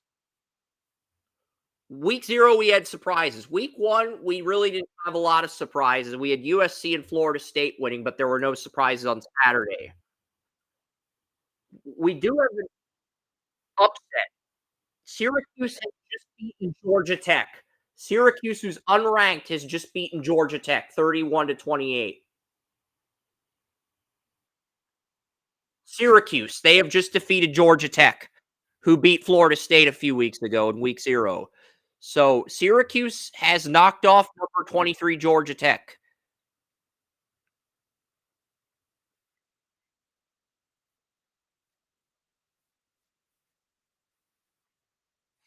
Florida State's just become a punching bag, like a roast. That's just how bad it's gotten.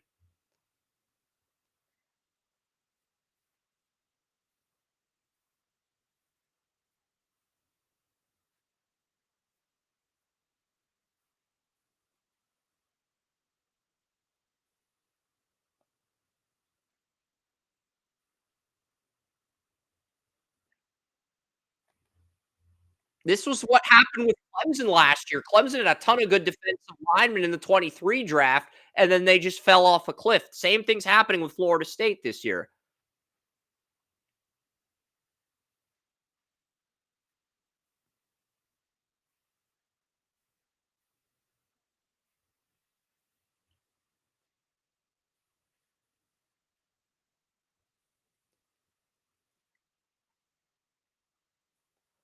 I see what Colton sees in a Arkansas quarterback, because Colton sees a quarterback very similar to Anthony Richardson, number 10 on Arkansas. I see Richardson's arm, but I see Ryan Mallett's accuracy. So that is a bad combo. That is not a good combo. That is literally that's literally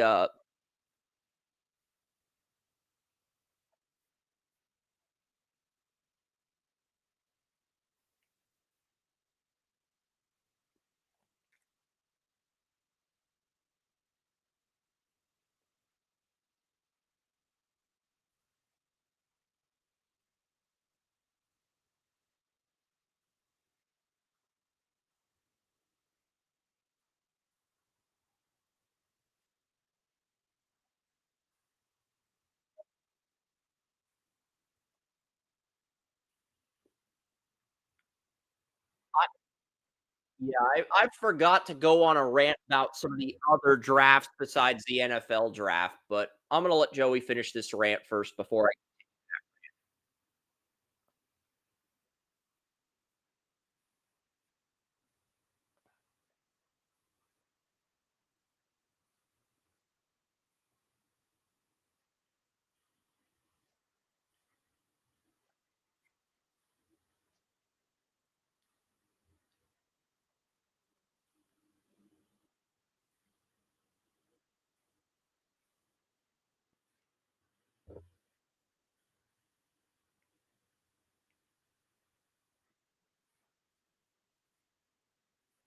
Yep,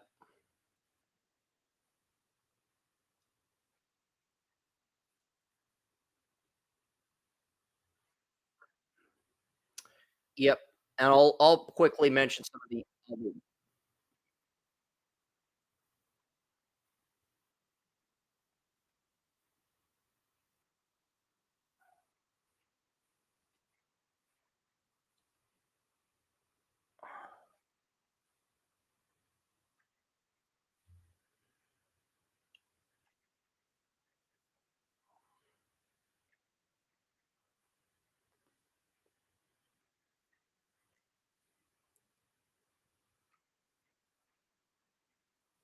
Yeah.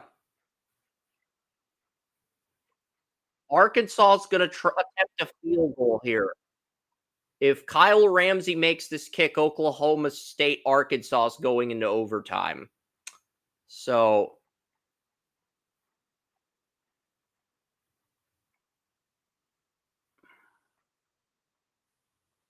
it is good. The kick is good. Arkansas made the field goal. We're going to overtime. Arkansas and Oklahoma State are going to overtime. I was going to watch a little bit of South Carolina, Kentucky because I wanted to scout Deion Walker and Maxwell Hairston in person, give our audience a preview of what they can bring. But that's probably not going to happen now.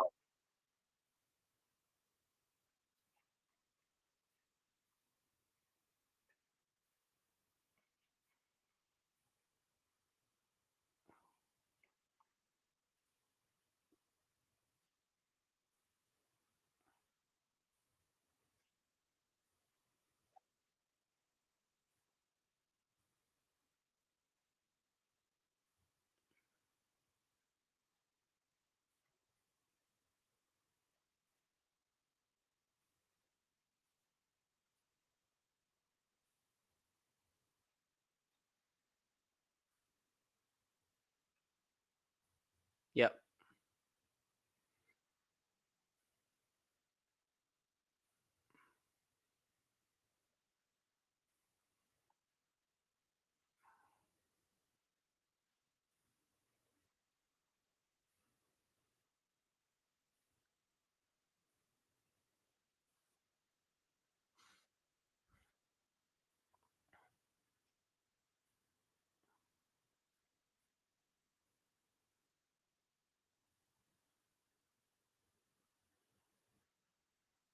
Yep.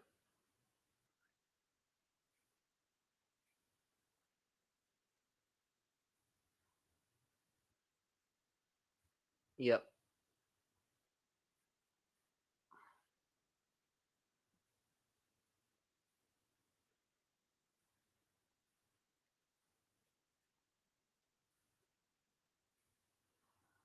Magic.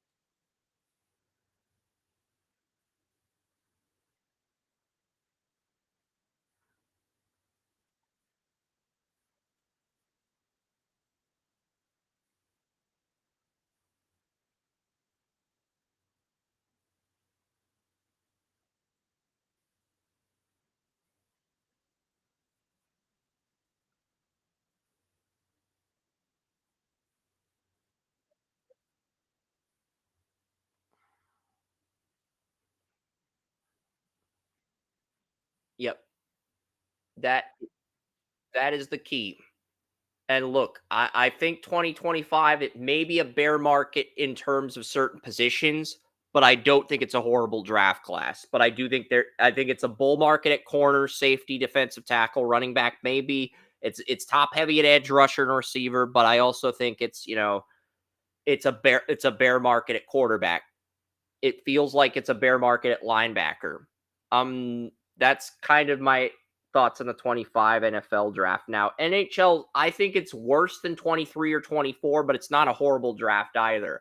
Initially, I thought there were only 12 first line skaters, but after watching Prospect Hockey Shifts upload their YouTube videos, I found 19 first line players, and there's 10 goalies projected to go in the top 90. I thought there were only 7 in the top 100, but I kept reading mock drafts. There's 10 in the top 90, which is ridiculous. That's so the fact that there's that many goalies, that means this draft's, even if you dislike it after a certain point in the first round, it's not a horrible draft. You can't say it's a horrible draft class because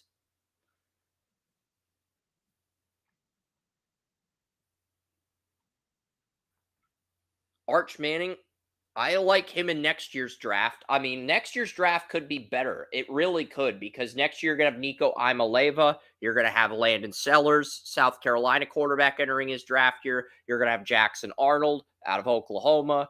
You're going to have Arch Manning. Dante Moore's going to be starting at Oregon next year, taking over for Dylan Gabriel after transferring from UCLA. 2026 could be a much better group than 2025, as much as I hate to say it. And 2027, if Dylan Raiola continues to play like he did, he could be better than anyone in 26 or 25. It's too early to say. That's the thing. Arkansas QB looks pretty. Yes. Yes. But I do think the 2026 NHL draft has more star players than the 25 NHL draft. I don't think it's as good. I think 25 is a really exceptional goalie draft, like 2017 or 2012. But I think the 26 NHL draft has more stars. And a lot of people that scout the CHL in advance, they're saying 2027 is going to be a really deep class. So but we're gonna have two horrible NHL drafts in 28 and 29 after being spoiled for 7 years. We're gonna have back to back horrible drafts like the 1999 NFL draft and the 2000 NBA draft in subsequent years. That's what a lot of people on HF boards, the hockey forum site, are saying. It's early, but that's so basically, if 28 and 29 are going to be horrible NHL drafts and 27 is going to be deep, I'm trading all my 28 and 29 picks to get more 27 picks because I could get more in a really deep draft. That's logic, right? If 28 and 29 are so bad that they're bottom of the barrel draft classes, like bottom of the barrel, and 27 is really deep, I could trade 2 years of or high draft picks in horrible drafts to get more draft picks in a really deep class. And someone will do that. If you give them a first or even a first and a second, someone will move up with you. If you give them first and a second, like a team rebuilding, that's horrible. But yeah, and so I think the NHL future is bright. I think the NFL and NHL are going to continue to churn out talent. You're going to have a Cooper Flag this year. Cameron Boozer's going to be in the 26 NBA draft, the son of Carlos Boozer. I think the next two NBA drafts are going to be good. MLB, I don't think it's going to be as good as 23 or 24. Not because their talent isn't there, but because the last two MLB drafts with Paul Skeens and Bazana, Joey, they set the bar so high that I think we're just due for a letdown year. We're due for a down year in baseball. I mean, Jackson Holiday is the projected number one pick, the younger brother of Ethan Holiday. Uh, Ethan Holiday, the younger brother of Orioles shortstop Jackson Holiday, is the number one pick. He's a high school player, high school batter. He's the number one player next year.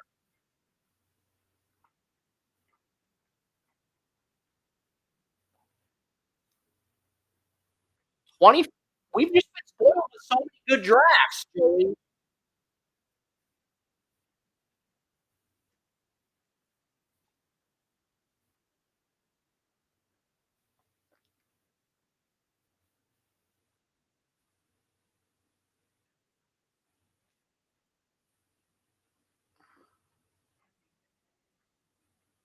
25 is a huge downgrade from 24 in a lot of sports. I wouldn't say that about the NBA, but I would say that about the NHL, save for the goalies. The goalies could save the 25 draft from being horrible.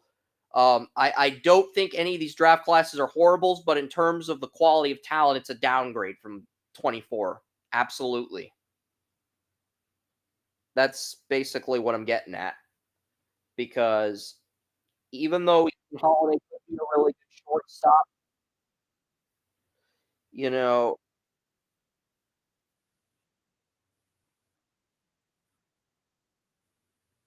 I think the one draft that could be special is the MLS draft. The reason I say that is because there could be as many as 4 players on Team USA by 2030 on the FIFA World Cup USA team by 2030. There could be 4 in one draft class, and the USA teams only produced 2 MLS draft picks. Both center backs, Walker Zimmerman and Miles Robinson, both went in the top 6 of the Super Draft. But there are 4 guys in the MLS Super Draft with the ceiling to be on Team USA. You have Dean Bowles, the Wisconsin striker, 7 goals, 3 assists in 5 games. The Badgers are 5-0 in college soccer. The Badgers are never good in soccer. They're a football basketball program, hockey too. Badgers are 5-0 in men's soccer.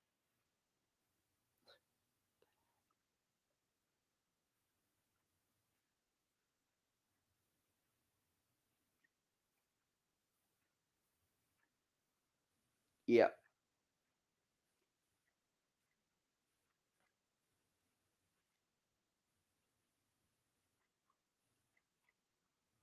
Yeah, potential.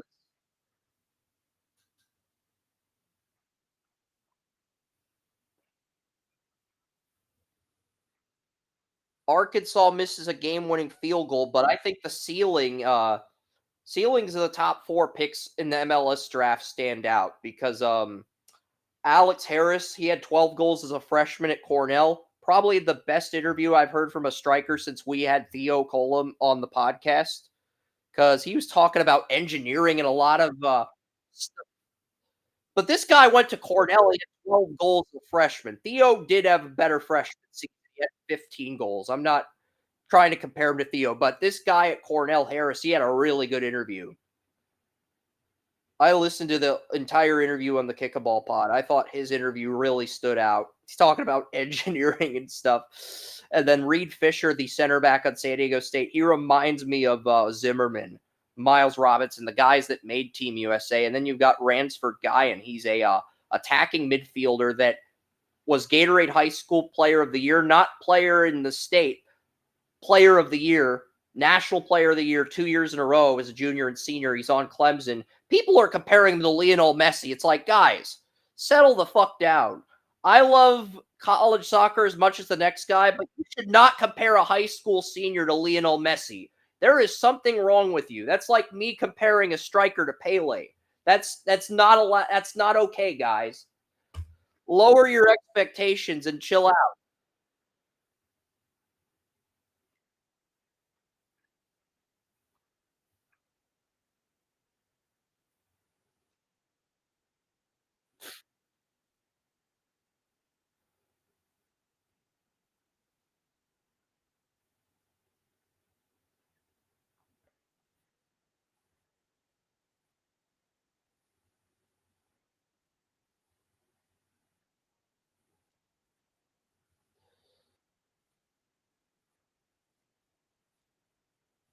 Yeah, I feel like I'm becoming a younger version of you. I'm not sure if that's a good thing or a bad thing, but you're proud of me, so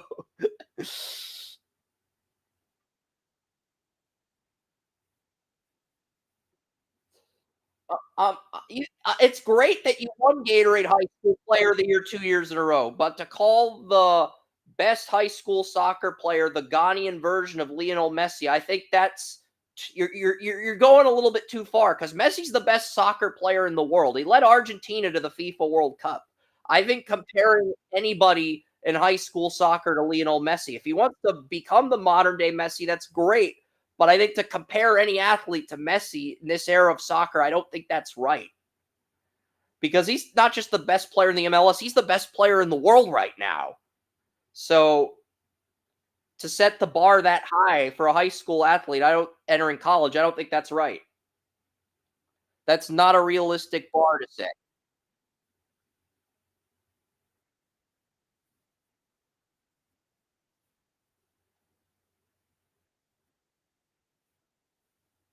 I get it. You want to hype these players up in a super draft. It's exciting. I get it. That's cool.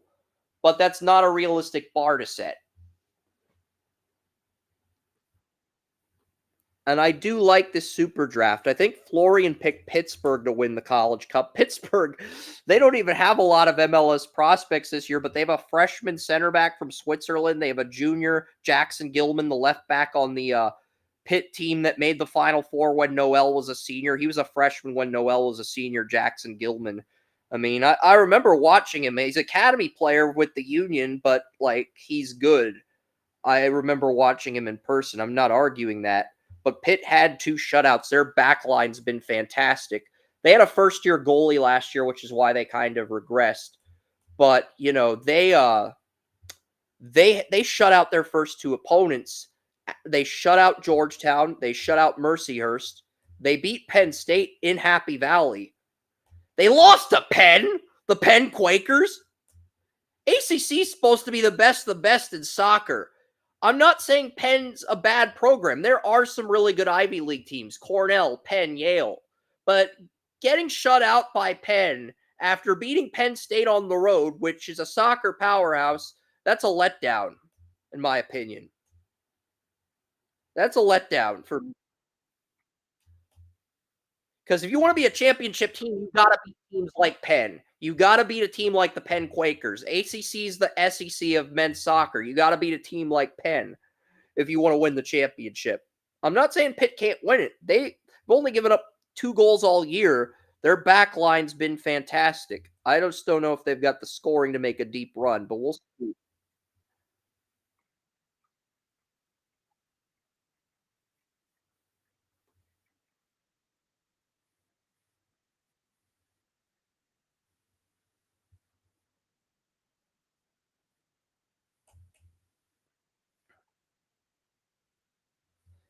Interesting.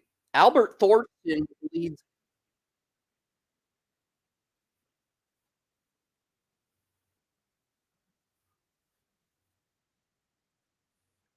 I'm actually going to have to I might actually have to watch ACC next tonight. The Pitt Panthers are taking on SMU. This is SMU's joining the ACC, and SMU's been a powerhouse in college soccer for years. But Pittsburgh's actually traveling to Dallas, Texas to take on SMU. I mean, Albert Thorson, he tied the leading goal for a freshman. He's got leads goals as a sophomore. They do have nice players.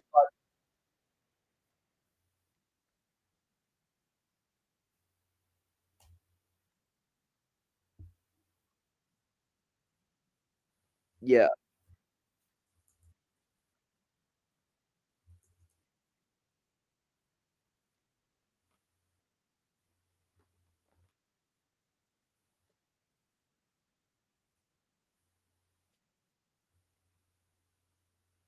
I'll pull up the college football scores. But yeah, West Virginia's the number one team in the country. Clemson's number two, despite losing in overtime. Denver's moved up from 9 to 3. Western Michigan's fourth. Stanford is fifth. UCLA is sixth. Stanford's in the ACC now, by the way. So Stanford is the second ACC team in the top five. Pittsburgh, Northwestern, and Wisconsin are undefeated in the Big Ten. That's the top 10 for college soccer. It's still very early, but yeah, Northwestern and Wisconsin are in the top 10. I love to see that because that is the peak for those programs right now. As much as I love Wisconsin football, they're not the top 10 team they were back in the day when they had Russell Wilson and all those offensive linemen. They're not.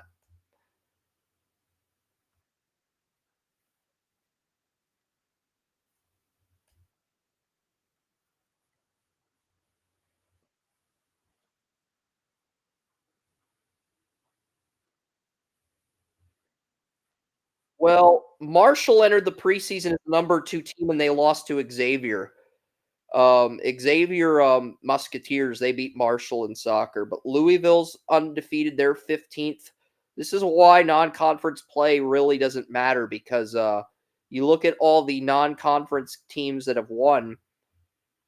Um, you know, Penn is number 25. They're in the top 25. Washington, Charlotte, Oral Roberts with Luis Flores, they're getting some votes. I mean, but yeah, this is why I say it's interesting. Here's an article: 4 teams that could make first-time College Cup appearances this season. Western Michigan. Honestly, I would love to see Western Michigan in the College Cup. They have joined the Missouri Valley Conference. They've been a powerhouse the last 2 years, and looks like NCAA. Vermont could make the College Cup this year. Hofstra, New Hampshire, one of Florian's 2 favorite teams. New Hampshire's number 9. Honestly, these would all be great stories. I hope one of these 2 teams. I would love to see Western Michigan, Vermont, or New Hampshire in the College Cup. I mean, last year we had Oregon State, we had West Virginia, we had Clemson, and we had Notre Dame, and it ended up being Clemson and Notre Dame in the championship. ACC is the power conference in men's soccer. That's not going to change. It's been that way for the last 5 years, where we've seen at least 2 of the Final Four teams come from the ACC. And outside of Marshall winning it during the COVID year, we really haven't had that underdog story to gravitate to. And that's why college soccer's been kind of disappointing. And outside of the 2020 and 22 super drafts, there really hasn't been a lot of contributors that have dominated the way you'd like to see them dominate. So that's why I really haven't said much on the college soccer end. And for the WNBA, you got Paige Buchers. And while Paige Buchers is good, I don't think she's as good as Juju Watkins at USC or Caitlin Clark at Iowa. So that's why you could argue that even the WNBA draft next year is somewhat of a letdown compared to this year, because you had Angel Reese, you had Clark, you had you had Cameron Brink, you had so many stars entering the WNBA. It wasn't even funny. It wasn't even funny. That's how many stars were in the WNBA last year. I almost feel like even though next year's WNBA draft will be good, I almost feel like in a sense it is kind of a letdown in terms of star power. It might be deeper, but in terms of just overall star power, Joey, it's a letdown compared to last year, or a letdown to compared to 24. You probably agree with me on that to a point. Not entirely, but at least to a point, because Clark and Reese set the bar so high as rookies. I don't know if there's a player in college basketball that can match the bar they set. Oh, this game's in double overtime? Arkansas, Oklahoma State. Oklahoma State got a touchdown. Both teams missed field goals in single overtime. Oklahoma State got a touchdown and a 2-point conversion. And now Arkansas is going to get a touchdown and a 2-point conversion, or it goes to and the South Carolina Kentucky game's on ESPN News.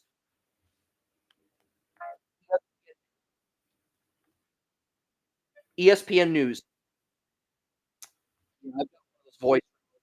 Uh, they're pretty. And South Carolina scored in Dang it. I really wanted to see Deion Walker's game film in early and, like, drive to and sign up. This really isn't exciting. It's more of a let's see when Malik Willis got a Senior Bowl invite. Jim Nagy went to the game where Liberty played Alabama Birmingham, and Liberty just went off in that game. Alabama Birmingham is not an opponent you should be scouting in person. Alabama, I get it. You live in Alabama; it's the easiest, most convenient for you. But Alabama Birmingham is not a quality opponent. That's not an opponent where you look and say, "Okay, Malik Willis passed the eye test. Let's put him in the Senior Bowl." But that's kind of how it works sometimes. The scouts go to games, and games are going to, and they judge the players based on how they perform in those games. Kind of how the qualifiers stuff work, but they don't announce the invite November, December. But that's the thing. Willis, he dominated against Alabama. That's why he got an invite to Senior Bowl 22. 5 touchdowns against Alabama. He had some other games where he was not very good, but he dominated against Alabama game Senior Bowl staff went to, so that's how he got the invite. I'm not saying that's right or wrong. I'm saying that's the thought process most scouts have. That's not going to change, whether you like it or not. That's going to continue to be the standard. Whether you work for an NFL team, college football team, or whether you work for the Senior Bowl organization, that's the standard. That's not going to change.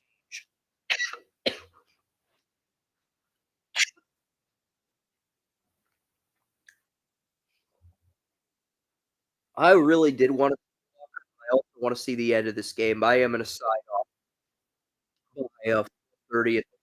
I want to see the ending of this overtime game, and then I also see the ending for then we're going because it's at the point where my eye is starting to get watery. I don't know if it's the infection. My voice is starting to get raspy. I don't know if I'm getting a sore throat or I can barely speak anymore. Take a break, but I really do want to see the ending of this Oklahoma. Okay, I guess it's over. I guess Oklahoma State won because yeah, Oklahoma State won. They're 2-0. Took double overtime. Okay. So on this play here, South Carolina center neutralizes Dion Walker, and man, South Carolina, Lenore Sellers with a touchdown, and Dion Walker looks a lot more sluggish than last year. I mean, he's gone from Warren Sapp to BJ Raji. That's how much slower he looks. And I hate the fact that I'm comparing Dion Walker to BJ Raji. I feel like it's insulting to compare him to Sapp because Sapp was so dominant at the U, but BJ Raji was had such a disappointing career. You know, remember BJ Raji back in the day, Boston College nose tackle, 2009 draft. I mean, I think he was in the same draft as Clay Matthews, and he was a bust. Matthews was the stud for a few years before he declined, and BJ Raji, I think, was the bust. But hey, yeah, and I think Raji did win a Super Bowl though, so I mean, his career wasn't a complete failure. But yeah, um, I'm probably gonna sign off and watch the rest of the game. Joey and I, we need to relax for next week.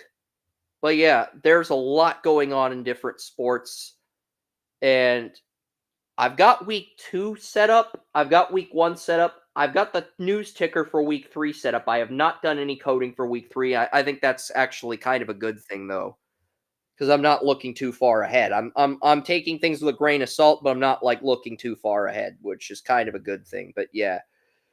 All right, we're signing off. We will have hockey previews next Saturday for each division now that the debates are over and recaps of week 1. Hopefully I do a better job than I did this week. But yeah, 2 live streams, that was too much. That was not a good idea. I didn't think the second live stream would be this much longer than the first one. All right, we're signing off.